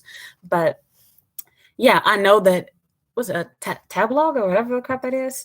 Whatever that crap is they use. I know that you can find a better place than I can. And plus, he works in Shinjuku, so you know more than I do. I spend a lot of time there, but I still don't know everything in that area. I'm very familiar with Shinjuku Station, though. But again, I still don't know everything. So anyway, yeah, he was like, well, I was really thinking I prefer to go somewhere that you want to go. So please tell him, blah, blah. So I was like, oh, say less. So I was like, well, actually, I still haven't gotten to go to Panda Express yet. So I keep making plans to go there, but every time I either don't feel like getting ready to go on the date and end up canceling it, or I tell myself I'm going to go by myself, and then I'm like, I don't feel like going there. So it's always just something. So anyway, hey, oh no, you're going to come back and troll me. I hate gorgeous. But anyway, yeah, so what happened? As he was talking to me, and so we started making plans for over the summer. So we started talking about other restaurants that we wanted to go to. I told him about a ramen shop that I like, and I told him about a hotel that I normally go to every few months. I was just telling him everything that I normally do, and that was a huge mistake because I was not thinking. It completely freaked him out because in his mind it was like, oh, I can't afford this. So instead of saying that, he told me, he was like, well, I'm gonna have to save money or whatever, but I want to do whatever blah with you. And so I was like, oh, I'm not expecting you to do this right now. I'm telling you what I like to do because you asked me. So I'm telling you things that I like so that in the future, when you're trying to plan a date or trying to figure out where to eat, you know what I want. Because I literally told him that I had a list of places that I wanted to go to that I haven't been to. I legitimately do. And I had to go look at my list. I literally have on my Google Maps, I have a bunch of places saved that I haven't tried, whether it be a store I want to go shopping at, or a restaurant that I want to eat at, or a cafe, or whatever, some type of place I thought looked cool. Because I actually look at ads all the time. I like seeing ads on Instagram because it normally shows me places that I otherwise wouldn't have seen. So between Instagram and then every once in a while when I'm just walking, I literally take pictures of places where I'm like, this place looks really cool. I want to come back here when I have a boyfriend or when I'm with my friends, and I'll go back and visit this place. So yeah, where was I? So he freaked out.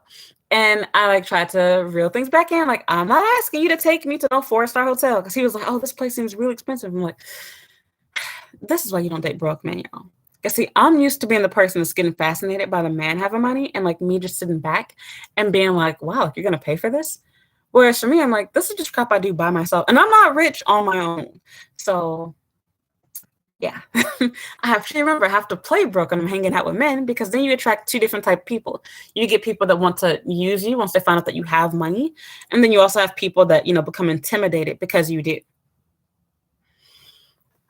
Anyway, so in this case, I knew the situation was a little bit different.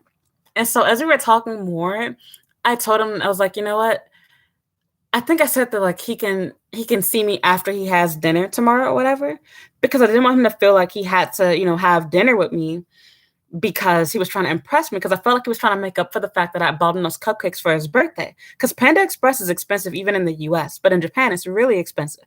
And I knew that the reason why, because I forgot to mention, when I told him I wanted to go to that ramen shop, Suji, if you ever see my videos, please sponsor me. I love your ramen. But anyway, yeah. I told him that I wanted to go to Suji because they have the best ramen in Japan. And so I was like, really? I never heard of this place before, blah, blah, blah.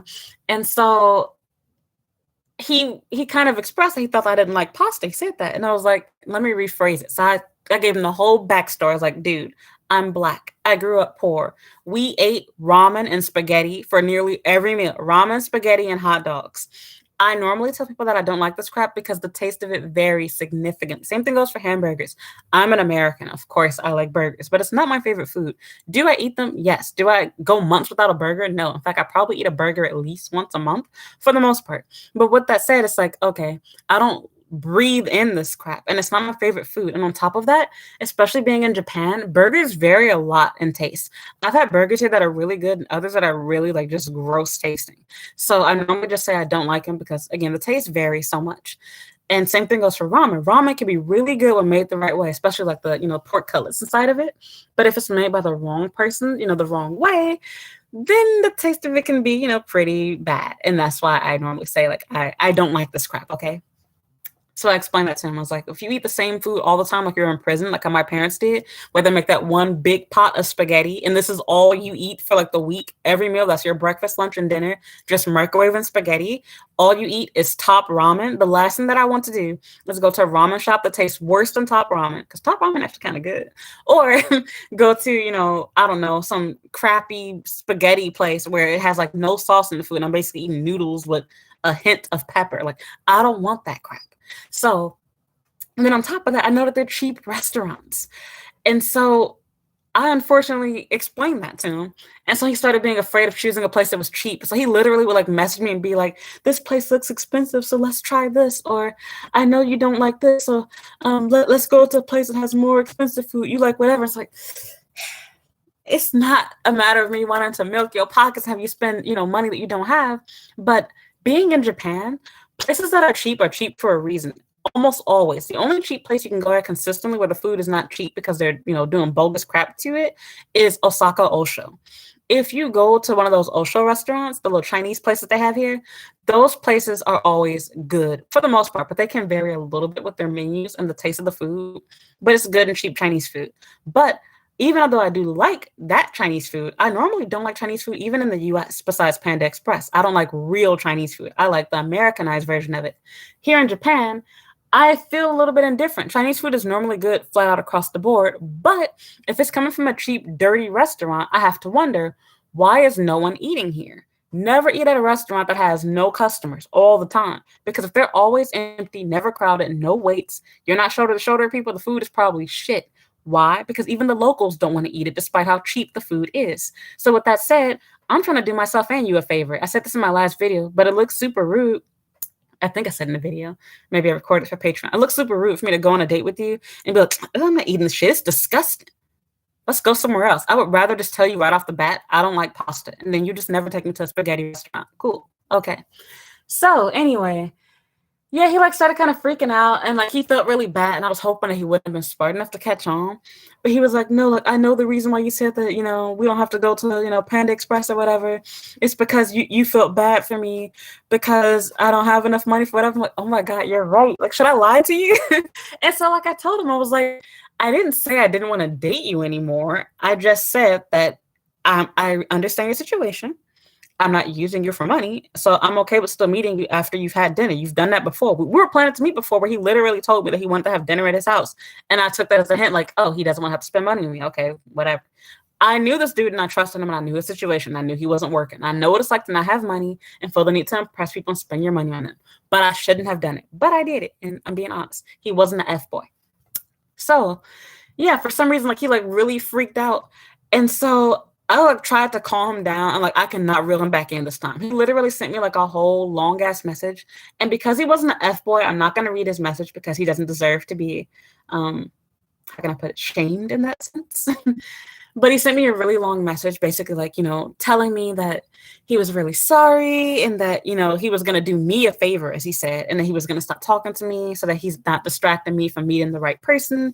And that he, hopes that he can get better in the future and become stable because he, blah, blah, wanted to get better and this and the other. And I felt so awful because there's a lot of details in between. But long story short, we had talked several different times in which I was trying to help him and I felt like I was helping him because I got him to kind of like step outside of his mental illness, like how I had to, and realize that you're not going to get better unless you choose to. So like he literally messaged me and he was like, nobody's ever said these things to me before. Like, really? You think so? And I was like, yes, I know so. You're really smart. You're really something. He was so negative towards himself, like calling himself stupid and ugly and not smart, this and the other. And I'm like, why would you say that about you? I literally made a rule for him to not talk negatively about himself around me. And so I really wanted to help this dude. I literally want to cry just talking about this right now, believe it or not. Like I'm smiling and laughing, but this actually made me really sad because I was worried about him. And so I expressed to him that I think during this conversation we were talking about the food, that I wanted to get married soon and that I wanted to have children. And like it just added to him like spazzing out. And I shouldn't have said it, but I wanted to be real with myself, like I said, because I was starting to feel like he was using the fact that he was mentally ill as an excuse to avoid these conversations. And for me, I'm like, I don't have time to waste on that. Okay. I want to get married and have kids. I'm not wasting a year or 2 years dating somebody that's never going to happen with.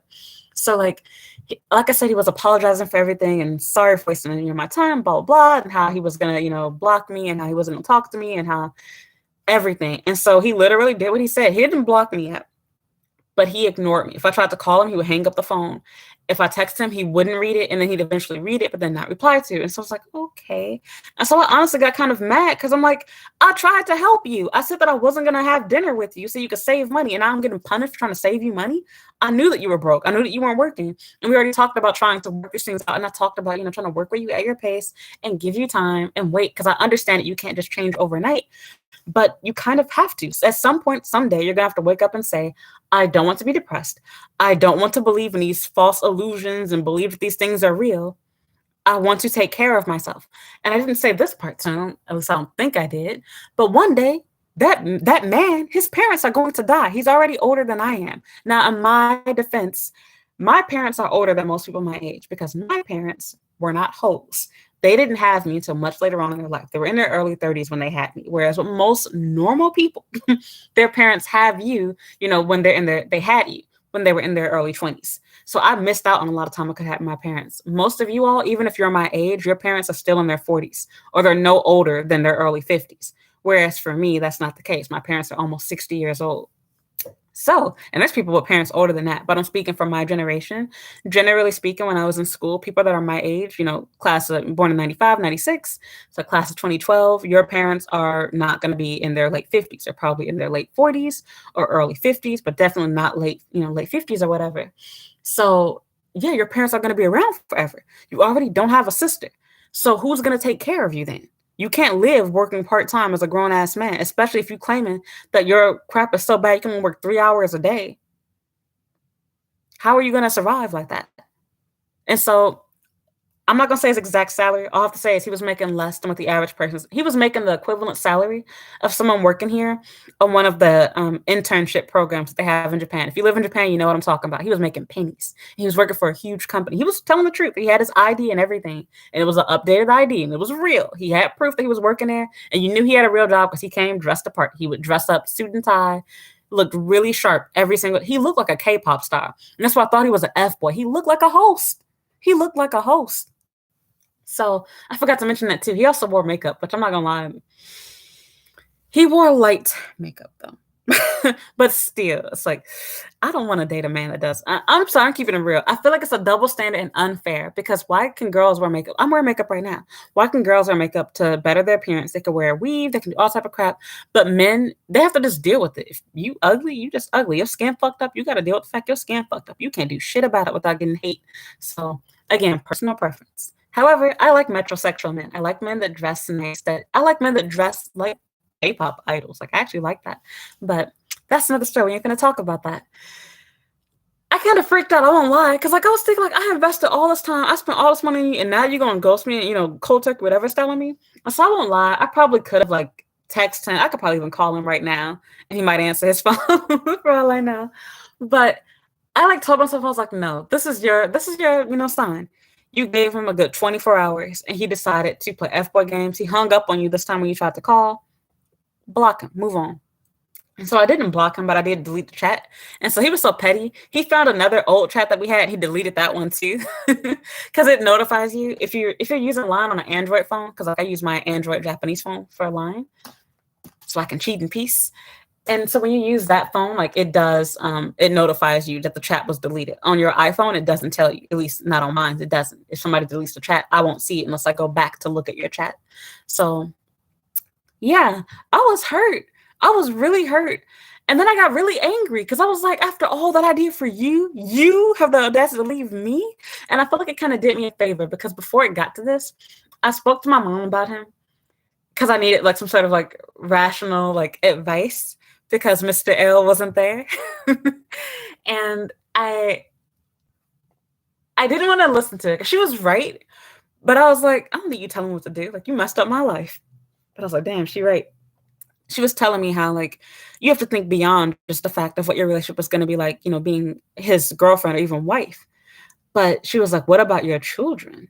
And so she was telling me how, if a man is taking antidepressants and he's taking, special medication to deal with schizophrenia, it's affecting his sperm. So it's also hereditary too. You're dealing with the possibility of your child having birth defects, having psychiatric issues, etc., because you chose to marry a man like that. And so you also have to remember that you're marrying, what you marry is what you get for the most part. People can still change, but we're keeping it real. You cannot marry somebody and ask for them to become a different person after you get married. That wasn't what I was trying to do, but rather I saw it as supporting him and bringing him back to what he already was. He wasn't abusive or anything like that. He wasn't some abusive, crazy asshole. He was very caring and thoughtful. He was romantic. He treated me well. He was a good listener. We could play games together. We had a lot in common. I hit it off with him perfectly. He was literally like, if I could build the perfect man, that was him. He was everything except for the height. I have literally never had a guy that I got along with so well. The closest I got to him was one of my ex-fiancés, which is another bomb drop. Patreon knows, if you do enough digging and actually watch my videos all the way through, I actually was engaged twice here in Japan. And if you want to count djembe, I could really say 3 times, but twice. And for the second guy, for him, I felt like I got along with him perfectly. But it wasn't at this level that I had with this guy. And I only knew this guy for less than a month, might add. So that says a lot. Okay. I can fall for you fast, but I normally don't feel a deep emotional connection to you quickly. That doesn't happen. And it wasn't like he was like putting on a front to disguise something. He got to the point where he felt so open with me. He told me all of his secrets. I knew everything that made him feel uncomfortable and self-conscious. I knew everything that made him, that triggered, his mental health issues, etc. And I really felt like I could help him and build with him. And that's what I was saying about with that dude that was like, oh, like, I don't date girls that, are only with me, having sex with me, try to make me feel good. Like, out in a relationships, like, no, girls can play games with you too. And this is why, girls end up beside these situations. We think that if we sleep with you, we can change your mind. And in my case, I hadn't even had sex with him initially at first when I was saying this stuff to him. But we think we can find a man that's broken or that has these issues and that we can make him better. And at least in my defense, I found somebody that was a genuinely good person, just was in a hard situation, had a lot of mental health issues. Whereas what a lot of women, they find men that are hood, street certified, pimp type dudes, gangsters, and think that because they've seen his soft side, they can change him. And I forgot to also mention, he dealt with relentless bullying in school. And I never bothered to ask him for the details of it because I could use my brain and figure it out. He was shy. He was short.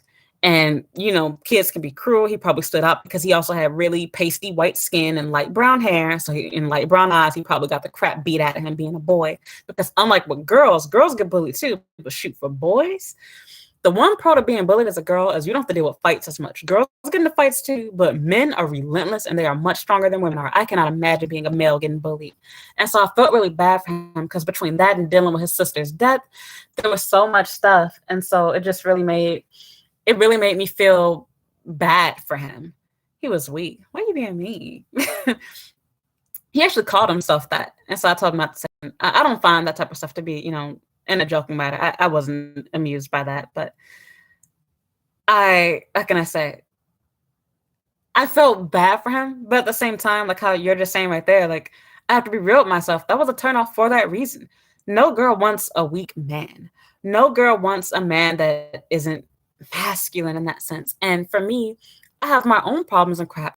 I felt like I was having to be the man in the relationship. But despite all of that, I felt like I could make him better. I felt like I could help him. I could support him because honestly, I could. I could literally get by just fine having a baby without ever having money from a man just by doing my own thing. And yeah, okay, so meant to protect us. And so being real, yeah, he was weak, but I'll never, even I just said it now. So why you got me acting bad, girl? But nobody wants a guy like that. But at the same time, you kind of do. Because the guys that have, it's sad to say this way, but the guys that have these little self-esteem issues or whatever, they're the ones that actually treat you well. The dudes that run around being real masculine, macho, etc., they're the guys that'll treat you like trash, like shit. So I literally I couldn't make up my mind about him because, like I said, I know that being realistic, I probably wasn't going to walk away from it because I was afraid to leave it. Because in my mind, it's not a fear of not finding another person. I mean, like I said, I can scroll for days on Instagram and Tinder and even pairs, but that's the problem. You meet somebody and you find things that you like in them, And they can be serious, like legitimately serious, want to marry you.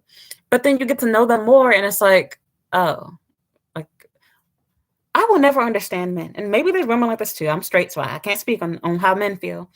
You meet guys and it's like, dude, if you just did this one thing, you would be perfect. Why? Why? And it's normally something really easy to solve. Like, for example, a guy that's bad at communicating, like where they don't like texting, don't like calling. You got to wait like 3 days in between. And I'm not talking about the F boys that do it. I'm talking about normal men that are, legitimately want a relationship with you. They just don't like to be smothered by you. And it's like, why not just do that? What is so hard about that? So, yeah. And then it's like, I can't. Sorry ass. Why y'all so mean? Damn. Okay, I ain't like how y'all girls are. Excuse me. Shit.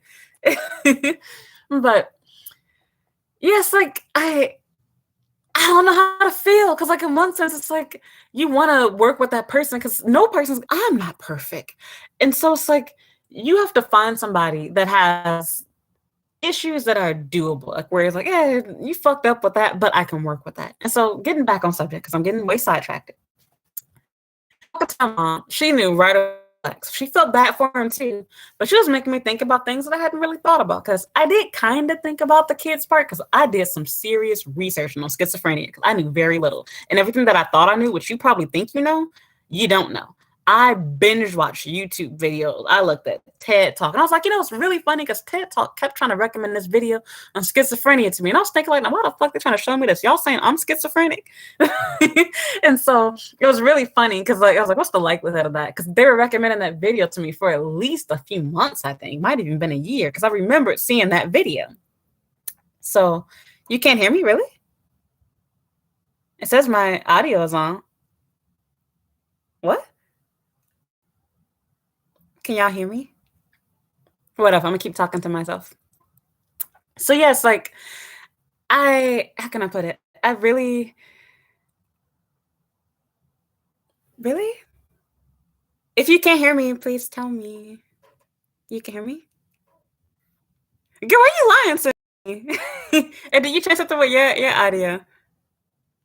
Oh, sound's messing up. Why for some people the sound is messing up? And for other people it's not.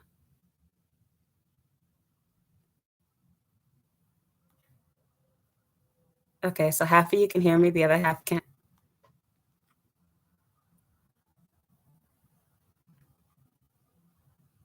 I don't know what to do then. It was breaking up for a little. That's good now. Ah, okay. Well, yeah, I'm using my phone because I have like free Wi-Fi in my house, but for some reason, I guess because it's too heavy, when I stream, it messes things up more. So we're gonna have to deal with it. But yeah, if you can't hear me, please tell me. Okay. I forgot what I was saying. But anyway, yeah, I was talking to my mom and I kept getting recommended I was only recommended that one video. So I went back and I binged everything. I started watching videos, reading posts, just trying to like learn as much as I could about his situation. So he explained it to me as well about how it made him feel. And so I forgot to mention, like, during his like little like I'm done talking to you message, he like expressed more to me before that. He didn't like just instantly say, oh, you want me to stay at home, make my own food? Okay, well then I'm done. He sent me several messages gradually telling me why he felt like he wasn't, worthy of being my boyfriend, basically. And in one of those messages, he admitted more things that he hadn't told me. He was like, I don't think you understand how bad my situation is. He told me the real reason why he stopped working, like in detail this time. Because he told me the reason why, and that was true, but he didn't tell me the whole story, like the backstory too. It just vaguely told me. He told me that he tried to kill himself twice. He one day, I guess, having one of his little illusions or whatever, he went walking around some like creek or pond around his house or whatever and like was trying to drown himself. And so he ended up like tearing up his legs because of like the grass or whatever that cut up his legs. Then he had another situation where at home he like got a belt and like tied it to his door handle and like tried to kill himself that way. Like it was just like some really like crazy stuff.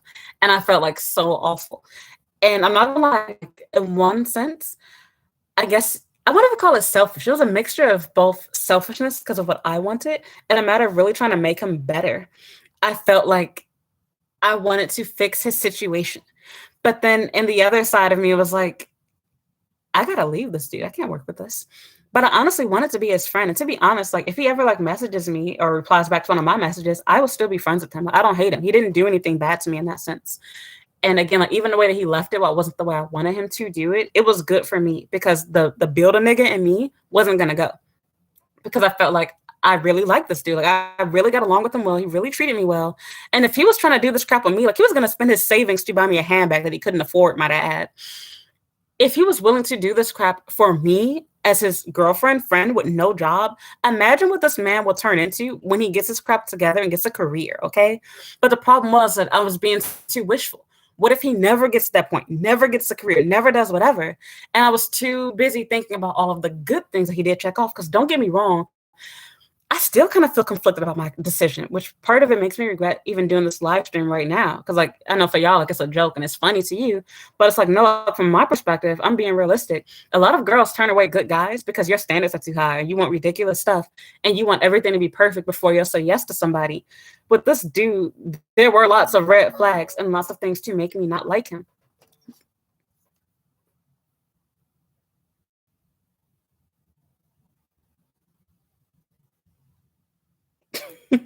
Okay.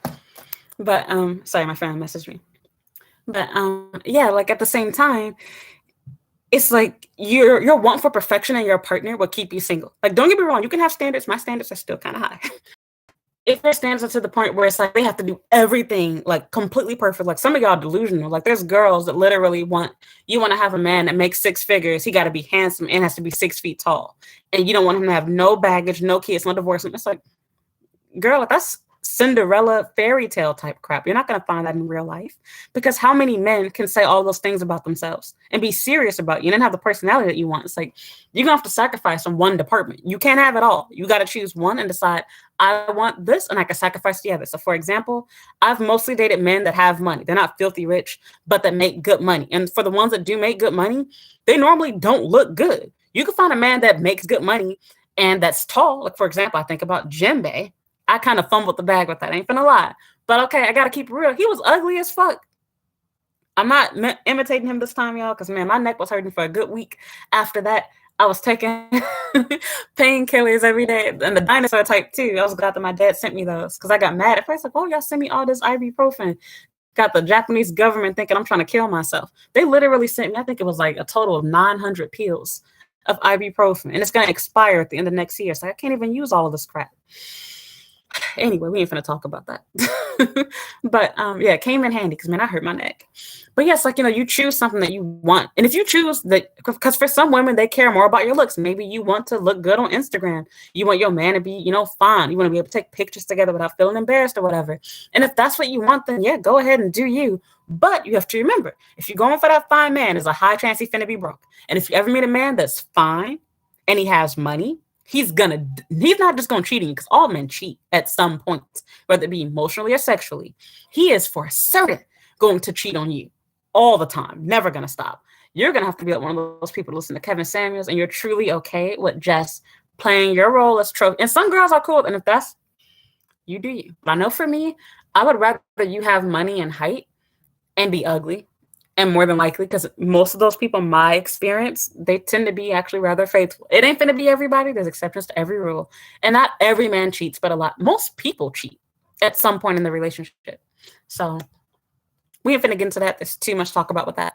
But yeah, I'm just explaining my mindset. So for me, the reason why I did the stupid crap, I felt maybe my mindset is, a little unrealistic. This man treats you this well with a little bit of money that he does have. How would he be like when he actually has money? He's just romantic and thoughtful towards you. He does this and the other. Do you really care about height that much? Yes. But no, do you really care about height that much? No, I can sacrifice height to be treated right in the relationship. It's worth it. So that's how I thought inside my mind. And for me, I did not feel comfortable walking away from it, because for me, it's like I was afraid that if I walked away, I was going to regret leaving him later on. I would be like, man, what if I stayed with that man? What if we got married? What if we had kids? What if he did get better? What if he did get a good job? And now I ended the relationship. I feel really stupid. So I felt like I would rather him leave me. And I literally said it on Patreon. I predicted it several times when people were like, oh, I'm happy for you, whatever. I said it myself. I was like, we're not going to stay together. Something's going to happen. And I knew it, and it did. So true. It's good to have and maintain standards, but you're right. Ladies have to be realistic because guys with a six-figure job have access to a lot of women. Yep. And they're not going to refuse any temptation. Yep, that is most certainly true because they had nothing to lose. In fact, even if you like threaten divorce or whatever, these type of men will put a hit out on you.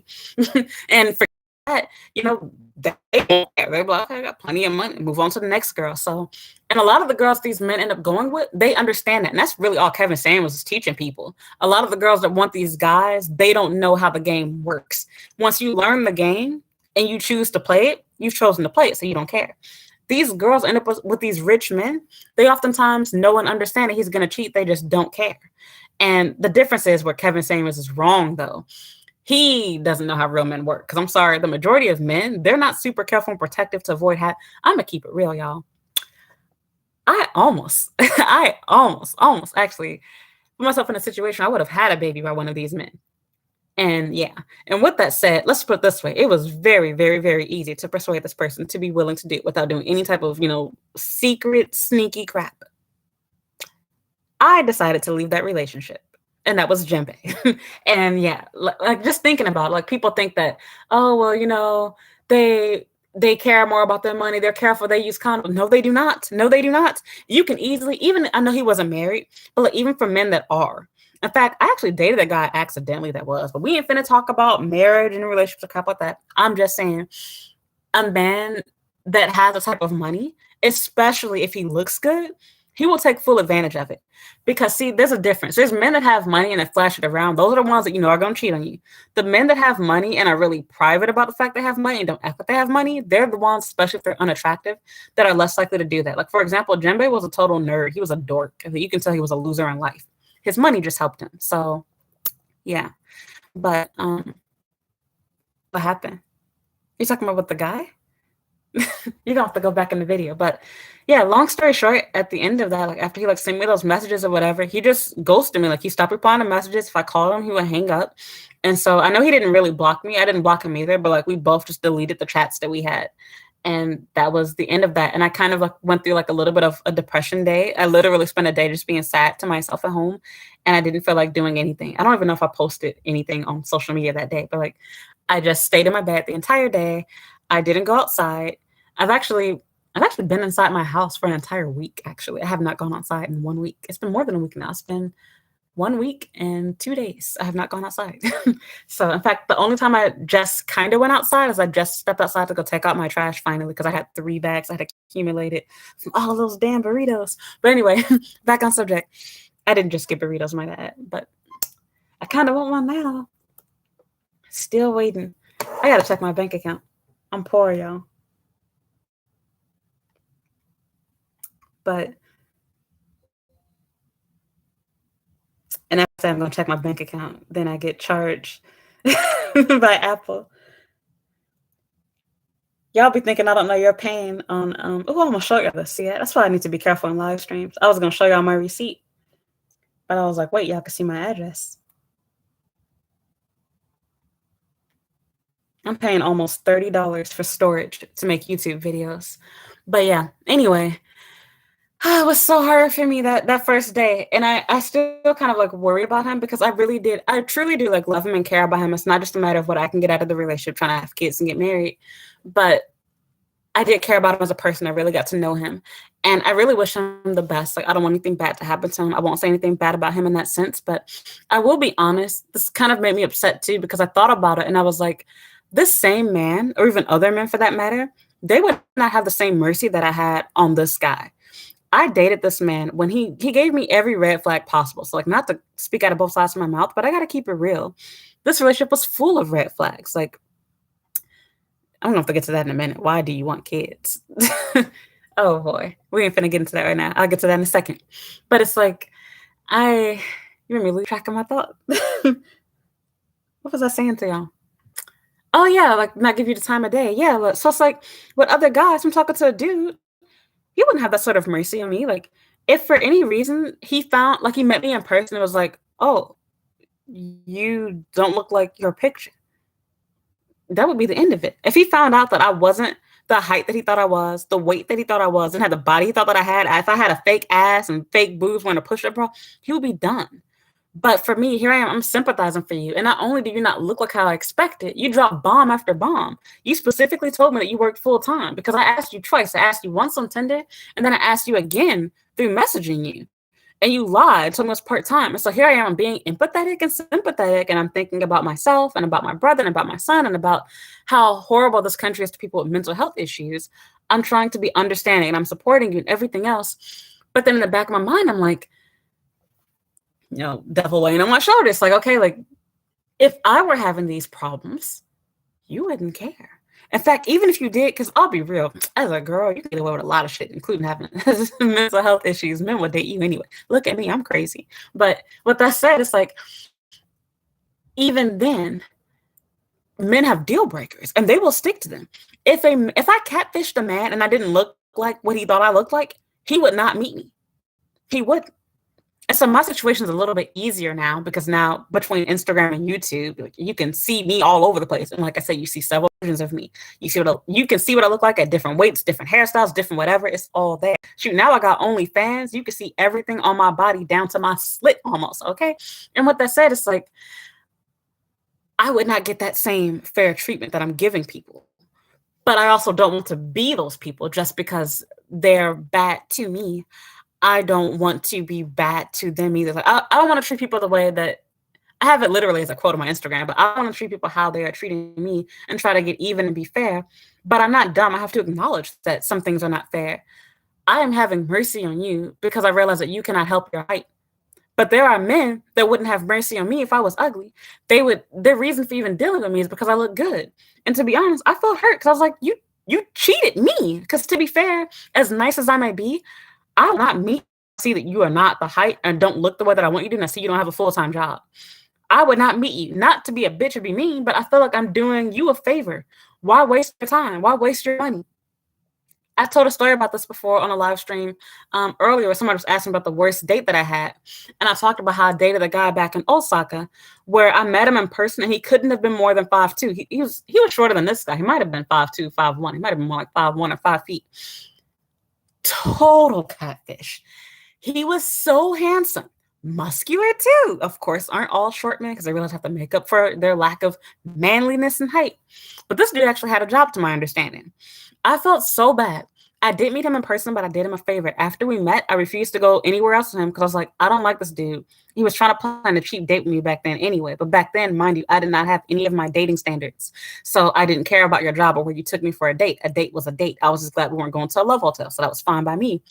He wanted to go to karaoke or to go to a bar, and I turned down both. And I said, we could just talk outside here in the cold. And I like the cold, but Japanese people don't. So I was like, he's going to get cold. He'll go home. Nope.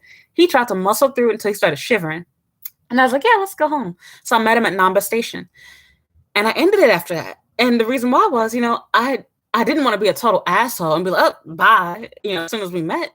But I also didn't want to waste his time and money and actually go to a place with him. He could get the hint himself. And that was going to hurt him anyway. But to me, it's like, if you told me your height beforehand, I would have never met you. And so I try to be nice. I don't ask men to disclose their height to me. I hope that if you're short, you say it on your own. For myself, I know that in Japan, I'm considered to be a fat ass. So what can you do? If you see me, if you look at my Tinder profile, you can see my entire body on my Tinder account. I also link to my Instagram. You can see my Instagram account and you can see my full body on my entire Instagram account. You can also go to now I have OnlyFans. I have YouTube. You can see what I look like. You can hear what I sound like. You could see me with different hairstyles, like how I said. All of that stuff is there for you. You can decide, is it worth it to meet me or not? Same thing goes with skin complexion. I'll be having black people get them, you bleach your skin, you're trying to be whatever, blah, blah. I'm live right now on YouTube. There are no filters available for me. It's called You Get a Tan in Different Lighting. I am at home. I'm not outside in the sun. So what happens? My tan fades. I spend time outside. My skin gets darker. I use a filter for Instagram. My skin is darker using the filter. That's just life. But okay, you can see what I look like before you meet me. So it really makes me upset when people don't say these things to you. It's like, if you told me that you were obese, if you told me that you were 2'2", you told me that how do you have a black hole in your tooth? I've said this a million times, and I'll never forget it because this dude still consistently watches my Instagram stories. He's not following me, but he watches my stories. I removed him as a follower, to be fair. But he tried to beg me back, and I'm like, you dumb for even turning me down. I tried to date him a while ago, seriously. He was on F-boy games. Yes, I was that dumb, y'all. I tried to date a dude with a black tooth. It's actually pretty common in Japan. Not necessarily a black tooth, but these dudes, they teeth be yellow, brown, gold, every color but white, just completely messed up. And that's with them brushing. It's like, damn, how much alcohol and cigarettes do y'all smoke? But anyway, I'm gonna get to the why do you want kids part in a second because I'm gonna get sidetracked with that.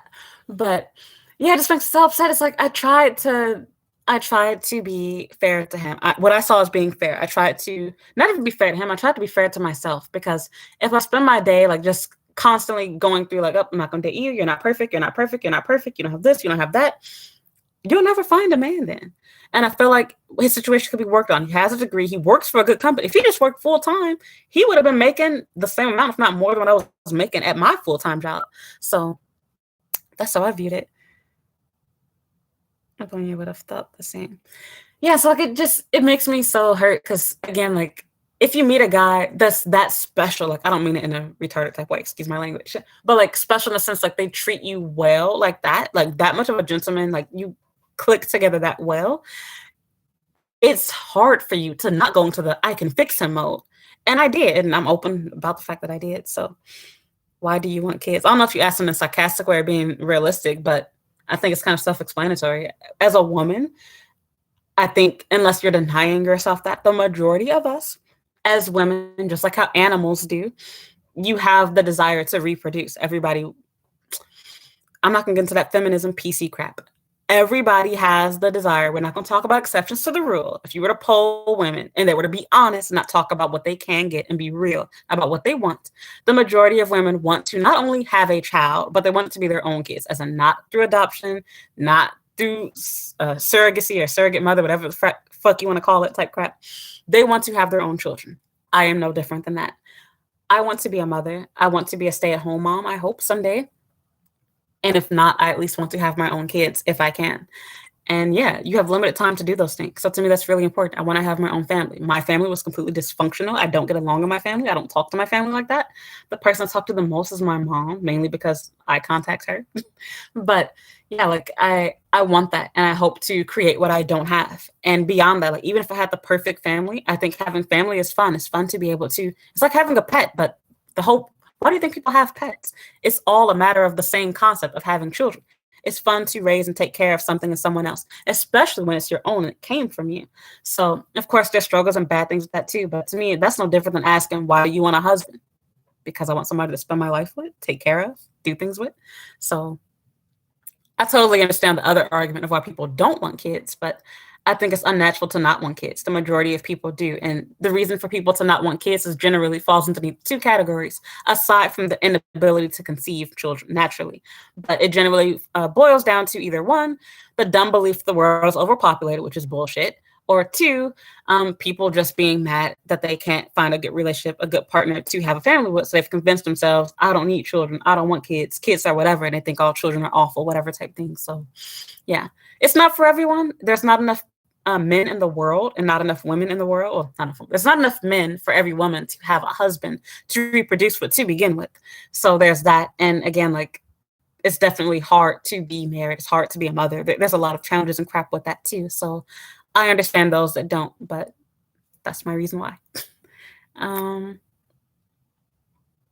mean, I'm also nearly 30 years old. So yeah. Exactly, men are not easy on us, so we shouldn't be either. Yeah, that's the hard part. See, like, I joke about it, and I mostly stick to what I'm saying because, like, it's funny. People, I guess, well, I've given you the wrong idea of me because I talk openly on my channel, but I don't share all of the dates that I go on, like, even ones that are bad. I sometimes just forget to talk about them. Like, for example, like with the illustrator guy, I forgot about him for months. That happened a long time ago. There's dates in between him.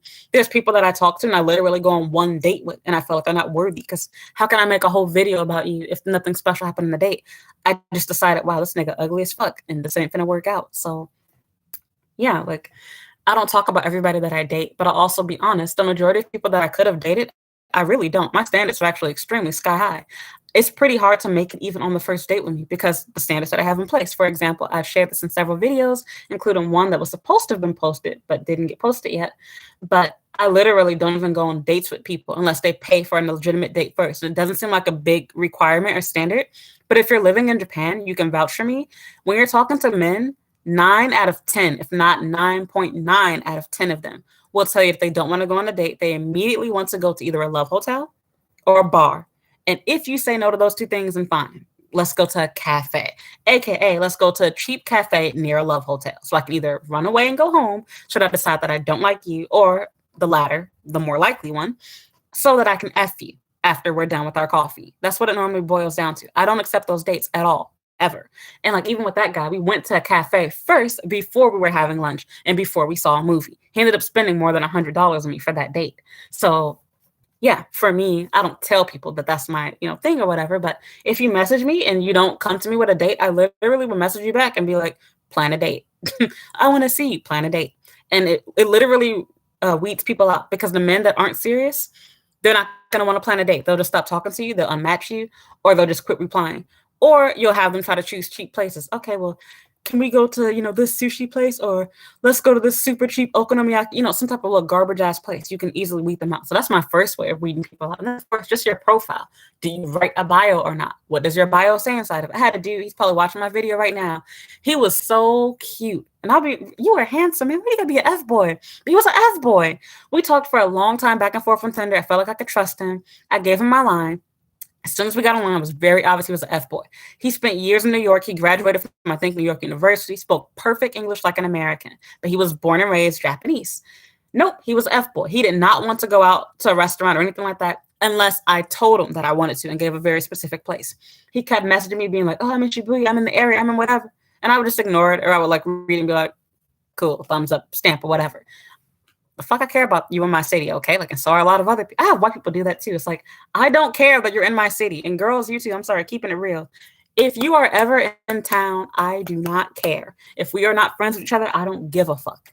So in this case, it's like, all right, you're in town. Don't tell me unless you planning a date with me. If you ain't spending money on me, I don't give a fuck. So anyway, he kept saying that to me. And then he'd be like, oh, I want to see you. I love you. I was like, yep, see, I know you were F-boy. Damn, this is what I get for being trusting towards you. And so he seemed like he was just trying to be friends with me. But I knew my red flag was he didn't have shit side of his profile. Anytime you meet a man like that and they say, oh, it's because I just made the account. Liar. You've been there now for weeks, months, whatever. And I'd already unmatched him anyway. But it's like, they're not serious because the reason for not having a bio is two reasons. One, because they're so desperate and thirsty, they're trying to fuck right away. Why do I need to tell you about myself and try to memorize lies? And two, this way they can lie and mold themselves, be a chameleon to any bitch they talk to. If I don't write in my bio, I'm looking for, a girlfriend, speaking from a man's perspective. Now, anytime I'm talking to a girl, you have to ask me, what am I looking for? And I can tell you whatever I think you're looking for. So if I'm talking to you and I think you're looking for a boyfriend, I could say, I'm looking for a girlfriend to take to Disney World. If I'm talking to you and I think you're looking for friends, I'm looking for a friend. You see what I mean? They can say whatever they want to you. So yeah, I already have a video talking about this crap. I don't go for a lot of stuff. I will match you and just not talk to you. I will message you and then never meet you. The majority of people that I give my line account, I don't even make it to a date with them. So for you to even make it to get to meet me and go on an actual date with me, that says a lot because generally speaking, you're not going to make it that far. I would normally weed out the fact that you're an F-boy and a waste of time. So for this man, he wasn't an F-boy. He was a catfish and I met him too fast was really the problem. I don't like wasting a lot of time recently because one, I'm older, and two, it's why talk to you for a whole week when you're just going to be an F-boy? I'd rather just get it over with now in a day or two and find out that I don't like you. And so in this case, I kind of felt like I got saved. I talked to him for less than a month. I met him just a couple of days after we exchanged messages and I got to the bottom of it. So yeah, it makes me upset that I have all this mercy on them, but they wouldn't do that for me. Because if a guy were to meet me and decide that he doesn't like me, he would immediately choose not to go on another date with me. And thankfully for me, that's only happened to me one time back when I first came to Japan. It's never happened again since then. I wasn't as cute as I am now either. But yes, I would rather save myself time and get that over with immediately than talk to you for a week, a month, whatever, and then have it dragged out because it's not going to rule out an F-boy. All it's going to do is make him waste more of my time. So I feel like I'd rather just meet you right away and decide that I do or don't like you. But yeah, it makes me upset that men would not have that same mercy that I'm having on them. they would not be okay with me not being cute. If I lied to them and said, "Oh, these are pictures that I took of me from 10 years ago," which to be honest, I'm like, fine wine, people. I look a lot better now than I did 10 years ago. We just gonna leave it at that. But with that said, they would not be okay. They'd be like, "Oh, my mother has cancer. I'll message you back later." They'll end it. So it's like, okay, but if I do it, then I feel guilty in my heart. I'm like, he can't help the fact that he's short.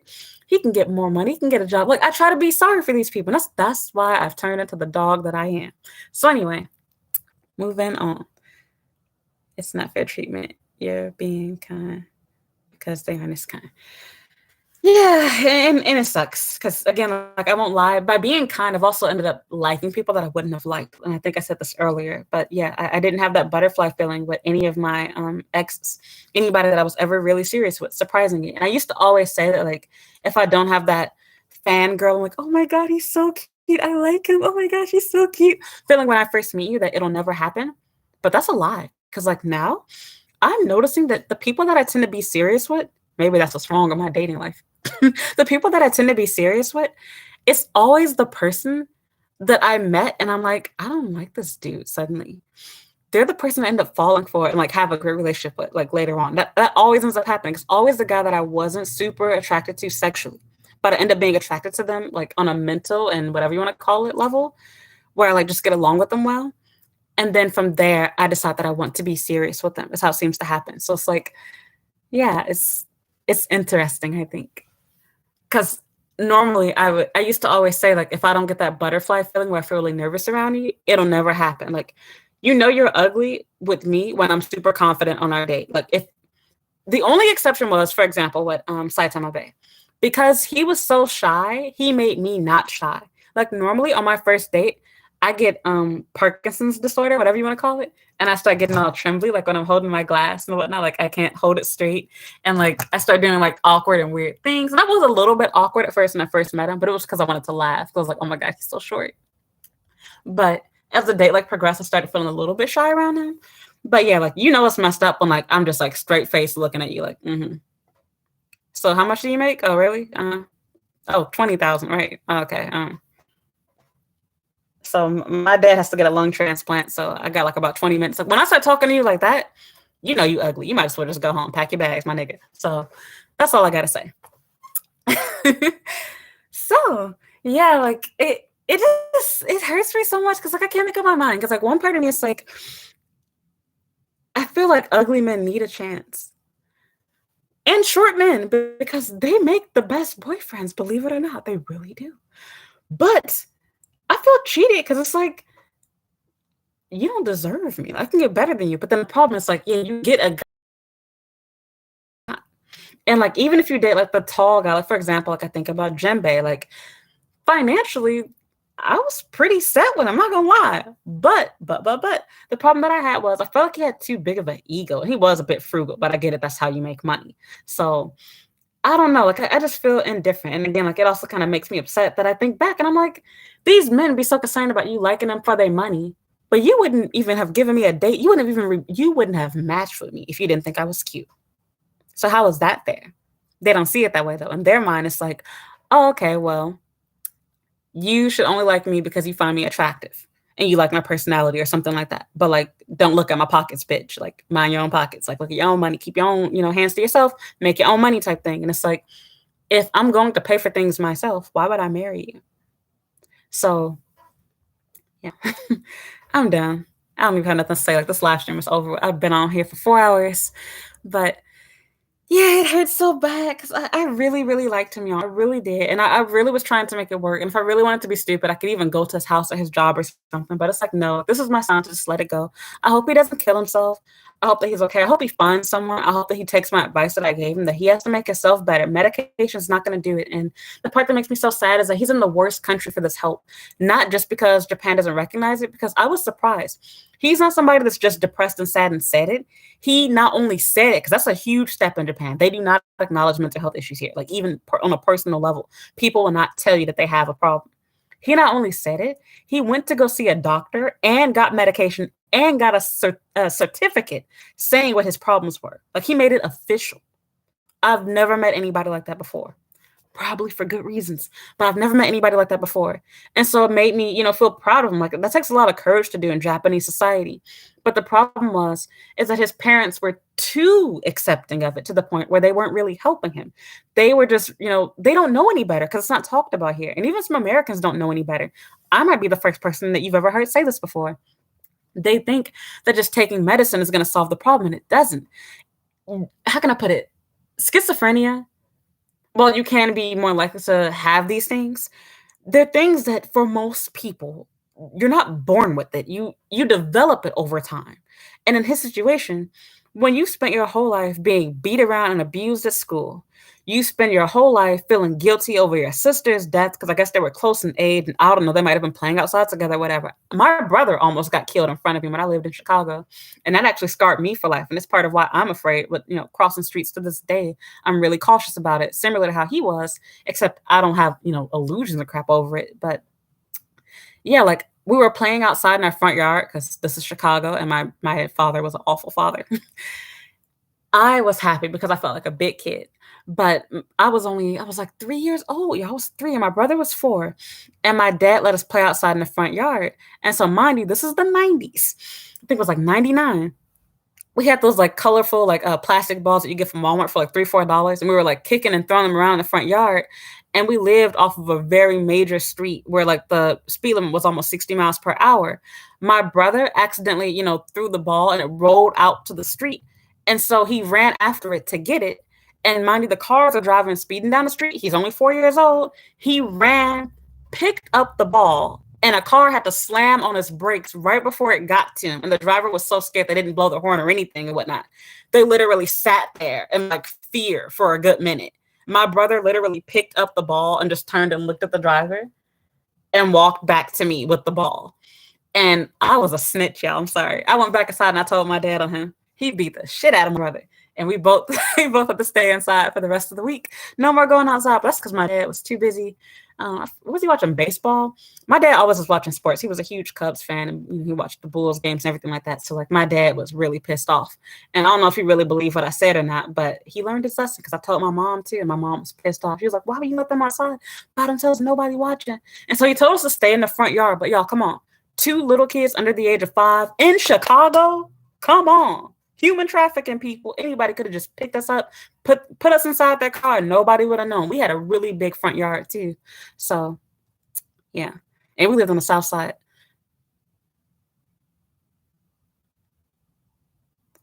And it's improving, finding a job and starting out will probably be harder than now. It'd be harder for future kids to live. What do you mean? I'm kind of confused with the conversation, but are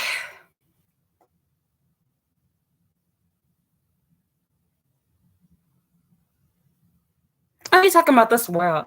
I don't believe in any of that type of crap. This is how I see it without getting off subject too much. All of this end of the world type crap, people have been saying this stuff for the longest, since the beginning of time. And I understand that there's stuff going on like in the world and whatnot, but it's like, I don't know. I don't know how to explain it. Like every generation thinks that it's going to be their generation that sees the end. And even if this is, because don't get me wrong, some scary crap going on that wouldn't make me too far from believing that. I don't believe in the idea of being fearful of reproducing for that reason. And they speak out of both sides of their mouth. There's a lot of talk about overpopulation, but then if you actually live in any of these countries and actually read other news articles, there's also contradicting studies of people saying that there's not enough people to maintain the population. And I'm not talking about Japan, because really, what nobody talks about with this country, I said this before, and people disagree with me, but I'm standing by what I said. I said it years ago, and I still feel that way now. Japan was overpopulated after the war. It didn't used to be this big. And because I've gotten so used to having such a huge population, the decline in the amount of citizens living here is freaking everybody out. But this country is too small to even fit 100 million people. There's too many people living here. We can't even all have a house if we wanted to. There's jobs for us, but there aren't houses for all of us.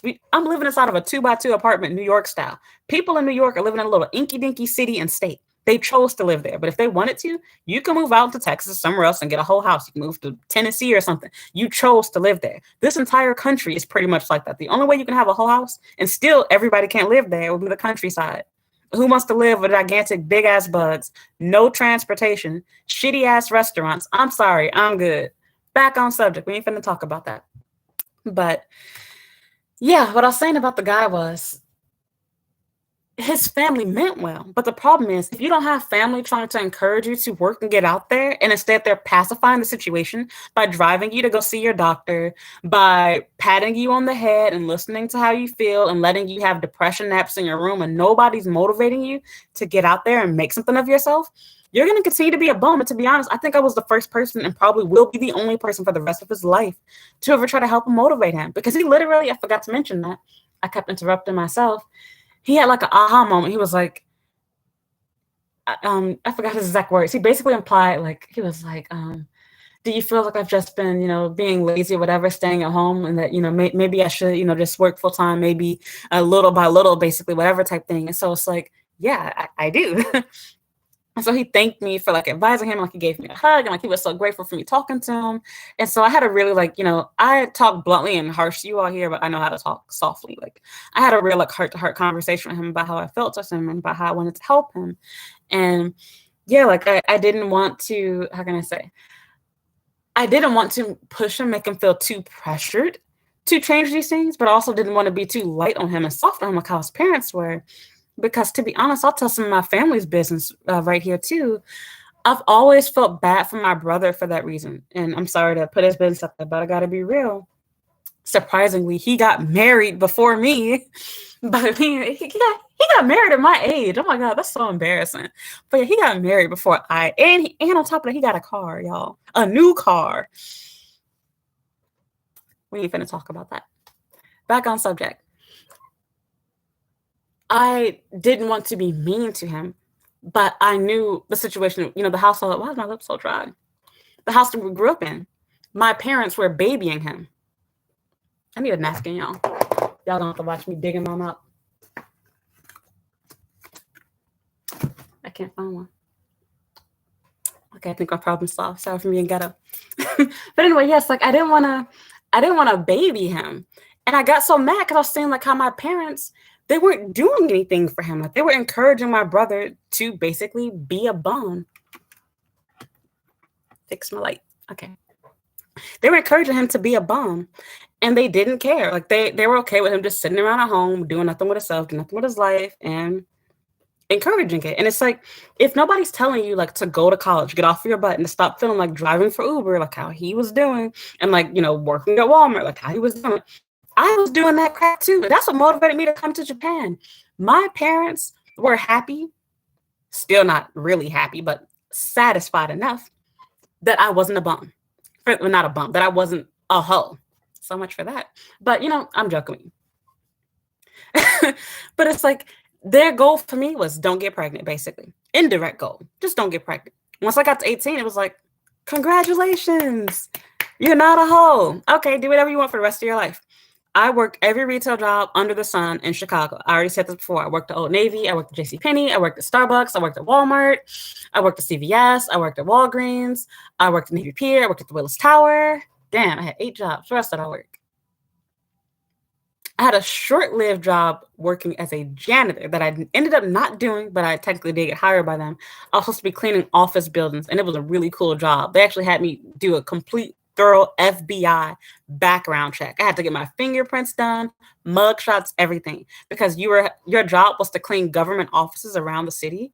So they had to make sure, like, you weren't in there stealing stuff and doing criminal crap, whatever, because you're cleaning offices while nobody's there. So you have access to rooms and places that you shouldn't normally have. But I got scared. I was like, I don't feel comfortable taking a bus in these areas by myself late at night, early in the morning. We ain't finna do that. Not in Chicago by myself. Single 19, 18-year-old Black woman? Hell no. So Black organs are expensive. There is a whole market for them in Chicago. But where's my, okay. My lips dry, y'all. But yeah. My parents didn't care. They were just happy that I was alive, and there were no other goals for me. My parents did not encourage me to go to school. They did not encourage me to get married. They still don't to this day. They don't care about my education. They don't care about, my family. They don't care about my relationships, nothing. My parents' goal is, we got you out of our house. We miss you. When are you going to come back to Chicago? That's my relationship with my parents. They don't give two shits about what I do. And so with that said, I imagine a lot of people's families are like this. That your parents are selfish. They're busy babying you. They're happy that you're sitting at home. They're happy that you have no interest in getting your own place. They're happy that you have no dreams. And when you do tell them your dreams, they'll try to talk you out of them with fear. Oh, don't go to Japan. It's scary. It's dangerous. What about this? A lot of it, they really think they mean well, but in actuality, they're being selfish. They don't want you to travel. They don't want you to explore. They don't want you to live your own life. So anyway, yes, like I felt like this guy, he was like that because that's exactly how I was for my brother. My brother was babied his whole life, and I knew I did not want to be like him. And when I see this dude, like he actually has mental health issues, unlike my brother. It's more understandable for parents to be that way towards him. And in one sense, I'm grateful that his parents don't hate him. Because in Japan, you don't normally get that type of support. If you choose to be a bum, your parents would rather have you be homeless and have a loser as a son. I'm keeping it real. I watched the whole documentary done by an American. I don't know if I mentioned it in this live stream or my last, where there was an American white guy going around interviewing Japanese people that I forgot the word for that hermit type guy. I forgot the word. Y'all said it in my live stream last time before, or 2 live streams ago. And it was Hikimori or something. I forgot the name of it. But one of the people that they interviewed, and it was a recent documentary too, and done by an American. I was shocked. It was good. These are the only things that I watch in Japan. I don't watch none of those other videos. Y'all be thinking that I watch J vloggers. I don't watch none of them. All of them irritate me. I'm just keeping it real. I get tired of all the phony shit and people, the loud music and going on dates and look at my husband. It gets old. It was fun for me to do before I came here, but when you come to Japan, you'll probably feel the same way. You get tired of watching that type of crap. Like when I watch news and stuff here, like I want to watch like stuff about what's going on in my country. Like I want to look at YouTube videos of try this place in Japan. So I just make this crap for you all at this point. I don't watch it. But back on subject. So yeah, it's like Komodi. Okay, there we go. But I kind of late in my messages. Oops, sorry about the essay. What essay? Hopefully mental health awareness can become an important campaign in Japan. Yeah, I hope so. America is good with it on the awareness level, but there's still a lot of struggle because the supply of mental health clinicians is struggling to keep up with the demand. I can't read it. Say clinicians. I'm blind. I have an astigmatism and I'm not wearing contacts right now. But anyway, yes, like it kills me that people don't know what to do. So back to this documentary, yeah, like they interviewed this Japanese woman, and she literally admitted on camera that she wanted to murder her son after he decided to be a shut-in due to his mental health problems. And I was like, oh my God, but I liked it. It was a raw, unfiltered type, thing. And it had other people basically say the same thing, how they had to learn how to accept their child for who they were and to not try to change them. And I was like, whoa, that's where you draw the line there. You do need somebody to encourage you to change because this is not normal. It's not their personality. It's normal to feel burnt out and tired of a job like me. I decided I don't want to work for another school, but I need money. I'm doing something. I have been a shut-in for a week, but I will go back outside. I will possibly work for somebody else again. Still have a modeling visa that I haven't done anything with for lots of reasons that I'm not going to talk about right now. But yes, like you have to do something with your life. And your parents should not be supporting you as a grown-ass man, especially when you consider the fact your parents are going to die someday. And if you're raising your son to be okay and comfortable with thinking he doesn't have to do anything, then what's going to happen when you're not here? Because no grown person is going to want to take care of him. He can't even afford to stay at a retirement home or a nursing home. And he has no children, no wife to put him there. It's a death sentence, a much worse death sentence. And I guess you taking care of it with your own bare hands. I'm not encouraging violence. I'm just saying, if you're afraid, you saying that's how you feel towards it, you're literally setting him up for later on in life for that to happen because he's not going to have anywhere to go. At least as a woman, shoot, worst come to worst for me, I can hit the streets and I'm good. But for a man, you screwed. You ain't finna make thousands of dollars off of, especially if you're not attractive. But girl, even if you're the most handsome man in the world, women are not going to support you in old age. You could probably get a couple of girls, a few women to pay money to sleep with you, go on dates with you. It'll last for 2 seconds. For example, at the gigolos and whatnot here in Japan. The reason why hosts change, like if you live in Japan for a while or been in the same city for a minute, you'll see that the hosts don't stay for very long. They cycle through them quickly because you're only good at the job for a few years. They want you when you're in your 20s. No more than early 30s. Once you get beyond that, you become the bouncer, the, club, whatever, waiter type. You become a guy that works around the club. They don't want you actually serving the ladies because girls aren't going to pay extra money to see you.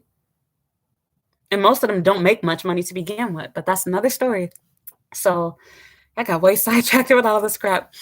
Basically, I know that his parents meant well, but I feel like they were encouraging him to be crazy, basically, because they were just teaching him, take your medicine.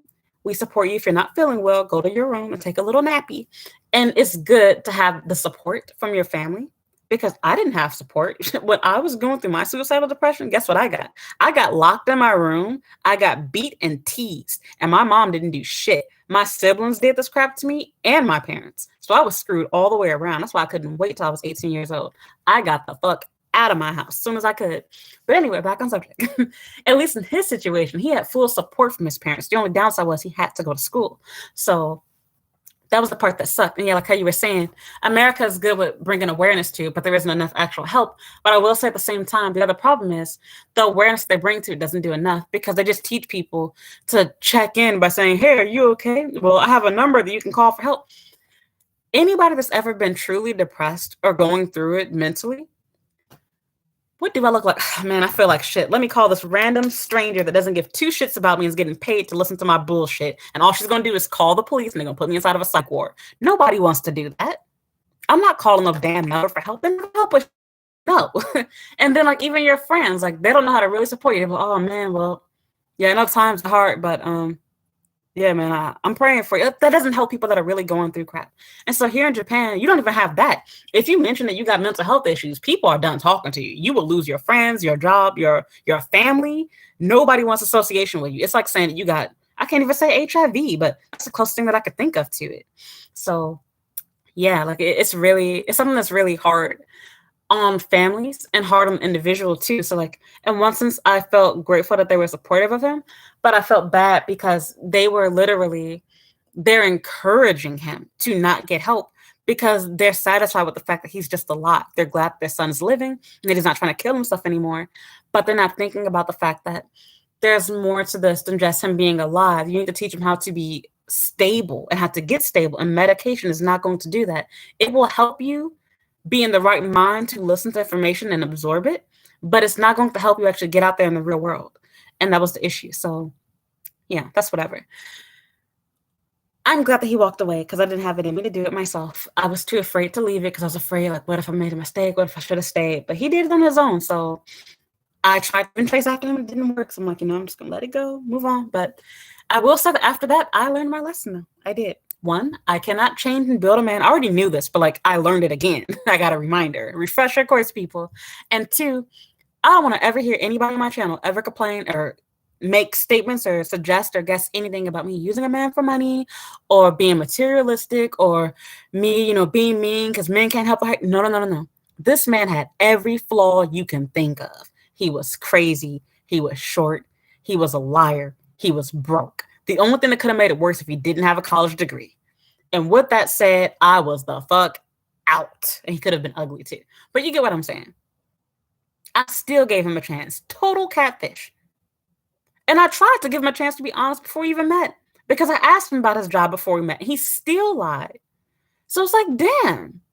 But, and I was just like, so like busy dating him and wanted to sleep when he would leave and felt indifferent about talking about him because I even felt bad about talking about him being shy and shaky and whatnot because I was really considering marrying this dude on Patreon. I said this in a video for Patreon that I haven't posted yet, and I said here, I'll mention it again. If I ever get married, and with emphasis on if, I will never share him here on YouTube. Like, I won't say never. I'm not going to share the details that I currently do with boyfriends right now because I ain't none of y'all business. I believe in what they call the Disney curse here in Japan. If you go on a date to Disney World, Japan, a lot of people believe that it's a curse and that if you do it, it's going to ruin your relationship. It's bad luck. I agree. But I will also say that I feel that way towards relationships. If you choose to have a couple's YouTube channel or you choose to heavily talk about your partner, your relationship is going to end. I don't believe in doing it. And a lot of people, they do it because it gives you views, especially as a Black person. It's a rare thing to see. But it's like all you do is end up making a fool out of yourself because people are seeing not only all the details of your relationship, you've probably given that dude's Instagram handle, you've gotten him followers, you've given him exposure, he gonna start his own channel. That's the worst. I ain't gonna say any names, but I've seen relationships end on YouTube and the boyfriend will start his own YouTube channel off of the back of his girl. Like, damn, you ain't finna play me like that. If you use me, you gonna use me behind closed doors, okay? We ain't doing that crap. And so that's the reason why, like, I agree with Kevin Samuels on that too. And I'm trying to find balance with that. But as a woman, the more you make, the harder it is to find a man because, like, you want a man that makes more than what you do. And it's hard to settle for a man that makes less. But in my case, like, I feel like I could deal with a man making less than me as long as he made a good salary. But I couldn't deal with a man making significantly less than me. But, like, in those situations, it's like, you forced your boyfriend or whatever to be on YouTube, or maybe he begged to be on there. Because I've had people I was dating too, like, oh, can you post a picture of it? The fuck? No. No, I don't do that. I got engaged to a whole man who I ain't ever posted on Instagram before. And y'all still don't know about him. Hell no. I ain't posting a man I've just been on a date with 2 seconds ago. Fuck out of here. At best, they might catch your elbow while you serving me yakiniku. So I think that it's important to have some level of privacy. You can share things about your personal life, which I still plan to do, but I won't be giving intimate details about what I think about my partner, et cetera, in detail like that, because it's a recipe for disaster. Like, you need some level of, I can't say that word, anonymity. The fuck you said that word? You know, y'all know what I mean. Help me out, y'all. I'm Black. There's a level of privacy that you need to your life. And you can't have that if you're, like, always, like, sharing I've already overshared. And I said at the beginning of my video, like, I watched another video from somebody talking about how YouTubers burn themselves out by oversharing and letting their, subscribers and audience, cheer them on or whatever, and, like, encourage them to do it because it makes you feel like you're closer to me. But for me, I realize the dangers too. Like, even right now, there are people that know too much. I've had people try to steal my identity. I've had people make fake dating profiles for me, fake Instagram. There's literally everything. There are tons of people already pretending to be me. It's scary. So the bigger your channel gets, the more people know about you, etc. The more people that do this to you. And my channel isn't even that big, and I already have crazy people like that. So I don't want to get a husband and kids involved in that. It's embarrassing. And when you do have problems, like, you feel like you have to explain everything to everyone. You have no level of privacy because you've already taught everyone that anytime something happens to me, I'm going to share it with you. And so that definitely will not be happening. So things will change. But for the time being, enjoy this while it lasts. So in the future, if I ever have kids, I won't mind putting them in videos and something with my spouse. Like, I'll probably do some things with them, but I don't want to make my channel based around it for several reasons. And one of them is I don't like that whole fetishy community. And secondly, again, just the need of having privacy. I want some things to be to myself. But basically, like I was saying, don't ever tell me that I'm in it for the money, I'm in it for whatever. I tried to really help and build this man. Like, he had everything wrong with him. And I truly loved him, really cared about him. Even though we only met a short time ago, I cared about him before I ever even had sex with him. I was understanding and I accepted everything, his all. And he gave me every reason not to. And to me, lying about the height was a huge deal breaker right there by itself. Because again, I know for myself that is very important to me. I actually made a video that ended up saving for, I think, YouTube membership only or something, where I talked about that. If I could only choose a couple of things, I would rather have height and money over looks. And I stick with that. I'm not going back. And for any of you short men that wanted to date me, well, you can blame this man because he ruined it for everybody. I'm not doing that anymore. Nope, nope, nope, nope, nope, nope, nope, nope. I've already tried to be nice. I tried to give an exception. He's not the only short person that I've dated. I've dated other short men, and I will probably date short men in the future, but I'm not dating a man that's shorter than me. Never again. You can't even be my height. You have to at least be 170 centimeters tall, 5'7" and over. I'm not doing nothing under that. Never again. Absolute. I will marry a woman before I date a man under 5'7". That's facts. So learn my lesson. I'm 5'7" with heels. We got to be the same height. So I'm through. And I felt really hurt and betrayed, but I also kind of felt bad because I'm like, I don't know if he's okay. Like, he promised me he wasn't going to do anything to himself, but who knows? I feel bad for him because, again, he's in a country where he can't get help. His parents don't understand how to really help and support him. But it's not my job to do this, and I can't sympathize for everybody. I'm reminded of that guy that I saw kill himself back when I lived in Osaka, and it really traumatized me because that was like the most Jekyll Hyde moment I ever had. I went from being mad, from being pushed by this dude, to being like, oh my God, I almost technically saw somebody kill themselves. It freaked me out that the same person that I was mad at for pushing into me, here I am 2 seconds later, etched in my mind, seeing your bag or whatever and that kanji character on I don't even know what it means, but I wish I could have taken a picture of it. that's etched in my head. And as crazy as that made me feel, like, after that moment, it makes you, like, reevaluate how you treat people around you, how you value life, and how the people that you get mad at or think whatever of, like, you don't know what battles they're facing inside their mind, what life is like for them. Like, for was really nice to me, probably because he spent his whole life being abused and made fun of and teased, etc. He was a pretty boy. He was super comfortable. He looked like, because of his, mental health issues, etc. And I can kind of relate to that too. I can admit that I care more about my appearance when I go out in public than I should. And so it's like, I understood him and I wanted to help him and I really cared about him. And it caused me to do stupid stuff too. I ignored all the red flags. I started trying to keep him a secret. I knew the relationship was bad when I didn't want to tell my mom about him. Because, like, normally, even though my parents don't give a fuck, I normally would like message my mom, like, hey mom, I'm dating this guy. She'd be like, okay, oh nice. She know it ain't gonna work out too. She bogus. She right, damn. But yeah, it's like, I have to stop and draw the line somewhere. I have to decide to myself, I'm going to move on. I have to think to myself and decide, I want to be happy for myself. I want what's best for me. And it is not my job to build a man. And why build somebody when I can just go for somebody that already has it together? And it saved me in the long run, because what if I did have babies with this dude? What if he just randomly ran off one day and I didn't know what happened to him? He probably had, an episode where he felt like he was in some sort of, illusion type world or whatever. Or what if he just randomly decided, because despite the, contrary to what many people believe, schizophrenic people are not normally violent.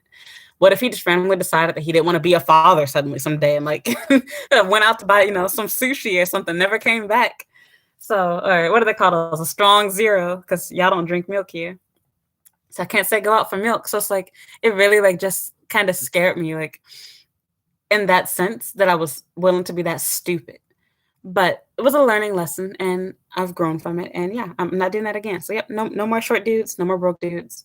You gotta come with your stuff together. If you don't come right or don't come at all, I'm through. I'm sorry. I gotta be me. And same thing goes for height. No longer sympathizing for you for being short. You too short to date me, that's fine. You can find, there are plenty of other foreign girls here that are like 2 feet tall. Go for them.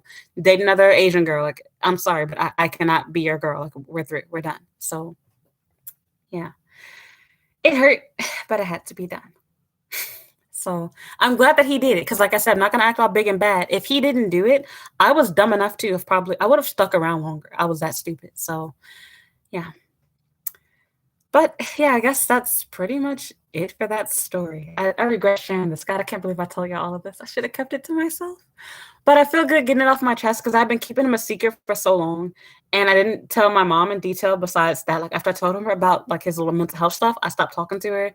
And I didn't really talk much about him on Patreon. I just told them how sweet and nice he was, but I kept alluding to the fact there were problems. I was keeping everything to myself because I didn't feel like typing it on Patreon. I was tired of using my mic and having to correct stuff. And it was just too much stuff going on for me to, like, sit down and make a YouTube video for Patreon, because I make private videos for Patreon. I just wasn't feeling like doing it. So I was just keeping so many things to me, and I don't trust people. And then, like, with my Japanese friends, I have a video about what I do with them, actually, that I haven't made yet. Well, I haven't published yet. I'm editing it right now.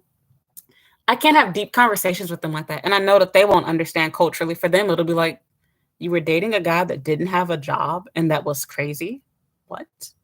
So, and I don't even like that label crazy. Like, I don't even like being called crazy, so I shouldn't be saying that to him. But I don't like, how can I say? I don't like talking to Japanese people about stuff because they don't understand serious, deep stuff. Their conversations are so shallow and they feel uncomfortable when you start talking about real stuff with them. Like, their conversation is, oh my God, look at that cute guy. Look, it's Brad Pitt. Oh my God, look, sushi. Oh my God, green tea. Look, oh, kawaii. Like, everything is just super fake conversation. Like, they don't have deep talk. Like, that's just the way that they make friends here. And for them, that's what keeps them going. And the sad thing is, this is a big reason why people do kill themselves here. Like, there's no talk about real stuff. You can't hang out with your friends and have, like, a therapeutic session where you just vent to them and rant to them and make you feel better. For Japan, make your friends making you feel better is you guys going out to get drinks. That's what you're gonna do to feel better. Drink alcohol and eat yakitori, which does feel good for 2 seconds. And then you wake up drunk and realize, oh my God, I'm alone. I'm a loser. I'm miserable. I need to share this information. People are meant to be social. Like, you need to be able to vent to people, talk to people, rant to people, etc. Like, your life is not made to be lived alone. So yeah, I'm done. I'm hungry. My money, it still hasn't gone through. Oh my gosh, I'm broke. But Okay. Anyway, like, yeah, I'm through with this video. I have nothing else to say about him. I told you guys a story, so yeah. I got my little heart broken. I did fall in love with him. I really liked him. I was willing to marry this dude despite all of the stuff that I just said to you, despite the fact that he was short, jobless, all of these type of problems that he had. I was willing to be the man in the relationship and take care of him financially, y'all. I was that crazy. And I literally had to come back down to earth, not because of myself, but because of him. I was glad that I gave myself a little bit of a break before he like did that. Because by me asking for those days to myself, sorry, my face is itchy, but I'm wearing makeup, so I'm trying not to scratch it. But because like I can't even explain it. Because I had that break without seeing him and I was like doing other things, like I spent a day hanging out with my friends, I worked on making videos, I worked on OnlyFans content, I like did other stuff to distract myself. It wasn't as hard as it would have been, but like even that day that like I spent in that sense, like it was hard, like thinking like, wow, he's really like he left me all the crap that you have, really? Because I initially kind of got mad and I felt like, maybe he was playing me all along. He left me for another, girl, whatever. He probably got a sugar mama. But no, I really believe him. He does have the problems that he has, and he was a genuinely good guy. And I wish him the best. I hope that things work out for him. I would love to be friends with him, and I hope that he gets better. If not, like I want to see him win in life. I want to see him do good, and I don't wish anything bad on him. And I can't use my anger towards other men not giving me a chance with him. But I will also be honest. There's a very high chance that he wouldn't have even dated me if he didn't think I was cute. So he made me happy while we dated. I enjoyed the relationship while it lasts, but I'm glad that he let things go with me because I wouldn't have done it. And thanks to him doing it, I am able to do like how he said, find the right person, move on. So yeah, I'm single. But yeah. I am having fun dating. I won't lie, because like I said this in another video. Dating is fun. Like being single has its perks. But the fun part about being single is that you're not cheating with anybody. I can flirt with any guy I want to. I can message anyone I want to. I can go on a date with anyone that I want to. But you want to eventually come home to just one person. You want one person that knows your body, knows how to make you feel good, knows what makes you happy, knows what to buy you. You want one person when these holidays come around, like when the winter season comes around and you have Christmas and New Year and White Day, again, and have Halloween, etc. Like you don't want to just be hanging out with your friends in these days. Like they cannot do the same for you that an actual husband or boyfriend can. So yes, like I feel like I'm missing out. And I'm also getting older, like how I said, I know I want to have multiple kids, and that's harder to do the older you get. And also the older you are when you have these things, the less time you have being a mom, the less time you have to be a grandma, if ever. And I don't want that to be my life. And it's already kind of happening. So yeah, a lot of pressure, a lot to do, a lot to think about. I have gone back to Paris. I have been talking to people there. I still have Tinder, but I don't use Tinder seriously. Tinder is literally just for OnlyFans and Twitter and Instagram and crap like that. Like 90% of the men there are total trash, but it's a give and take thing. There's significantly better looking users on Tinder, and it's easier to plan dates with people on Tinder. But the problem is the lack of seriousness. Like most of the men on there are just there to boost their ego. They want to see how many pretty girls they can match with, or women, period. And there's also like tons of men that are like, how can I say? They're of course using it just to be an F boy to have sex casually. So there's a lot of trash profiles there. And speaking of which, like one of the guys that I talked about inside my Instagram poll, and I made a video about it. Did I upload it? Yeah, I made a video. When I uploaded that video about the Japanese girl with the 9 million, that guy, he came back and started watching my stories again. And it's like, I literally made a YouTube video about you being delusional. He didn't message me, try to flirt with me, but like, it's lagging.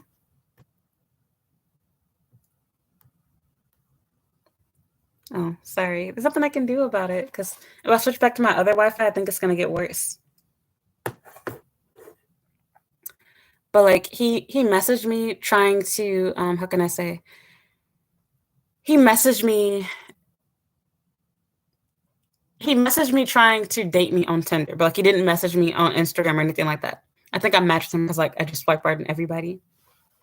And so yeah, I made a video about how he had like a whole profile in which he was just telling you that he wanted to like I said, not that he wanted to, he had a whole profile telling you that he was talking to these different girls and that you should be careful of them because every girl he would post on his profile, there are people that were catfishing him. And I'm like, you're not falling for gold digging women. These are men trying to scam you out of money using fake profiles from girls they probably got from Tinder or randomly from Instagram. In fact, for all I know, my profile, I'm sure, has been used for that because somebody used it on OkCupid before.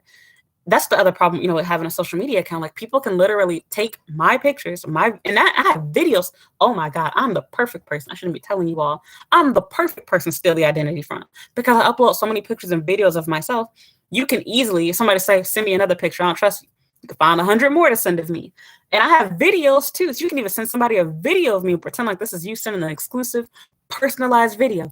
Smart people know that you can do reverse image searches and search by, you know, picture or whatever to see if it's the real person. But it's just crazy. Like that dude is like, man, you ain't even rich. You're older. Why would a 24-year-old Korean girl want to talk to you?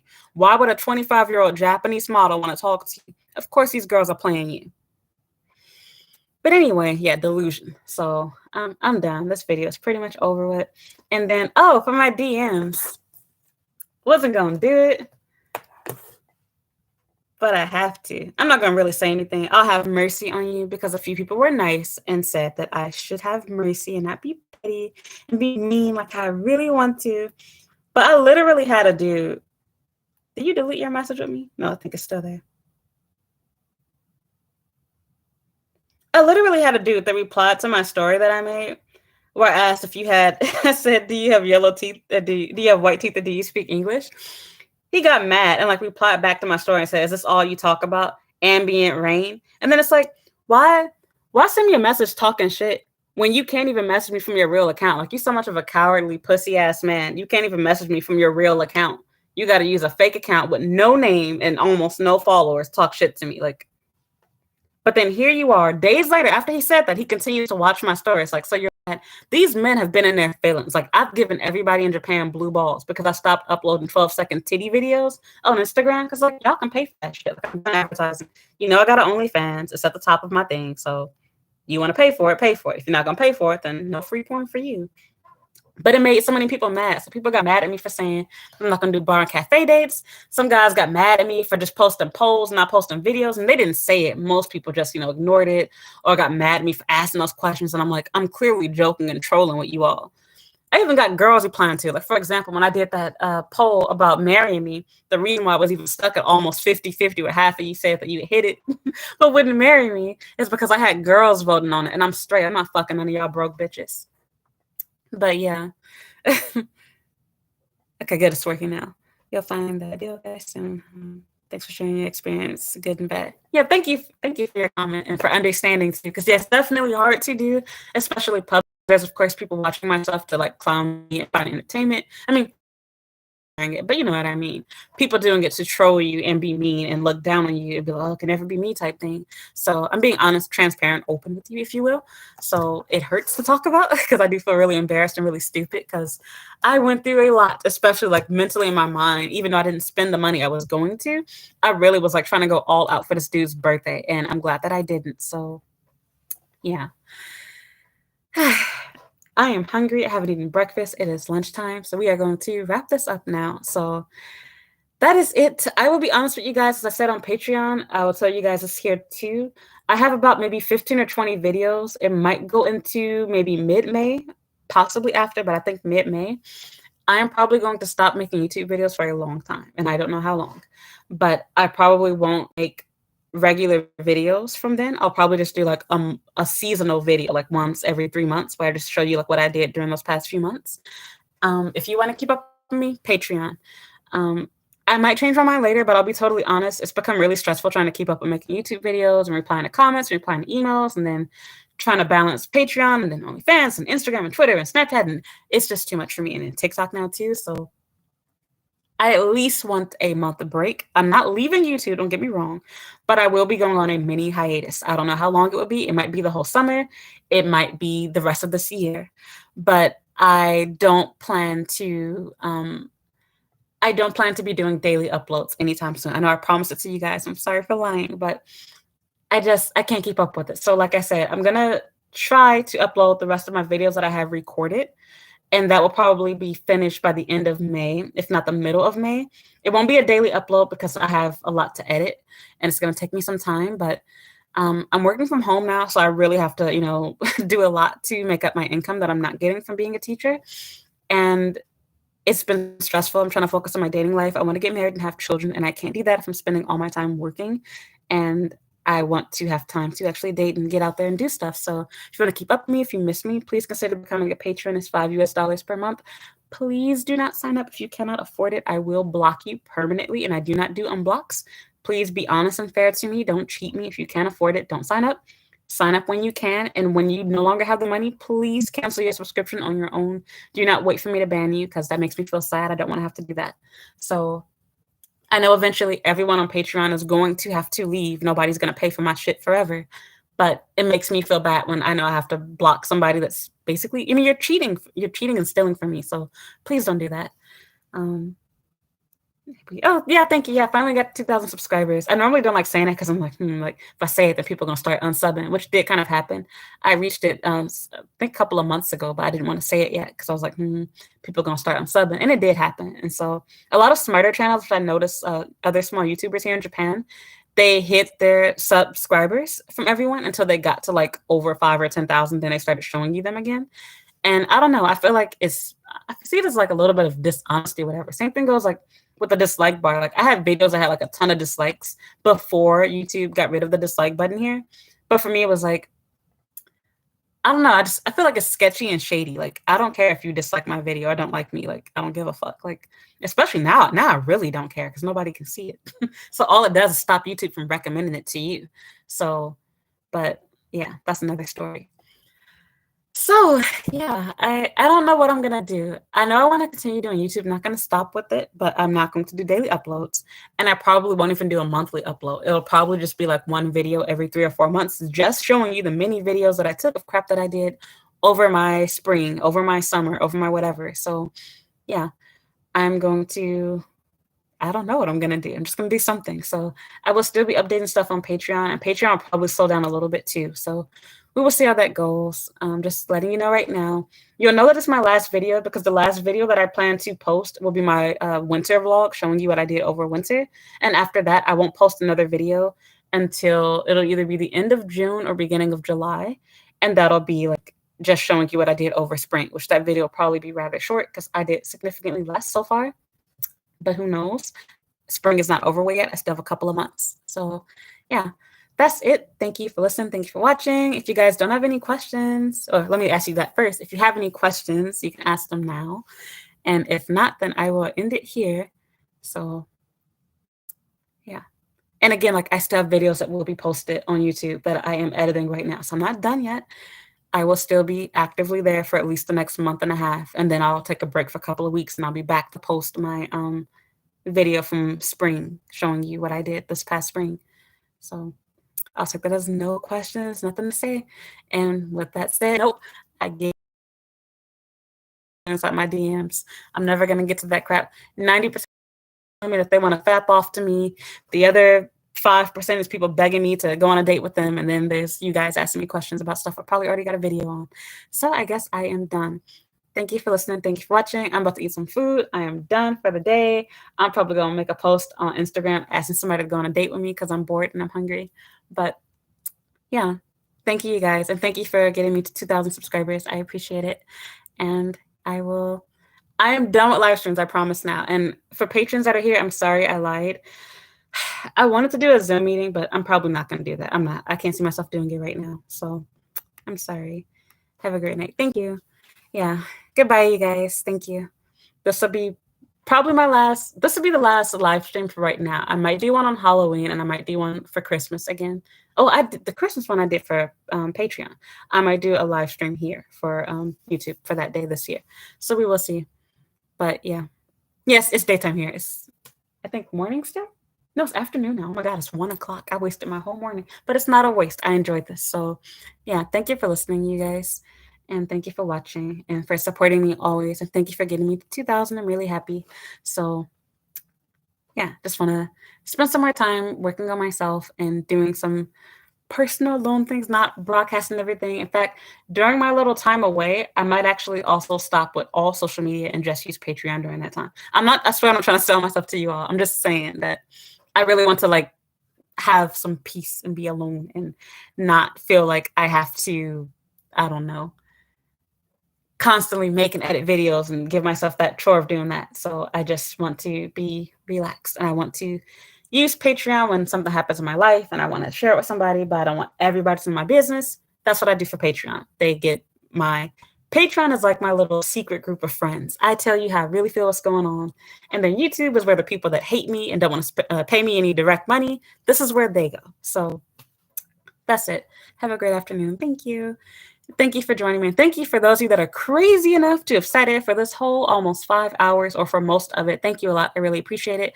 I didn't do a lot of telling you about the stream in advance. So I'm grateful that you decided to join me. Thank you. And I will hopefully see you one day soon.